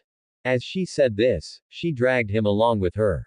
The security guard at the door stared coldly at the two and said, "Identification." Ben pretended to search her body for a moment, then spoke up. I forgot it inside. I'm a professional player for the demo game system. Please present your VIP pass. Ben was completely out of options regarding this and could only walk back with her head down, taking Tian Shiwen with her. Tian Shiwen. He took out a game console from his game space, imported the data from the console into the Prometheus system, and after seeing that the game was installed, handed it over. Ben was in the midst of sadness when she was attracted by the image on the screen of the purple game console. What is this? Here, I just tested out some hacking techniques to make this. Seeing that you're quite interested, you can play with it for a while. Ben immediately gave a bear hug, rested her head on someone's body, rubbed it for a while, and then let go. Thank you. Afterward, she couldn't tear herself away from the game console. Max Tennyson said the same thing as always, "You're going to spoil her like this." Alright, Uncle Max, this is just a test for me to verify my own skills. I only gave it to her because I saw she was interested. Who would believe that? Gwen Tennyson indicated for him to keep pretending, while Tian Shiwen indicated he didn't understand. Ben's eyes were fixed on the screen, but her ears were constantly paying attention to their conversation. Upon hearing Tian Shiwen's sophistry, the corners of her mouth were as hard to suppress as in Alaska 47. It's just that there was no fantasy time meme here, and plus, Ben knew Tian Shiwen's personality, otherwise, one of the three great illusions of life might have appeared. He likes me. Although it wasn't actually an illusion, someone refused to admit it. After all, making him admit he was interested in an elementary school student was impossible. I'm going out for a while and might be back a bit late. Is that okay? Upon hearing this request from Tian Shiwen, Max Tennyson was a bit confused, but thinking of the child's personality, he agreed. After all, he wasn't rash and impatient like his granddaughter, but rather as steady as an adult. And after hearing this, Ben pestered him a few times asking where he was going before being talked out of following him by Tian Shiwen. Just kidding, in a sense, he was going to find a spiritual young man, and whether he would find him was another question. If he found him and it turned into a blonde guy plot, Max Tennyson and her parents would probably want to kill him directly.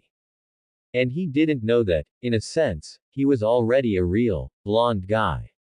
Although his hair wasn't dyed blonde, to Ben's father, it was already a fatal blow. Tian Shiwen, old man, is it safe if I park my ghost fire downstairs at your place?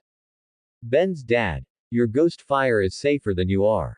After leaving, Tian Shiwen went straight to find that kind of video game arcade. After all, he remembered that Kevin spawned there.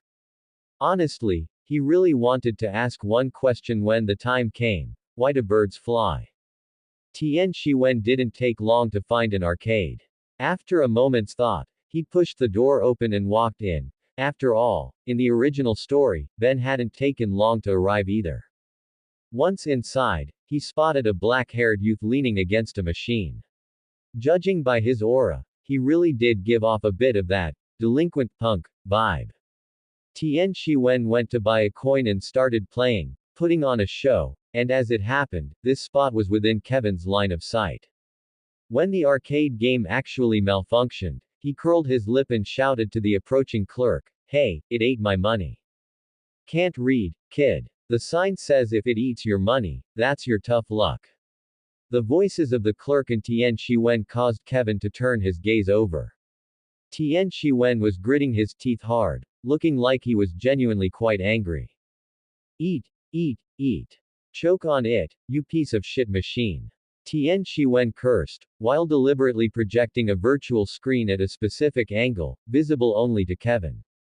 From Kevin's perspective, something had appeared in front of this person with the distinctive hair color.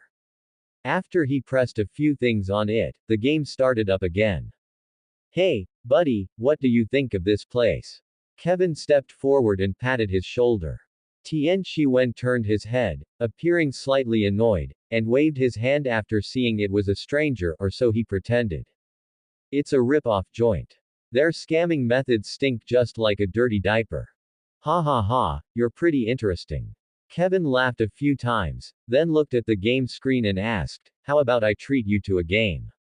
Oh, thanks, but this rip-off joint can't stump a master hacker like me. Kevin hadn't heard of a hacker, but after thinking about that novel device from earlier, he put two and two together. Hacker. Sounds cool. In that case, I'm gonna head out. My name's Kevin. Tian Shiwen. After the two exchanged names, a group of people approached. Seeing them, Kevin immediately bolted, though he didn't get far before he was blocked. Long time no see. Where are you going? Going home to recharge your batteries. Kevin backed away, but the two people behind him immediately grabbed his arms. Tian Shiwen placed a small earpiece behind Kevin's ear and asked, need a hand? Kevin turned his head and saw that Tian Shiwen's hand was resting on a purple watch. Although he was a bit confused, he still gave a slight nod. Tian Shiwen immediately turned the floor beneath the group into a virtual construct, causing them to fall through, while Kevin landed safely in front. Afterward, once the floor was restored, he teleported them back, only for them to slam their heads into the floor, falling into a very peaceful sleep. Thanks. No problem. By the way, what did you do to get a whole group of people blocking your path? Kevin stood up from the ground and brushed off the dust. Hearing the question, he turned to look at the people, sleeping, on the floor and said, I smashed something at their headquarters, and then they came looking for me. Cool, Tian Shiwen said, preparing to leave, though, of course, that was just an act. Hey, wait. Kevin's voice called out, and Tian Shiwen turned his head, looking puzzled. Is there something else? You helped me beat the crap out of these losers. How about I show you around New York? Sure, I've got nothing better to do anyway. Meanwhile, in the room. Ben didn't know why, but as she played the game, she lost interest, and she felt something heavy on her head. It was fortunate that this wasn't a CD, otherwise, Ben wouldn't even have a place to cry. That's weird. Why isn't Shiwen back yet? Ben subconsciously ignored the message Tian Shiwen had left about returning late. After tossing the game console onto the bed, the more she thought, the more anxious she became. Recalling some manga she'd read about, the girl who falls from the sky defeating the childhood friend, and how the blonde-haired guy couldn't do anything as the loser, a sudden thought popped into her head. Is it possible that Tian Shiwen met some girl who fell from the sky, and is out having a blast with her? Kevin. Tian Shiwen. Then, Ben put herself in the perspective of the childhood friend. She immediately imagined the classic, hero saves the beauty, the damsel has no way to repay him so she offers herself, followed by developing feelings over time, and finally bringing a girlfriend home. Mom, Dad, I really love XX. And she could only watch it all happen from the next room, as if frozen in place, unable to do anything. It hurts. It hurts so much. No way. I was clearly here first. Ben rushed out of the room. Under the surprised gazes of Max Tennyson and Gwen Tennyson, she said she was going out to play and then ran off, vanishing from sight. Meanwhile, on the other side. Hey, do you have superpowers too? That's my weapon, Prometheus. It's my professional team and partner, so you could say it's my superpower. What a coincidence, I have them too. I'm like an energy sponge. Motors, AC units, lights, batteries, it's all the same. I can absorb electricity and discharge it whenever I want, totally up to me. So where did you get your ability? I was born with it. The two talked as they walked toward a certain place, with Kevin leading the way. Halfway there, he suddenly said, come on, I'll take you to see my pad. This almost gave Tian Shiwen a fright, as he thought Kevin might be gay. After all, with Ben being a girl now, it wouldn't be strange for Kevin to have that attribute too. But remembering that this seemed to have happened in the original work too, he followed along with a bit of vigilance. He certainly wasn't afraid, but he didn't want to experience or get to know that kind of person. After all, he had to look out for his own life. Meanwhile, Ben, who was running around the streets, felt her head getting even heavier. If it had felt like the weight of a few pebbles before, now it felt like a brick had been placed on her head. I don't want that to happen. Unaware of Ben's movements, Tian Shiwen and Kevin were heading toward an abandoned underground warehouse. You live here? Yeah, I live alone. Tian Shiwen nodded and began to think about how to get the DNA. Seeing a small blanket Kevin had laid out, he walked over toward it. That's where I sleep, Kevin said after seeing Tian Shiwen walk over. Then he headed toward another spot to check if anyone had been there. Tian Shiwen silently collected a few hairs he saw, but since he wasn't sure if they had fallen recently, he needed something else. Kevin was checking something over by the table. While inspecting it, he felt a sharp stinging sensation in his hand. Looking closely, he realized it was some broken glass. I forgot there was still this stuff here. At that moment, Tian Shiwen came over with a piece of paper and handed it to him, while asking, what happened? Just some glass, it's no big deal. Seeing Kevin clean the blood off his hand, Tian Shiwen made an excuse to go look at the other side, taking the opportunity to tuck the paper into his game inventory. Not long after, Tian Shiwen and Kevin went out together to wander around again, though it was more like aimless roaming. Just then, Kevin suddenly had an idea. A little plan to make money. Time flew by until evening, and Ben had been searching from the afternoon until night. She felt like she was going crazy with anxiety. By now, Ben's mind was flooded with various scenarios, things like, your boyfriend is so smooth, I'm so comfortable, I can't do anything, and, golden-haired loser, woof woof woof. In short, every kind of NTR plot had already played out in her head. Die, NTR. This was the cry of Ben's soul, the inner voice of anyone who had been cuckolded in reality, and a testament to her deep hatred for it. The protagonist, Tian Shiwen, was in a subway with Kevin. Although he knew what Kevin was about to do, he still asked, what are we doing? At the same time, he silently manipulated Kevin's optic nerves to make him believe the tracks had been switched. Since he already possessed the Hogyoku, it was only reasonable to use something like Kyoka Suigetsu, right? A cash-filled armored train will pass through here. I've switched the tracks, so it will collide with the passenger train. Boom. Then we'll be rich. You use Prometheus to take us away, and we'll fly off into the sunset together. Well, Tian Shiwen was too exhausted to even retort. The term, fly off into the sunset, was just too abstract. I refuse. I don't see what I would gain from this. Hey, money is hard to come by. Aren't you tempted by a train full of cash? Sorry, that idea is just too boring. Upon hearing this, Kevin's expression turned cold. Bro, you should have my back. But I shouldn't have to sacrifice people's lives to have your back. Kevin gave a disdainful laugh and sneered, then stop me, hacker boy. With that, he reached out with his electrified hand to grab Prometheus, but Tian Shiwen twisted his body backward and then kicked him in the stomach, sending him flying. In reality, he had held back quite a bit of strength. If he had used his full power, he would have brought down the entire underground tunnel, no doubt. You seem to have misunderstood something. My martial arts skills are no less impressive than my hacking skills, and besides. Tian Shiwen pressed the popped-out dial. As a burst of data enveloped him, a figure covered in electric arcs appeared. Who told you that I only have the Prometheus mode? Kevin crawled out of the rubble and froze for a moment when he saw the inhuman creature opposite him, but he quickly lashed out with the electricity swirling around his hands. Lightning Man stood his ground with hands on his hips, watching Kevin charge him, and couldn't help but snort twice. How could it be useless? Kevin couldn't believe it. Lightning Man transformed into an energy form, reappeared behind Kevin, and pinned his arms behind his back. I don't care what happens to you in the future, but at least don't cause trouble in front of me right now. Lightning Man dragged him to the stairs and tossed him outside. Just then, Ben happened to pass by and was startled to see someone fly out. Hey, are you performing some kind of flying act? After hearing this, Kevin's already heated temper flared up even more.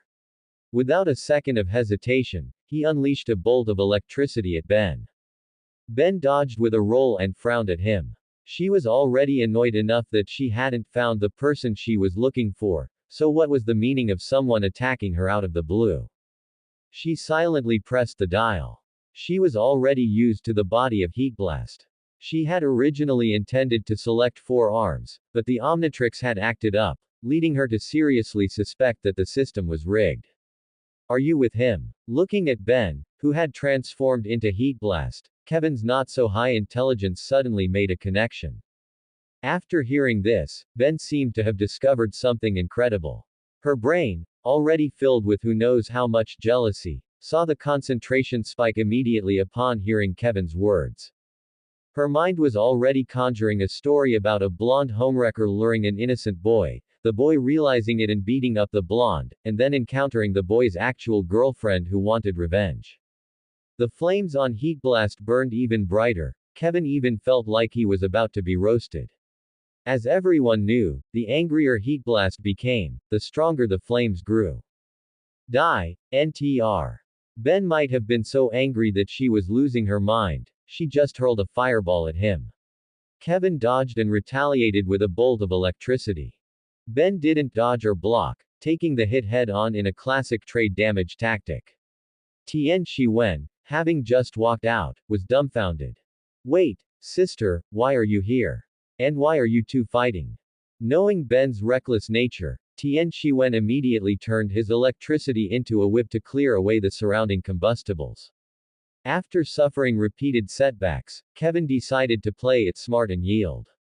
Wait, I was wrong. I shouldn't have attacked you. Please forgive me. With that, he even pressed his palms together. I might have just gotten a bit carried away. I'm sorry. Ben's anger subsided, and since the Omnitrix had turned red and forced her to transform back, she felt a bit guilty looking at the charred wounds on Kevin's body. After all, she had gotten hot-headed and projected her imagination onto reality. Although he had attacked her, she had already paid him back. You can go. Remember not to go around hurting people next time. Kevin agreed on the surface, but as she turned around, he grabbed the Omnitrix and began absorbing energy. However, he had only held it for 2 seconds before being whipped away. I'm saying, did you really forget I was standing right there? Tian Shiwen walked over to Ben and couldn't help but remark on Kevin, who was clutching his chest in the distance. The Omnitrix on Ben's wrist, which had turned green, returned to normal. Tian Shiwen, where did you run off to? Why haven't you been back all afternoon? I've been looking for you all afternoon. Don't tell me you were just hanging out with him. And, seeing the person she had been searching for all afternoon, Ben seemed to have opened the floodgates, releasing all her grievances and anxiety. Tian Shiwen rubbed his head and looked at the fallen Kevin. Although he didn't know if Kevin had successfully absorbed any energy, he decided that less trouble was better than more, so he spoke to Kevin on the ground. I don't know if you absorbed any energy from this watch, but I advise you not to use it casually. Doing so will significantly reduce your time as a human, and you might even turn into some kind of monstrosity. Kevin's eyes were gloomy, and it was unclear if he had taken the advice to heart. However, he knew he couldn't handle fighting both of them, so he ran off while Ben was complaining to Tian Shiwen again. Tian Shiwen silently removed the buff on his nervous system. If he listened, fine. If he didn't and came looking for trouble again, then he would have a certain Professor Yang come over to test exactly how much electricity he could absorb. Tian Shiwen left with Ben, who was clinging to his arm. Meanwhile, in a certain corner, 2 people were watching silently. He transformed the invasion demon's energy into a mode and completely wiped out its consciousness. A clever idea. In that case, this watch. Professor Paradox said as he took out a watch. It was none other than the watch with tentacles from Tian Shiwen's memory, the Carnatrix. However, a drop of blood was dripping onto its dial, and the Carnatrix seemed to have crashed, showing no reaction at all. Let's treat the Carnatrix as a side quest for when he's in middle school. After he defeats it, let him research it on his own. I believe that with his innovation and caution, he won't make any mistakes. Besides, there's us, and there's me. At worst, a drop of blood can make it return to how it was. Tien Shisho said as he manipulated space to open a door and walked through it, with Professor Paradox following closely behind. Ever since the Kevin incident, Tien Shiwen had felt that Ben was acting strange. She was clingier than before, and he never knew what was going on in her head all day. Basically, whenever she had the time, she would tell him stories about NTR, like how an NTR character would abduct ignorant boys or girls. Seriously, is the United States really this free? Should a child even know these things? Tien Shiwen didn't say anything, just chewing on the bubblegum in his mouth while looking at the Prometheus in his hand, not wanting to keep listening to Ben's nagging. Moreover, for the first time, he felt bored in this world. Why doesn't this world even have smartphones, hey? Meanwhile, in space, Vilgax had begun his routine of dropping instances every time he appeared, though judging by his tone, perhaps due to the impression left by previous attempts, he didn't really expect to bring back the Omnitrix. However, Diamond Head's betrayal also annoyed him, even though it was just an employment relationship and he hadn't even paid yet. Kucha. High-level transition sound effect. Ben was holding a box of cookies, preparing to return to the vehicle, with Gwen Tennyson behind her looking clearly unhappy, while Tien Shiwen stayed in the rust bucket as usual. Bong! The sound of the vehicle exploding startled Ben. Turning around, she saw a group of helmeted robbers wielding firearms, displaying the special atmosphere of freedom unique to the United States. What are you looking at? One of them pointed a gun at Ben and the others and fired a shot. The laser then turned into data in the air and exploded behind her, sending her flying directly. That's truly strange. Robbers have these things. Tien Shiwen felt puzzled by this. When the police were still using handguns, the robbers were already using laser guns. It was too humorous. Seeing this, Ben still chose her favorite simple and powerful hero. With the appearance of 4 arms, the few robbers felt the beauty of raw stats. 4 arms slammed the ground, shaking several of them into the air. Although she saw a police officer get ambushed while greeting someone in the back, she still shattered their robber dream with 3 punches. After Ben grabbed one person on each side and took off their helmets, she was stunned. They're all women. Hey, I don't want to hurt you. Then she was ambushed again, taking a shot straight in the back. Oh, you really are thoughtful. Seeing this, Tien Shiwen couldn't help but cover his face, but thinking that she was still just a child, he didn't want to criticize her, simply silently adding a note on the Prometheus, physical combat enhancement training. Beat her up. Gwen Tennyson shouted, cheering her on. At that moment, the mechanical monster sent by Vilgax released cutting beams from both the left and right, separating the battlefield. Hey, that's my money. The female robber was furious seeing the banknotes flying in the sky, while her accomplice just said, "It's all yours," and ran away. With no other choice, the female robber had to work alone. Watching the mechanical monster shooting all around Ben and the armed female robber closing in from behind, Max Tennyson saw a tire on the ground, immediately picked it up, and threw it at the female robber. Ben, the mechanical monster must be here to steal the watch. Max Tennyson shouted to warn Ben. After the female robber climbed up from the ground, she immediately turned around, fired a shot at him, and yelled, "Less talk, you old geezer." Max Tennyson dodged, but the energy laser released from the female robber's gun hit the top of the gas station.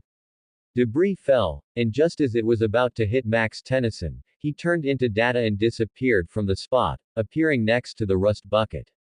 Thanks, Tien Shiwen. After Max Tennyson thanked him, he saw Tien Shiwen get out of the car and run off somewhere, feeling a bit confused for a moment. As for Ben, because of the incident where her grandfather had almost been sent to the hospital, she had stacked up a layer of blood rage, directly dragging the mechanical monster down from the sky and destroying it with a single slap. Then, she threw it directly at the female robber, knocking her to the ground, though she still hadn't lost consciousness.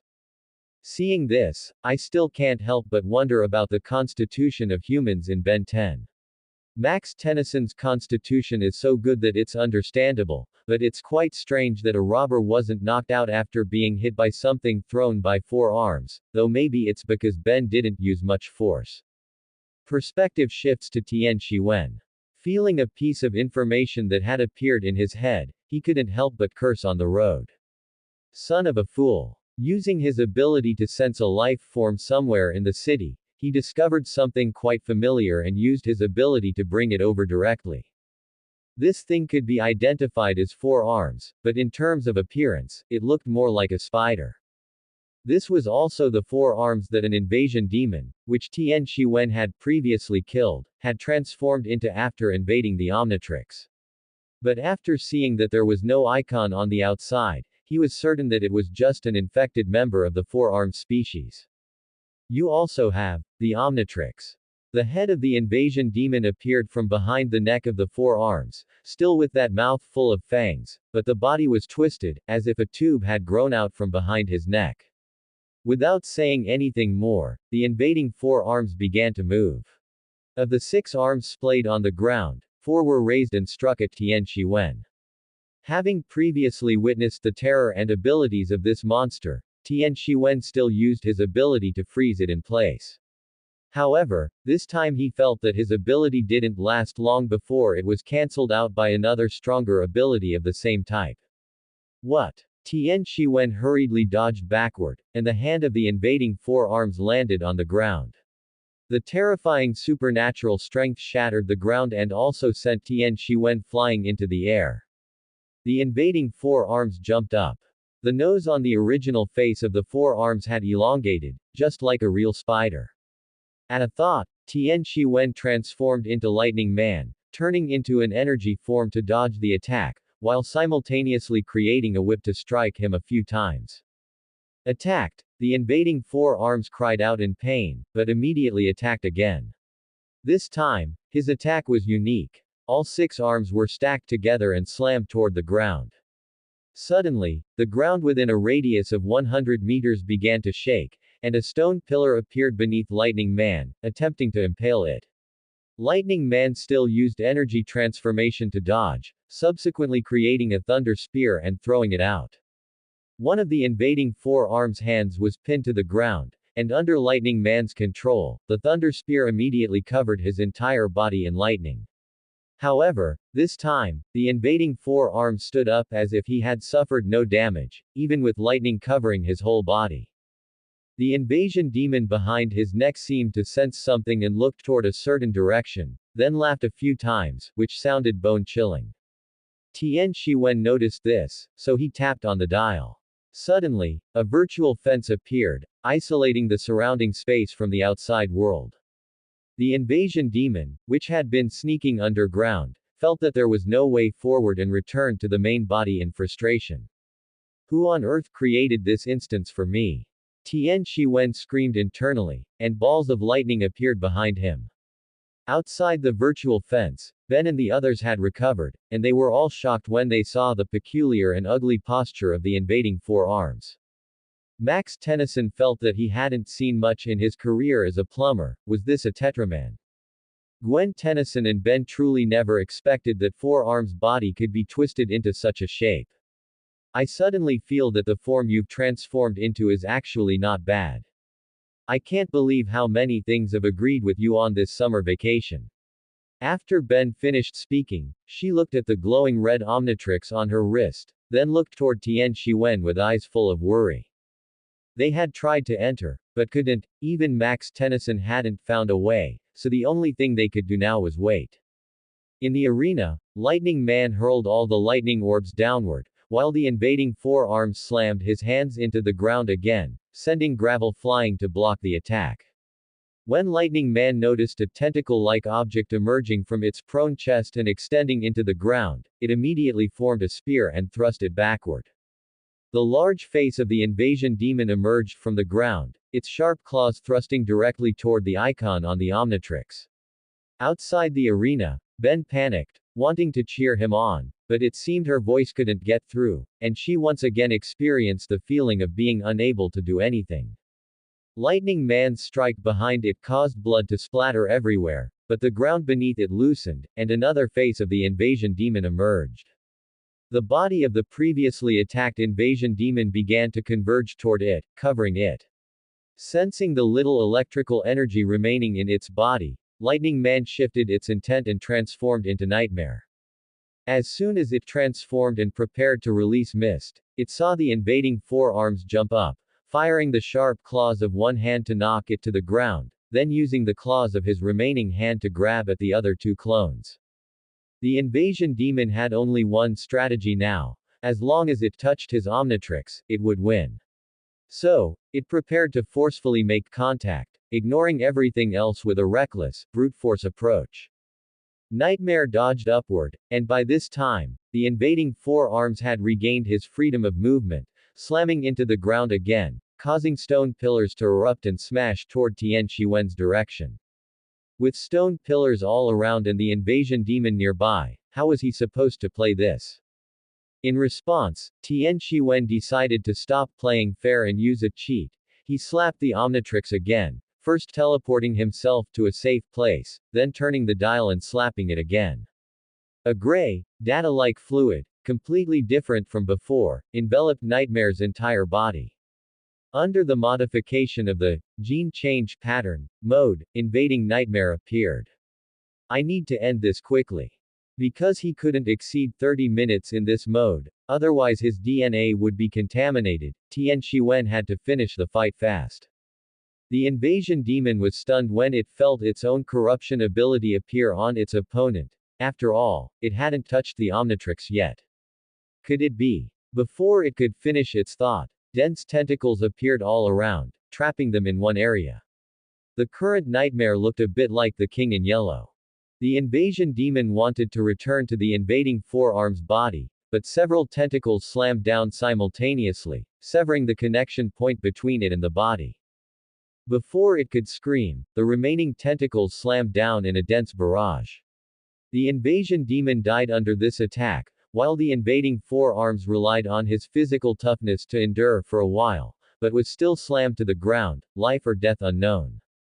Tian Shiwen felt a sense of satisfaction, but immediately suppressed it. He looked at the invading four arms on the ground, very curious about what his consciousness was like. As for the invasion demon, it had been smashed into hero fragments and was useless now. He used his tentacles to prop the invading four arms body into a standing position and then observed his state. Kill. Although the invading four arms voice was very weak, Tian Shiwen still heard it, so he walked up to the invading four arms to listen carefully to what he was muttering. Kill you. Kill everyone. Tian Shiwen heard it clearly this time. Recalling the weird feeling of transforming into this state and standing in the invading four-arm state, he naturally associated it with the invasion demon. Could it be that besides contaminating DNA, it can also change a creature's personality? Just as he was thinking this, a sudden change occurred. The invading four arms suddenly lashed out, using all his strength to break free with one hand and slammed directly toward Tian Shiwen. At such a short distance, Tian Shiwen couldn't dodge. Thinking that his body wouldn't be seriously harmed, he directly extended his sharp claws, lengthened them, and stabbed them into his body. Nightmare's figure flew backward, and the invading four arms finally breathed his last. Shiwen. Outside, Ben exclaimed upon seeing this, an unprecedented worry appearing in her heart. Max Tennyson and Gwen Tennyson were waiting for the barrier to disappear, and one was already prepared to call for an ambulance, because after taking such a punch, the situation where Tian Shiwen should have been unscathed did not happen. Instead, he immediately transformed back into a human teenager, clutching himself as he fainted. In his expectations, even if this punch could injure him, it shouldn't have been to this extent. Filled with confusion, he collapsed and passed out. Young people really are great, they fall asleep the moment they hit the pillow. The transformation ended and the barrier disappeared. Ben ran over immediately, shaking Tian Shiwen's body, trying to wake him up. All right, Ben, stop shaking him. If Shiwen has any wounds, you'll only make them worse. Max Tennyson walked up, saying this while pulling Ben's hands away from shaking Tian Shiwen, then checked for any injuries. Ben didn't speak, looking at Gwen Tennyson as she prepared to call an ambulance. Just then, the Omnitrix recovered, and she slid it to XLR8 and pressed down. I'll take him to the hospital. Ben scooped up Tien Shi Wen and vanished into a blur, then proceeded to bring the other two over one by one. What the fool, how could it have hit me like that? This was the first thing Tien Shi Wen said after waking up, and he was dumbfounded after looking at the surrounding scene. The surroundings were full of high-rise buildings, not looking like Bellwood at all, and this scene felt particularly familiar to him. How did I end up in my mental world? Tien Shi Wen understood. It turned out that things should have gone as he expected, and he should have been fine, but it was because he had come to this mental world that these things happened. So what do I do now? Is there Zangetsu? Do I have a Zanpakuto? Tien Shi Wen started muttering to himself while wandering around, the kid thinking he might have Soul Reaper powers inside him too.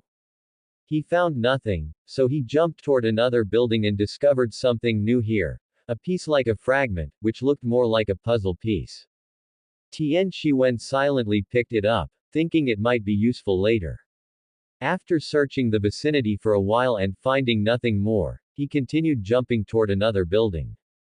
Just as he thought, there was another piece here, so Tien Shi Wen followed his inner instincts and silently collected them.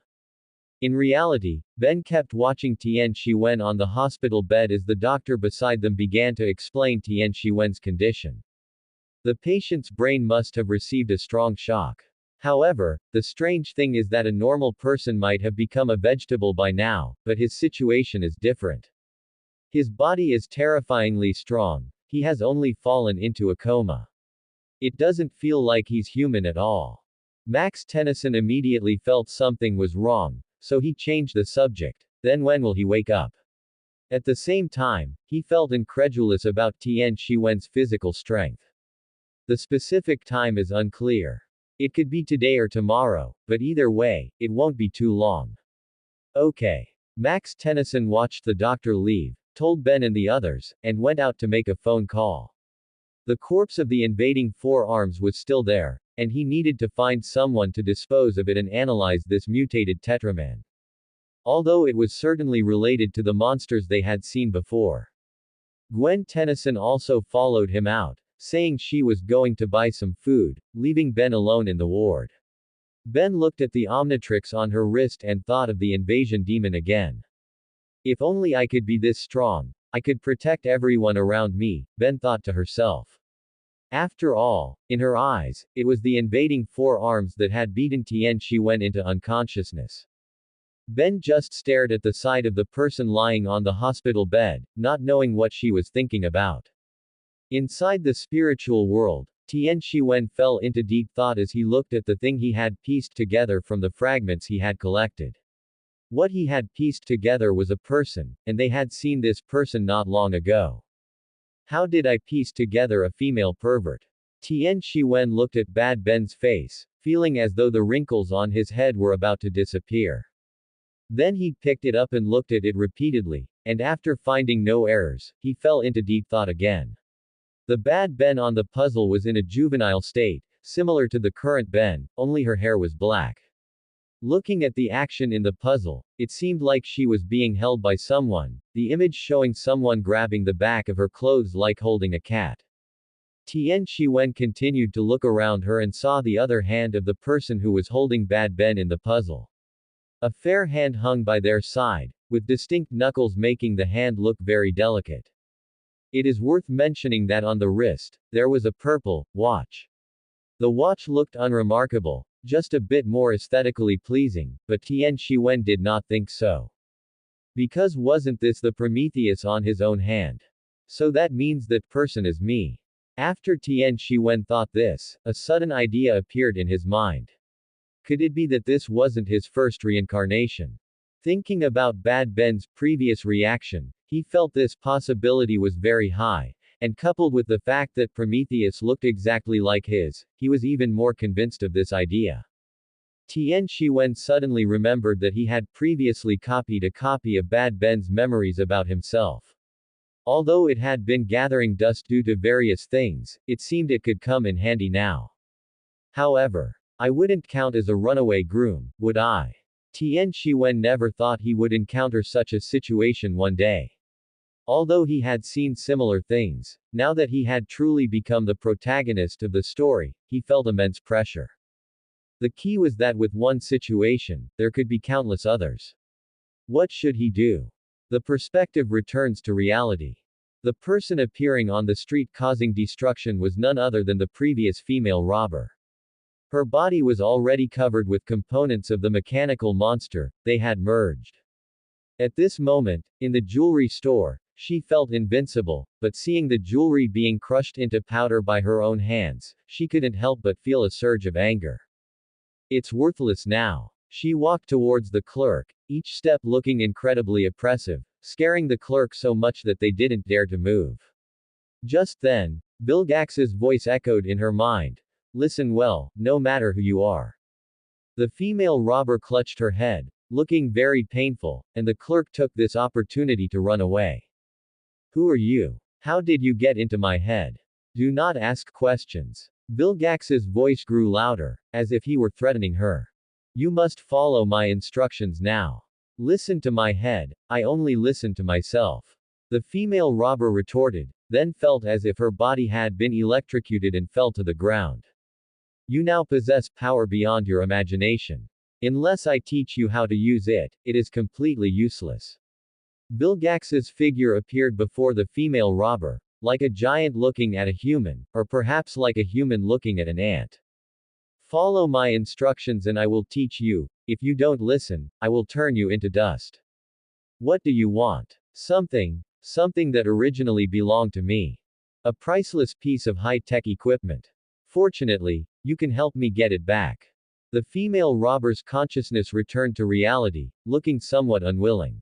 And the wearer of that thing was still in the hospital staring at someone, as if wanting to stare him awake, which left Gwen Tennyson, who had just gone out and returned, speechless.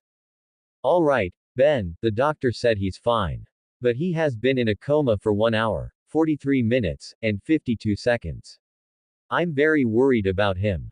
Ben stated the time without the slightest hesitation. After all, she had been watching him the whole time, so how could she not know? Oh, whatever makes you happy. But I'm very worried about the villainess who couldn't even beat 4 arms. Ben finally reacted when she heard this. She turned her head and began to argue. Hey, heroes don't hit women. Wow, you're so great. After saying this, Gwen Tennyson punched Ben on the shoulder, and Ben immediately retaliated. Didn't you just say, I'm not a hero right now?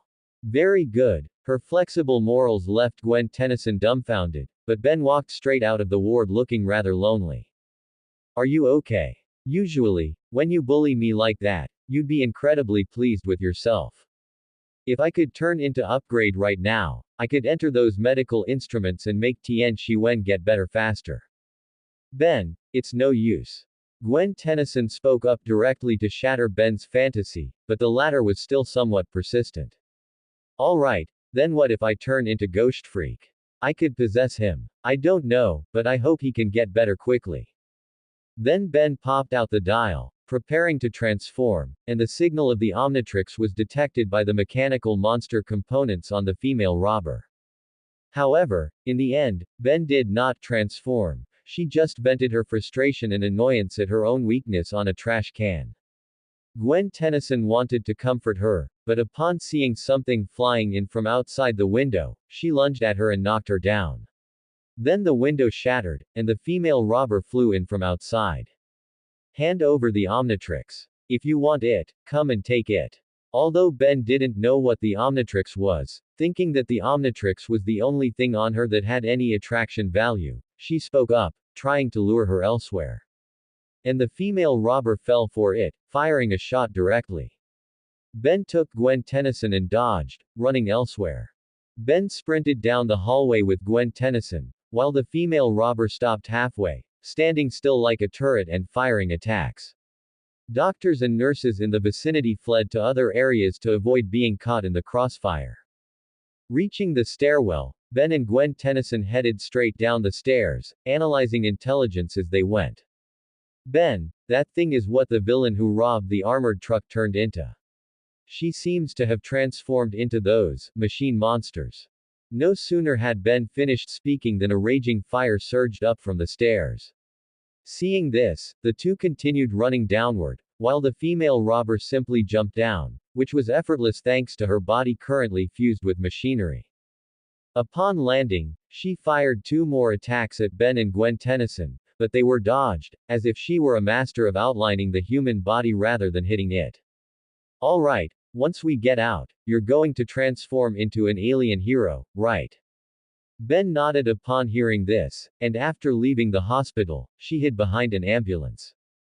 I advise you not to refuse a toast only to be forced to drink a forfeit, the female robber said, firing another laser at the rocks on the mountain. The falling rocks smashed toward the ambulance, and Ben slammed down on the popped-out dial. Amidst a flash of green light, 4 arms transformed again, or did she? Oh, how annoying. I wanted to get strong, not turn into a little alien torch, Ben complained, looking at her own red body with magma flowing through it. Heat blast. I don't think I'm remembering this wrong. Fire melts rocks, right? Ben turned to ask the honor student Gwen Tennyson present, and upon seeing her nod, immediately fired flames at the falling rocks. The result was that the rocks didn't melt, instead, they gained a burning property. Ben was dumbfounded when she saw this. Uh-oh, my technique seems to have had a slight miscalculation.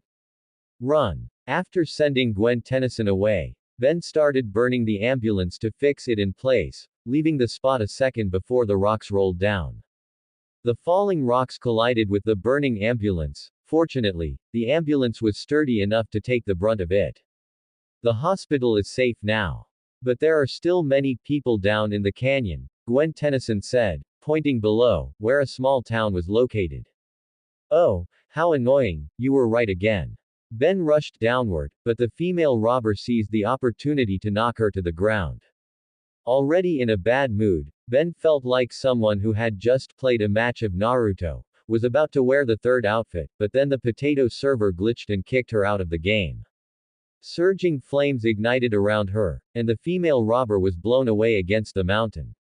Some rocks fell on her, and the flames continued to burn. Seeing this, Ben didn't linger and jumped straight down from the mountainside, although her landing wasn't exactly perfect.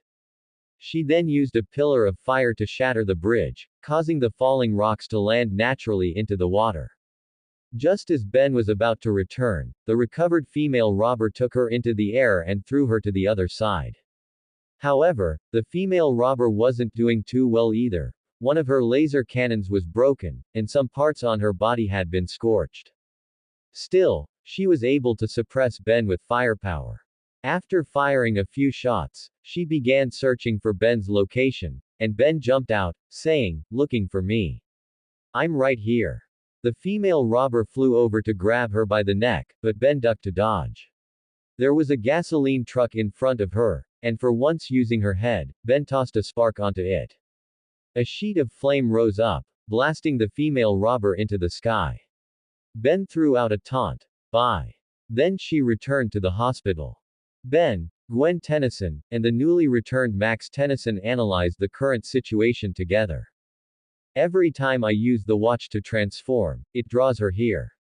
Don't worry, Ben. They've moved Tianchi Wen to a new room, you haven't transformed into an alien, and Grandpa is here, so it's fine. Seeing that Ben was feeling down, Max Tennyson spoke up to comfort her, but Ben kept talking to herself. Yeah, that's just for now, but what about tomorrow? We don't know when Tianchi Wen will wake up. What if she comes to grab Tianchi Wen tomorrow? I'm a dangerous person right now. You shouldn't be with me, and I shouldn't stay here. If it weren't for this Omnitrix, none of these strange things would have happened. Raising her left hand to look at the Omnitrix currently glowing red, Ben regretted it for the first time. Max Tennyson was very gratified that Ben had such considerate thoughts for others, but he didn't want her to remain in self-reproach, so he gave Gwen Tennyson a look, hoping she would say something. But we can't take it off, there's nothing we can do. Besides, it really has allowed you to save people, hasn't it? Is that so? Maybe, but that's not necessarily true. Ben looked out the window, her eyes suddenly becoming determined. In the distance, the female robber who had been blasted into the sky was not defeated. Instead, she still had the ability to move. She walked down the street, and passers-by immediately stayed away after seeing her. Just as she was preparing to continue her operation, Vilgax communicated with her again. My lord. Vilgax ignored this and asked straight to the point. Where is the Omnitrix? I can't get it. You're really something for not telling me my opponent was a superhero. I'm done. The female robber adopted a give up attitude, which was understandable. She had just felt like a badass only to be blasted into the sky. Who could handle that? Upon hearing this, Vilgax consumed the female robber directly within her consciousness. Help me seize the Omnitrix. If you dare to fail again, your worthless life will be forfeit. This time, make her come to you. That afternoon, while the group was resting, Ben snuck up. After observing that no one noticed, she got up and began writing a farewell letter, though a pair of amber pupils were watching her from behind. Ben hesitated for a while and wrote a letter to each of the three people. The first two were fine, but it was somewhat difficult to write to Tian Shiwen. What to write? Should I write that this is to protect you? That's too direct. Should I write don't blame yourself? That feels like a self-reflection. Just as Ben was hesitating, Tian Shiwen leaned her head on her shoulder and said in a slightly teasing tone, What are you writing? The warm breath exhaled, causing those sensitive ears to twitch involuntarily. Feeling this, Ben froze as if turned to stone. What's wrong? Did I scare the kid silly? Tian Shiwen lifted her head, not understanding what was wrong with this person, and reached out to ruffle her hair. After reacting, Ben covered her head to avoid further destruction and ran out of the ward, but Tian Shiwen grabbed her wrist outside the room. What? Do you want to face it alone? Ben didn't argue, just lowered her head, not knowing what she was thinking. Alright, I didn't mean to blame you. Seeing Ben keeping her head down and not speaking, Tian Shiwen patted her small head and used his hand to lift her chin so she would meet his gaze. Your reasoning is correct, but have you considered that there are people who worry about you? There is no denying that this would indeed minimize losses, but that is only in the best case scenario. Just think about it. What if I were still unconscious, and what if that villain came to attack us again right then? But isn't she looking for me? Ben asked. After all, based on her current line of thinking, the female robber had been looking for her, so as long as she wasn't near the others, it would be fine. But wouldn't it be easier to threaten you with your family than to find and defeat you? Tian Shiwen pointed to the two people in the hospital room and continued. Although Max Tennyson and Gwen Tennyson can fight better than the average person, they would inevitably be captured if the opponent has a powerful weapon. And if I hadn't woken up by now, I would just be a burden to them, a patient with no fighting ability. So, we all need you. After finishing, Tian Shiwen said no more and simply scooped her up to carry her back. Ben did not struggle, she just looked dazed, if one ignored the flush beginning to spread across her face. She was digesting what Tian Shiwen had just said, so she didn't want to move. Of course, there was also the reason that she didn't really want to struggle in the first place. After arriving at the hospital room, Tian Shiwen put Ben down. He wasn't worried about her running off again. After all, if the child still wanted to run away after he had said all that, he would just have to attach a tracker to her. Ignoring Gwen Tennyson, who was pretending to sleep, Tian Shiwen began to immerse himself fully in Prometheus's data.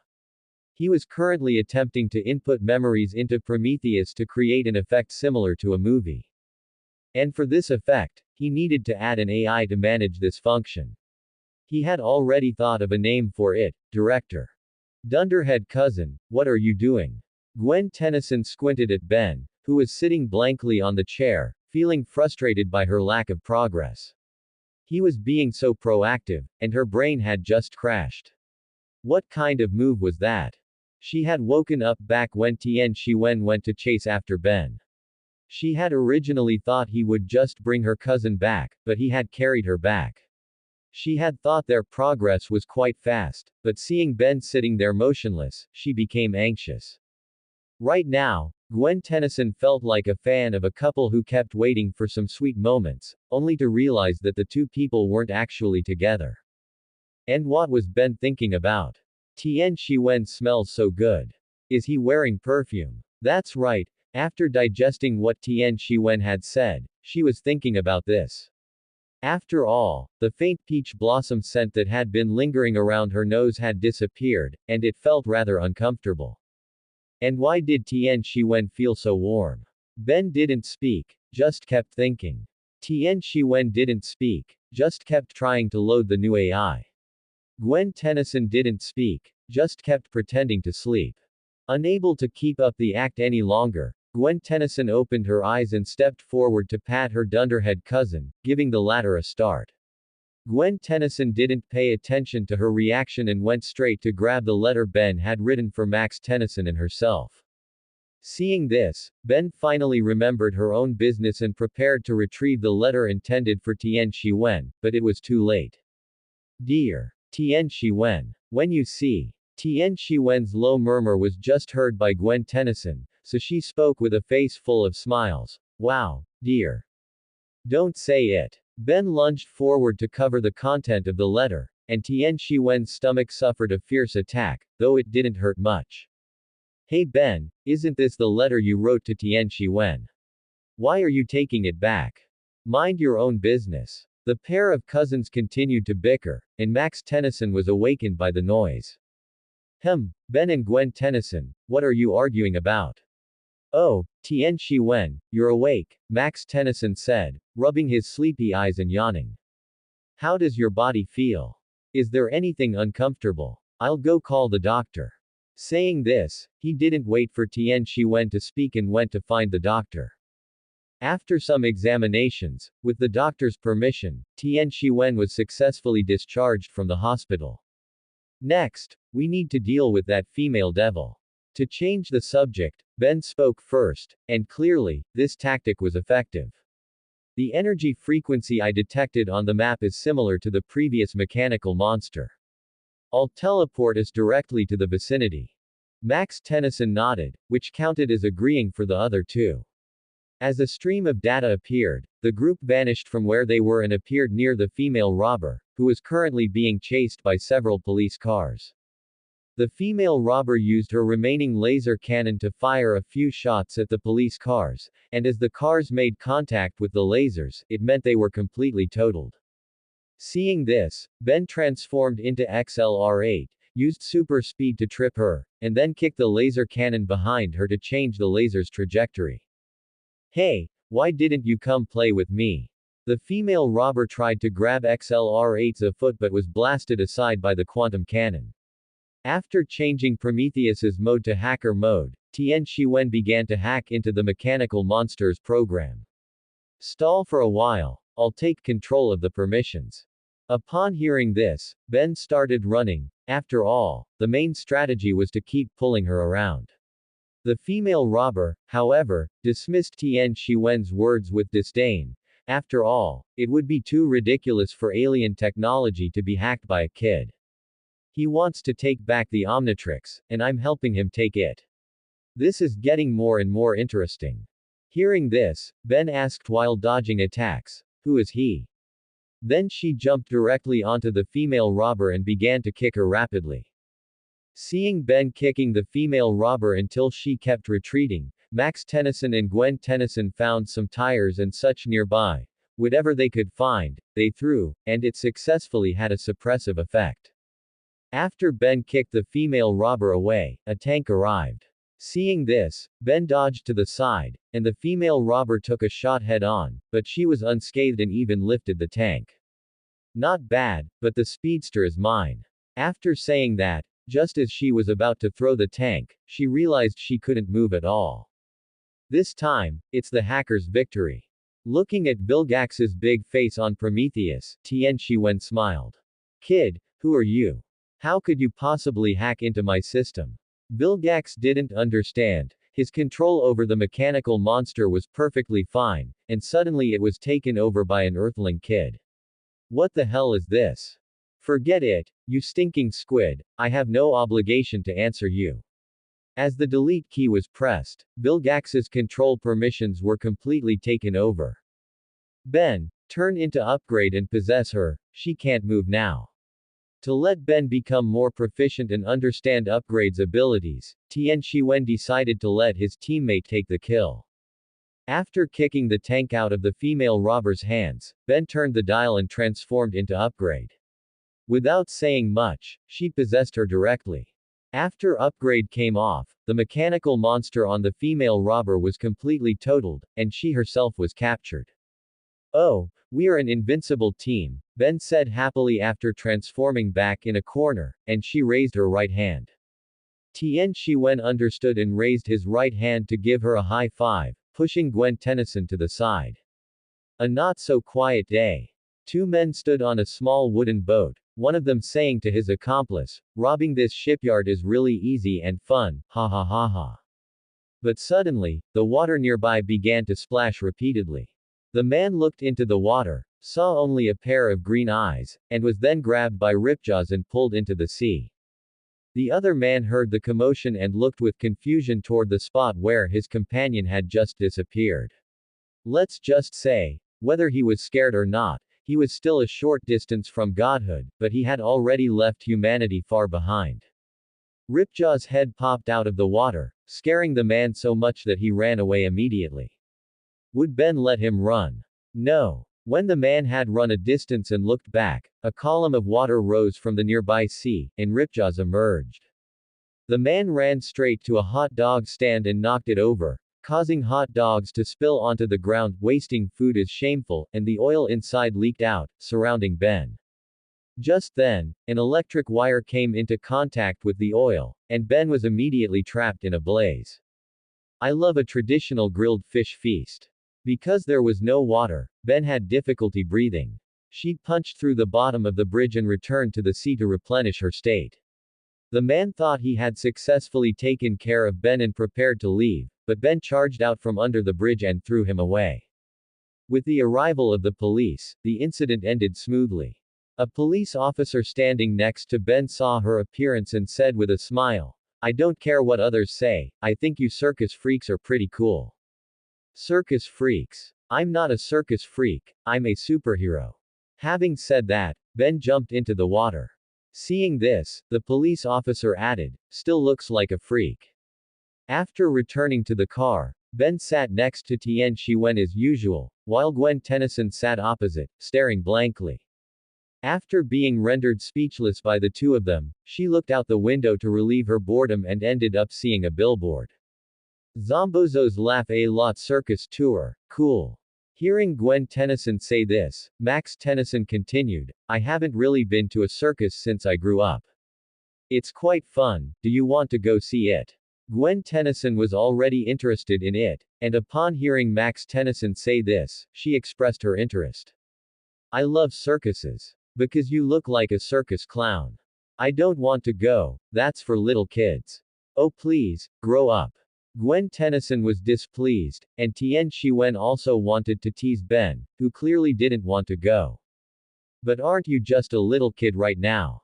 That's not the same, I can turn into alien heroes. And it's already very late." Tian Shiwen didn't say anything, just smiled, while Max Tennyson broke down Ben's, "It's very late," excuse. "Ben, it's only 11 o'clock in the morning. Fine, we'll go, alright, whatever stupid circus you guys want to see, let's go." It's just that someone's hand had already started to wrap around the arm of the person next to her, and Tian Shiwen didn't pay much attention because although the functional AI from a few days ago was finished, he still needed to upgrade Prometheus, so he didn't have time to worry about these things. And Gwen Tennyson on the opposite side didn't want to say anything more. Just let it end, why did I have to be the only one left to face the torture of these two people across from me? The group walked down the street toward the circus. Ben was still holding onto Tian Shiwen's arm tightly, refusing to let go, while Gwen Tennyson, adhering to the principle of, out of sight, out of mind, walked directly in front. Oh tilde looks like the whole town has come out to watch the show. Ben glanced at Zombozo's promotional poster on the side and was instantly startled by that terrifying appearance, almost unable to resist letting go. Ahem, you're squeezing a bit too tight. Feeling discomfort in his right hand, Tian Shiwen coughed and reminded her. He didn't know why his hand felt awkward, though it didn't hurt much. Oh. Ben loosened her grip slightly. If they were a little older, perhaps one might think these two were a couple, but a new thought suddenly popped into Tian Shiwen's hat. Why does it feel less comfortable than before? Feedback from a certain hat-wearing companion. But the tickets seem to be sold out, we might just be wasting our time. However, just as Ben finished speaking, she saw the host's promotion on a small stage. Everyone come and see. The world's greatest freaks. Overwhelming, incredibly strong, thumbskull. After speaking, a tall man holding a steel pipe walked out from behind the stage. It would be better if one ignored that his head looked like it had grown a fingernail. Without saying anything, he placed the steel pipe behind his head and bent it with both hands. Give a round of applause for Frightwig. Heaven knows what this hot girl will do after letting down her hair. Just like her name, her hair danced like snakes, directly catching the steel pipe from before and then using her hair to bend the steel pipe inward again. Then she used her hair to place it on a table. And finally, the last freak, the biochemical pervert, insidious and cunning, arrogant, the smelly villain. Also just like his name, he spat the breath from his mouth onto the steel pipe, and the steel pipe, along with the table, was corroded away. Abstract. I'm disgusted. I feel like if I have kids in the future, I can use this guy's deeds to warn them. Hearing what Tian Shiwen said, Ben immediately agreed, as she really didn't want to watch either. Right. It feels so gross. How about we don't watch it? Ben said, looking at Tian Shiwen expectantly, while Tian Shiwen just smiled. Meanwhile, in another corner. No wonder Dad said not brushing my teeth would make me like the smelly villain, it's really gross. A boy with silver and some brown hair was hiding behind a cover. Looking closely, his face was 60% similar to Tian Shiwen's. When he saw the smelly villain's performance, he almost threw up. But are Mom and Dad cultivating their relationship from such a young age? Then why did Professor Paradox say that if I don't intervene, I wouldn't exist? After the boy finished speaking, another boy appeared in front of him, only this time his hair color was all silver, and the two looked very much alike. Oh, so you're here. Something's not right. Why isn't Mom in this universe? Ignoring the surprised person on the other side, the silver-haired teenager was very curious about this time jump, but upon closer inspection, he realized, good grief, his mom had been banned. Not paying attention to the situation here. Tian Shiwen was being led to a corner by Ben, who seemed to want him to go back with her, but the two walked to the outside of the makeup tent. Ben curiously took a peek inside, and this one look nearly scared her to death. A strange clown was inside applying makeup while talking to himself. In the end, he even stuck his tongue out, which scared Ben so much that she jumped straight onto Tian Shiwen. Tian Shiwen lifted Ben up with a puzzled look, and then left the place under the urging of Max Tennyson and Gwen Tennyson. It wasn't long before they started watching the clown's performance, and while Tian Shiwen appeared to be watching intently, he was actually already up to something. After all, he was curious as soon as he saw the device on Prometheus that seemed to be extracting something, and he vaguely remembered that this thing seemed quite important. Thus, the method for dealing with Dr. Onamo appeared again, directly replacing a part with a virtual one, allowing it to work normally for a while, but it could be interrupted by Tian Shiwen at any time. However, he watched for a few moments and then wore the same blank expression as Ben. Seriously, man, is this supposed to be funny? Then, looking at the people around him laughing hysterically, he thought, are Ben and I being ostracized? We're leaving, let's go get some popcorn. Ben felt like she was going to explode if she stayed another second. She grabbed Tian Shiwen's hand and, regardless of whether she was being shy or not, dragged him away. Tian Shiwen wasn't interested in this either, but before leaving, he took one last look at the machine, hoping that the clown on stage would be happy once he realized he had truly become a clown. After planting trackers on the other two, they walked outside, where Ben was still complaining, the clown show wasn't funny at all. You seem pretty afraid of clowns. Do you have some kind of psychological trauma? What a joke. I'm not afraid of clowns.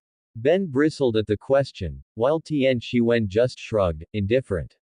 Child, with this reaction, do you really think I don't know? However, the sound that followed interrupted them. They walked toward some cover and crouched down, only to see the freak trio from earlier carrying out a $0 purchase plan on a jewelry store. They are all criminals. Obviously. Tian Shiwen spoke lightly, but after seeing the green breath corroding the vehicle, he still felt a wave of nausea, and he wasn't the only one, there were two other people as well. It's disgusting. But Dad, could you pay attention to Mom shivering behind you? Black and White Lord Tian Xiu couldn't watch anymore. Is this the emotional intelligence of a science guy? Hey, my mom got banned, so just be grateful. If the situation allowed, I would have opened a portal for Mom to come over directly. Tian Shicheng felt helpless. Who could understand? This was his first time coming here, and his own mother had been banned. Would he, this poor and helpless little comrade, really disappear? Perspective shifts back to Tian Shiwen and his companion. Tian Shiwen turned around and only then noticed that Ben was terrified to the point of being a mess, and he didn't quite understand what was wrong with her. Did you catch a cold? Why are you shivering so much? Do you want some hot water? Ben, who was already disgusted by the nearby clown posters and acid breath, felt a trace of confusion upon hearing this, and then, after realizing what he had said, she laughed, a laugh born of anger. Go drink your hot water yourself. After saying that, she popped up the dial, slid to Wildmutt, and slammed it down, heading straight to challenge the freak trio. Tian Shiwen took his thermos out of the game space, silently took a sip of the tea inside, and was somewhat puzzled. Why was she angry? Hey, good doggy, sit down. Thumbskull, seeing Wildmutt on the car, backed away while speaking as if soothing a dog. However, Wildmutt didn't waste any time, directly pouncing on him and knocking over acid breath in the process. Frightwig tried to use her hair to bind her, but was pulled down and slid across the ground. Then, she tore apart the car they were using to carry the money, scattering jewelry and cash all over the ground. Hey, that's our money. That stinky bear wants to steal my money, take it out. Acid breath threatened, spitting out his breath, but Ben jumped away, causing his breath to corrode the car holding the money. Wildmutt descended from the sky, knocking the three of them flying. Acid breath, realizing what happened, looked at Thumbskull, who was standing there like an actor, and barked, "Don't just stand there like a dork, go find the boss." On the other side, Zombozo felt immensely satisfied listening to the audience's laughter, while the machine behind him was operating, seemingly absorbing something. Laughter is indeed the best medicine, my medicine. Upon hearing this, the audience, who were already laughing, laughed even louder. Max Tennyson even remarked, "That's really interesting." Just then, Thumbskull walked out from behind the curtain and said to Zombozo on stage, "Sorry, boss, sorry to bother you." Zombozo immediately showed a look of dissatisfaction, and the smile on his face gradually disappeared. How many times have I told you? Don't disturb me while I'm enjoying my meal. We've run into a little situation. At this moment, a digital curtain slowly descended in the circus and then gradually disappeared, as if nothing had happened. Outside, Ben grabbed Frightwig and threw her to the ground. Behind her, accompanied by the explosion of balloons, Zombozo appeared, though it would have been better if the digital light effects on his body were ignored. However, Ben didn't notice this, or rather, her attention was completely captured by the clown. I heard you like to play, little doggy. Let me see if you know how to play dead. As the digital Zombozo threw a punch, Ben was sent flying, crashing heavily beneath the signal tower. After getting up, Wildmutt actually let out a whimper like a dog, and then hid behind the signal tower. It's not a mad dog at all, just a cowardly dog. After saying this, the digital Zombozo disappeared, but Ben remained hidden under the signal tower, not daring to come out. Seeing this, Tian Shiwen in the shadows slapped his forehead. Oh no, good intentions led to bad results.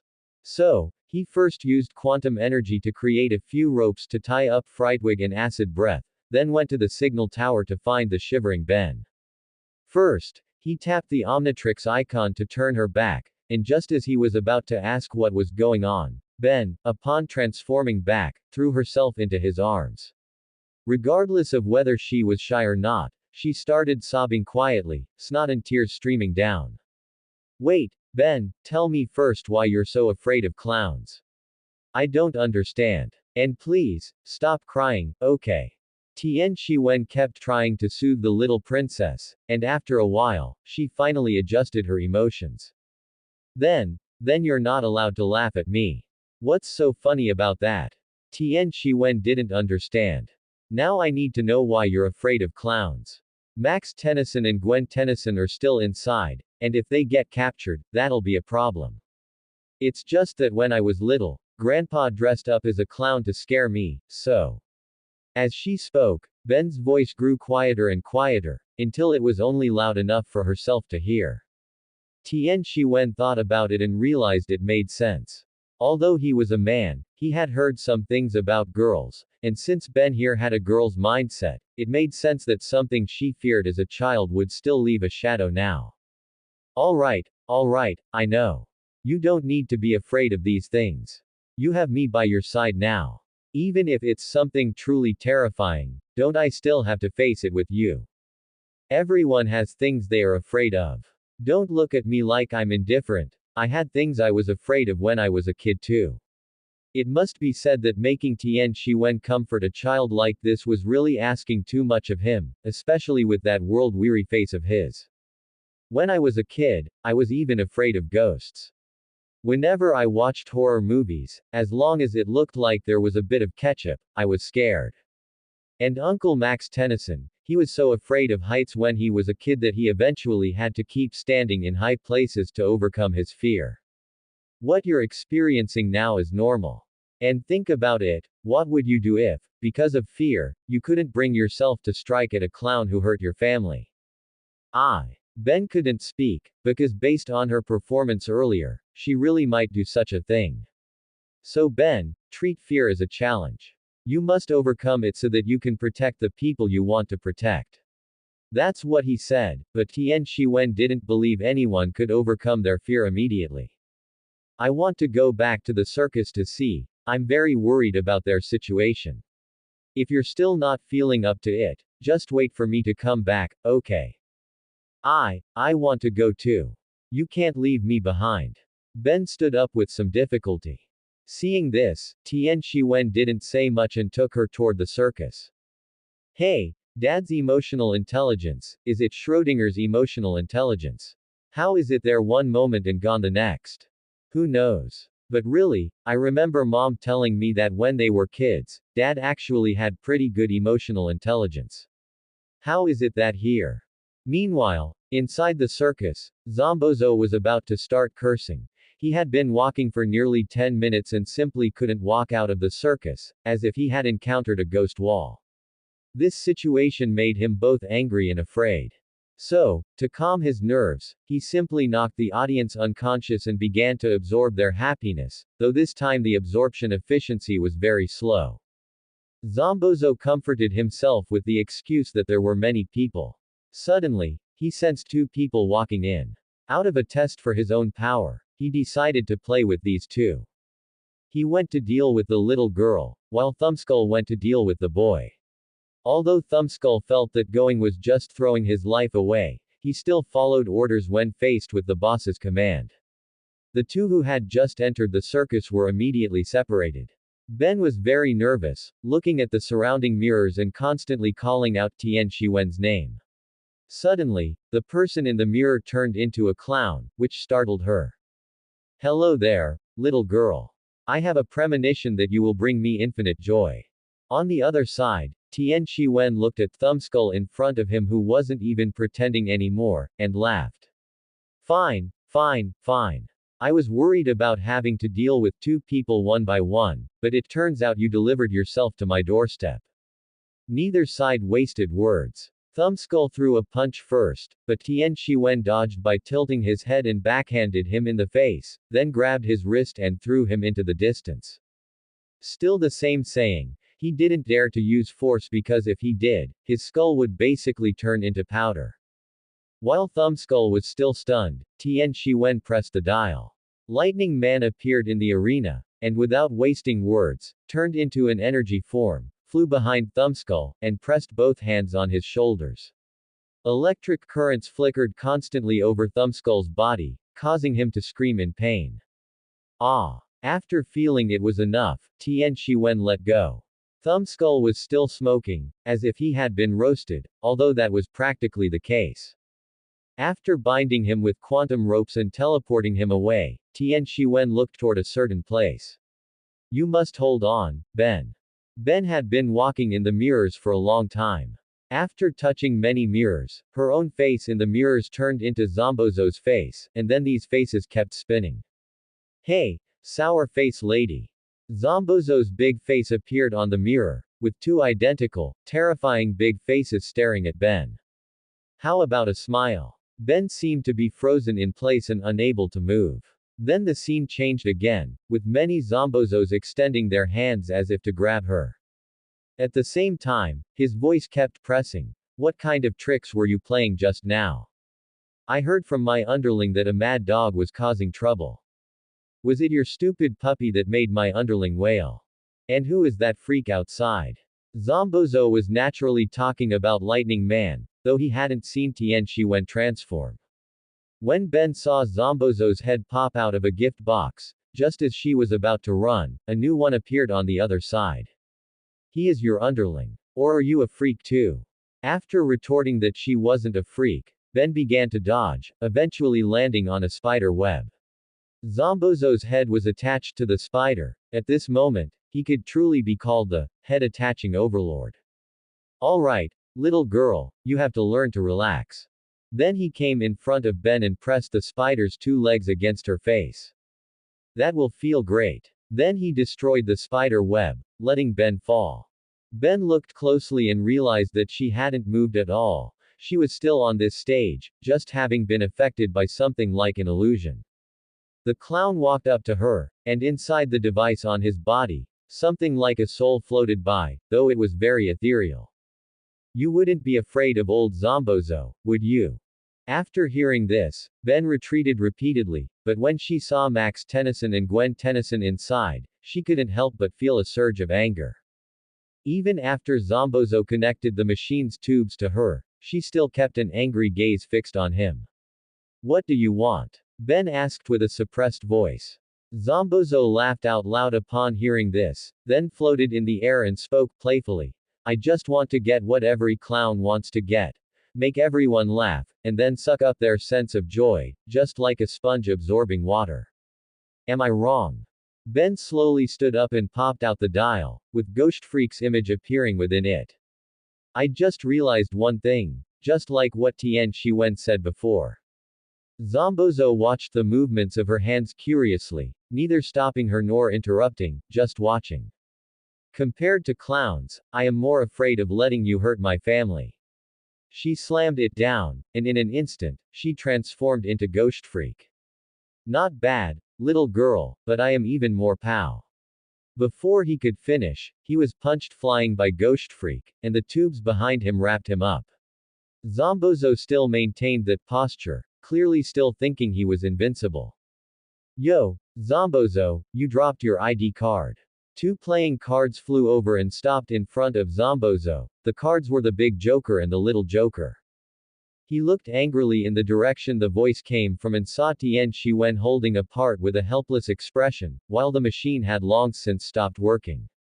Before he could speak, Ben hit him again, causing him and his machine to be wrecked together. Standing up, he wanted to say something tough, but was scared by the tentacles inside Ghost Freak, and just as he prepared to flee, he saw a pair of red eyes staring at him. Zombozo, having escaped the illusion, screamed in a breakdown and then disappeared into balloon streamers, while Tian Shiwen had already marked him. Afterward, in the car, even when Gwen Tennyson dressed up as a clown to scare Ben, the latter had no reaction at all, and even retorted, "You look more like a clown now." This directly made Gwen Tennyson turn red with anger. A new day, a new beginning. Several people came to a museum to visit the latest unearthed findings. Tian Shiwen silently manipulated his energy and tested the spells in the book. They worked, but he refused to use them. After all, he didn't want to waste time memorizing them, and with Prometheus in his hand, this Archimata book of spells was even more useless to him. Seeing the others were quite interested, Tian Shiwen chewed bubblegum and went to watch from the side. Meanwhile, he silently transferred the control permissions of Prometheus to the employee, as there should be a mage appearing soon.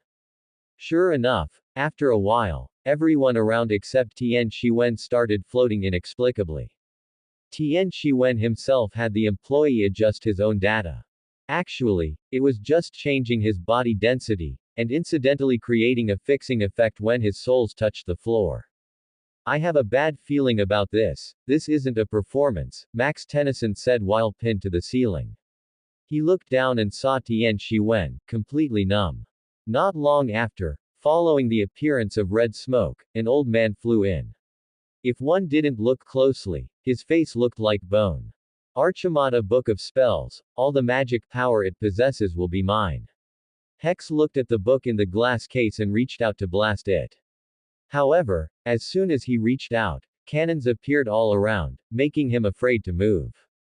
Tian Shiwen hid behind cover, looking at the lightning man icon on his watch face. Those turrets looked intimidating, but he hadn't actually built them, they were just projection effects. The mage would likely figure that out soon. Sure enough, after stopping for a while, Hex chanted a spell and dispersed the projections. Cheap tricks. Hex then blasted the cabinet directly. After getting the book, he actually let everyone down. Ben had turned into XLR8 in the air, used a huge flag to secure herself, and then let down the people falling from the air. After evacuating everyone, Ben turned to look at this strangely dressed person and said, "Buddy, if you want to borrow a book, go to the library." Hex didn't speak, just blindly unleashed magic. He released a fireball to push Ben back, but the flames disappeared in midair and reappeared around Hex. Furthermore, they were coming from all directions. Hex was scared enough to use a water spell to neutralize them. Just as the water spell appeared, a current of electricity shot over. However, because the water summoned by magic was pure, it didn't conduct electricity. "Hey, buddy, have you considered contributing to pure water sources?" It's funny to say, but Lightning Man's voice had some electronic distortion, making it sound like his microphone was peaking. Hex still didn't speak, except for when chanting spells, he was basically a mute. He started chanting again, and a strong light appeared from his staff. Ben was affected, but a huge glass mirror appeared in front of Tian Shiwen, reflecting it back. Hex covered his eyes, feeling a stinging pain, and naturally, the magic stopped. At this moment, Max Tennyson and Gwen Tennyson, who hadn't left yet, used their traditional skills and grabbed 2 buckets, smashing Hex to the ground. A pendant also fell out. Seeing this, Ben ran around him. A huge cyclone began to form, and Hex, who was caught in it, was blown away and slammed heavily to the ground, passing out. "Nice one," Max Tennyson praised. Ben picked up the pendant on the ground and replied, "I'm just doing what I have to do, keeping a low profile as much as possible." Just after speaking, Ben ran to the reporters, opened her arms to welcome everyone's praise, and shouted loudly, "Who Tilda is the big hero?" Hex was loaded into an ambulance. Gwen Tennyson looked on, feeling unconvinced.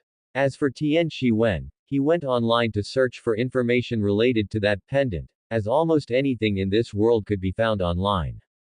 Back in the car, Ben was looking at the pendant she had picked up, and Gwen Tennyson said to her, "I just want to say, you didn't stop that pervert all by yourself today, okay? I also saved your life in time, but did anyone notice me?" Tian Shiwen looked at Gwen Tennyson curiously.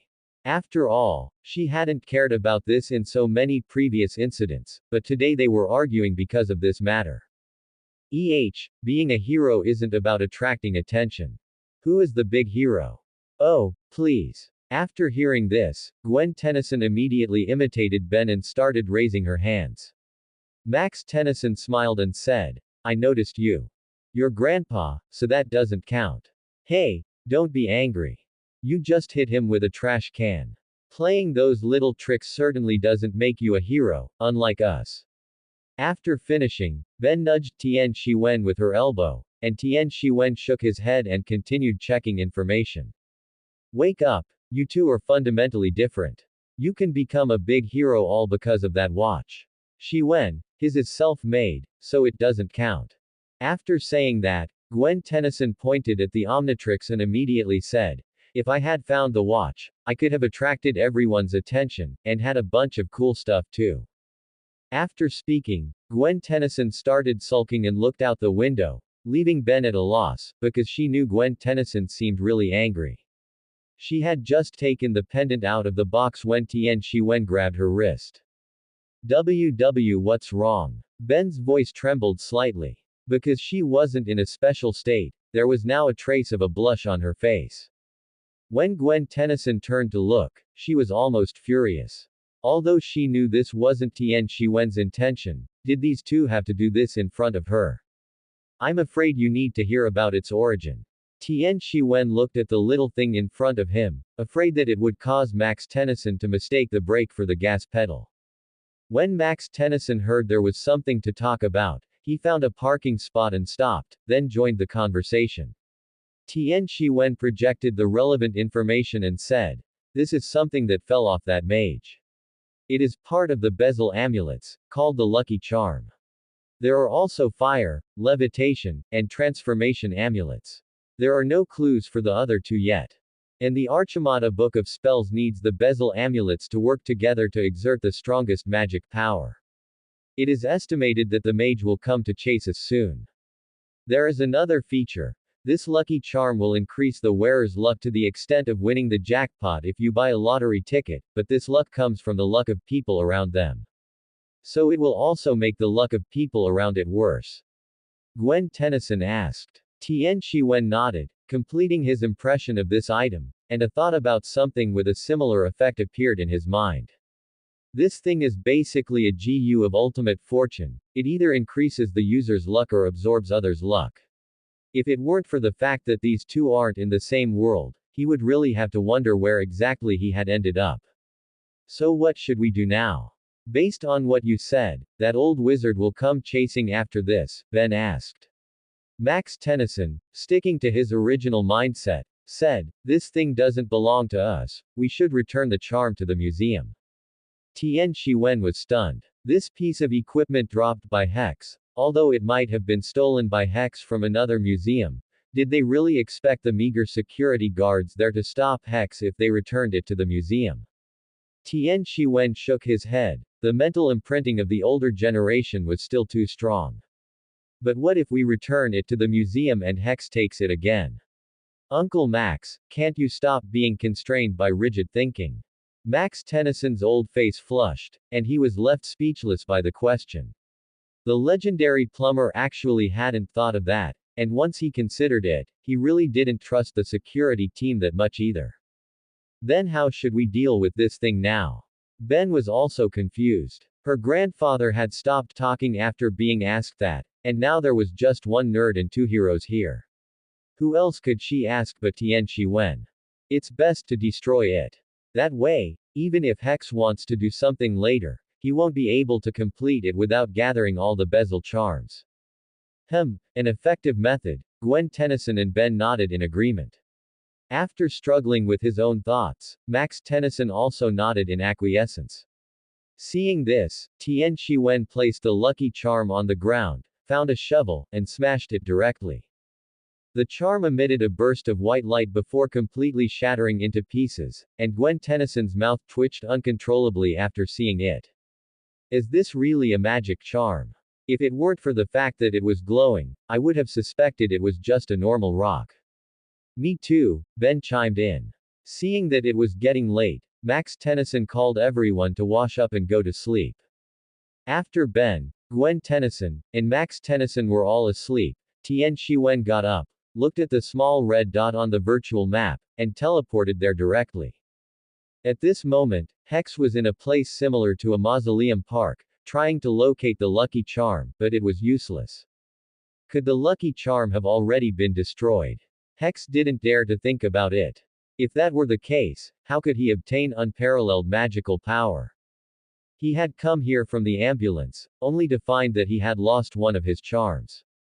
He was prepared to search for it, but there were no signs, and it might have even been destroyed by someone. How could he possibly reason with that? Hearing the sound of police sirens in the distance, Hex didn't take it seriously. How could he possibly be caught by these people who had no magical power? However, a figure radiating lightning in the distance interrupted his thoughts. Looking at this extremely familiar figure, Hex remembered that he had lost it during their fight. Thinking of this, Hex immediately cast a spell. Vines around Lightning Man began to wrap around him, but after Lightning Man emitted a bit of electricity, he dealt with them. Seeing his attack was ineffective, Hex used his staff again to fire red crystals at Lightning Man. To avoid wasting too much electricity, Lightning Man turned into energy and passed through them to get behind Hex. Hex immediately formed a ball of fire around himself to protect him, but Lightning Man dove directly into his body and began to discharge electricity. A tingling sensation of pain appeared on his body. Yes, that was the abstract feeling Hex was experiencing. Lightning Man made the electromagnetism inside Hex move on its own, so it wouldn't waste his own electricity. He then left Hex's body and stopped the electromagnetism, as this would actually electrocute Hex to death. After snatching the bezel charm and giving it the same treatment as the lucky charm, Lightning Man left, and the police arrived shortly after to handcuff the unconscious Hex. After returning to the rust bucket, Tian Shiwen transformed back. He looked at the Lightning Man icon on his hand without speaking. It was quite abstract. He hadn't found a chance to absorb electrical energy, so he had been using the omnipotence power for Lightning Man recently. And when Prometheus wasn't being used for charging, it was charging the omnipotent, so Lightning Man's power usage basically didn't drain much of the omnipotence energy, it was self-sufficient. It's just that doing this meant Lightning Man's power wasn't as great as when it absorbed actual lightning. Tian Shiwen shook his head, not wanting to think about it anymore. After all, if he started thinking, he would be at it all night. Done. Time to sleep. The next day. Because Tian Shiwen had taken care of Hex in advance, today was a very leisurely day. There were no criminals, no criminal activities, to the point where Tian Shiwen couldn't help but hum to himself. But watching the two little ones walk away in front of him, he suddenly felt that something was very wrong. His intuition told him he should walk away, but his intuition also told him that if he walked away, he would be done for. Xiao Wen, come shopping with me. As expected, it was the familiar opening line. But Tian Shiwen had already thought of a few things. He felt he should struggle a bit longer, so he asked, I can probably not go, right?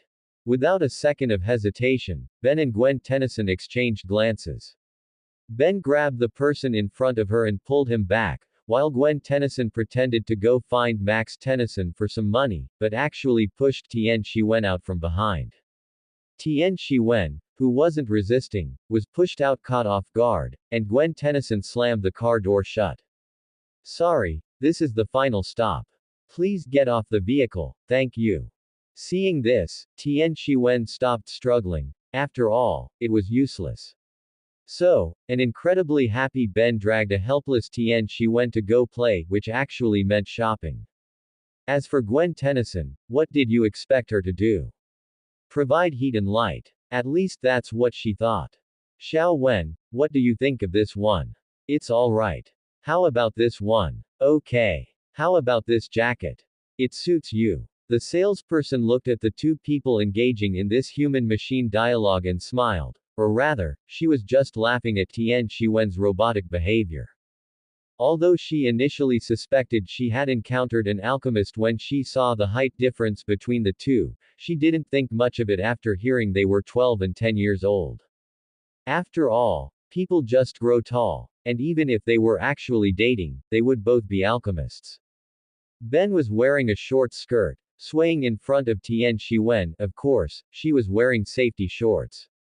She hoped for some commentary from Tian Shiwen, but Tian Shiwen's words, "It's alright, it suits you, it's okay, not bad," completely crushed Ben's fantasies. Tian Shiwen didn't say anything, just looked at the two bags by his feet.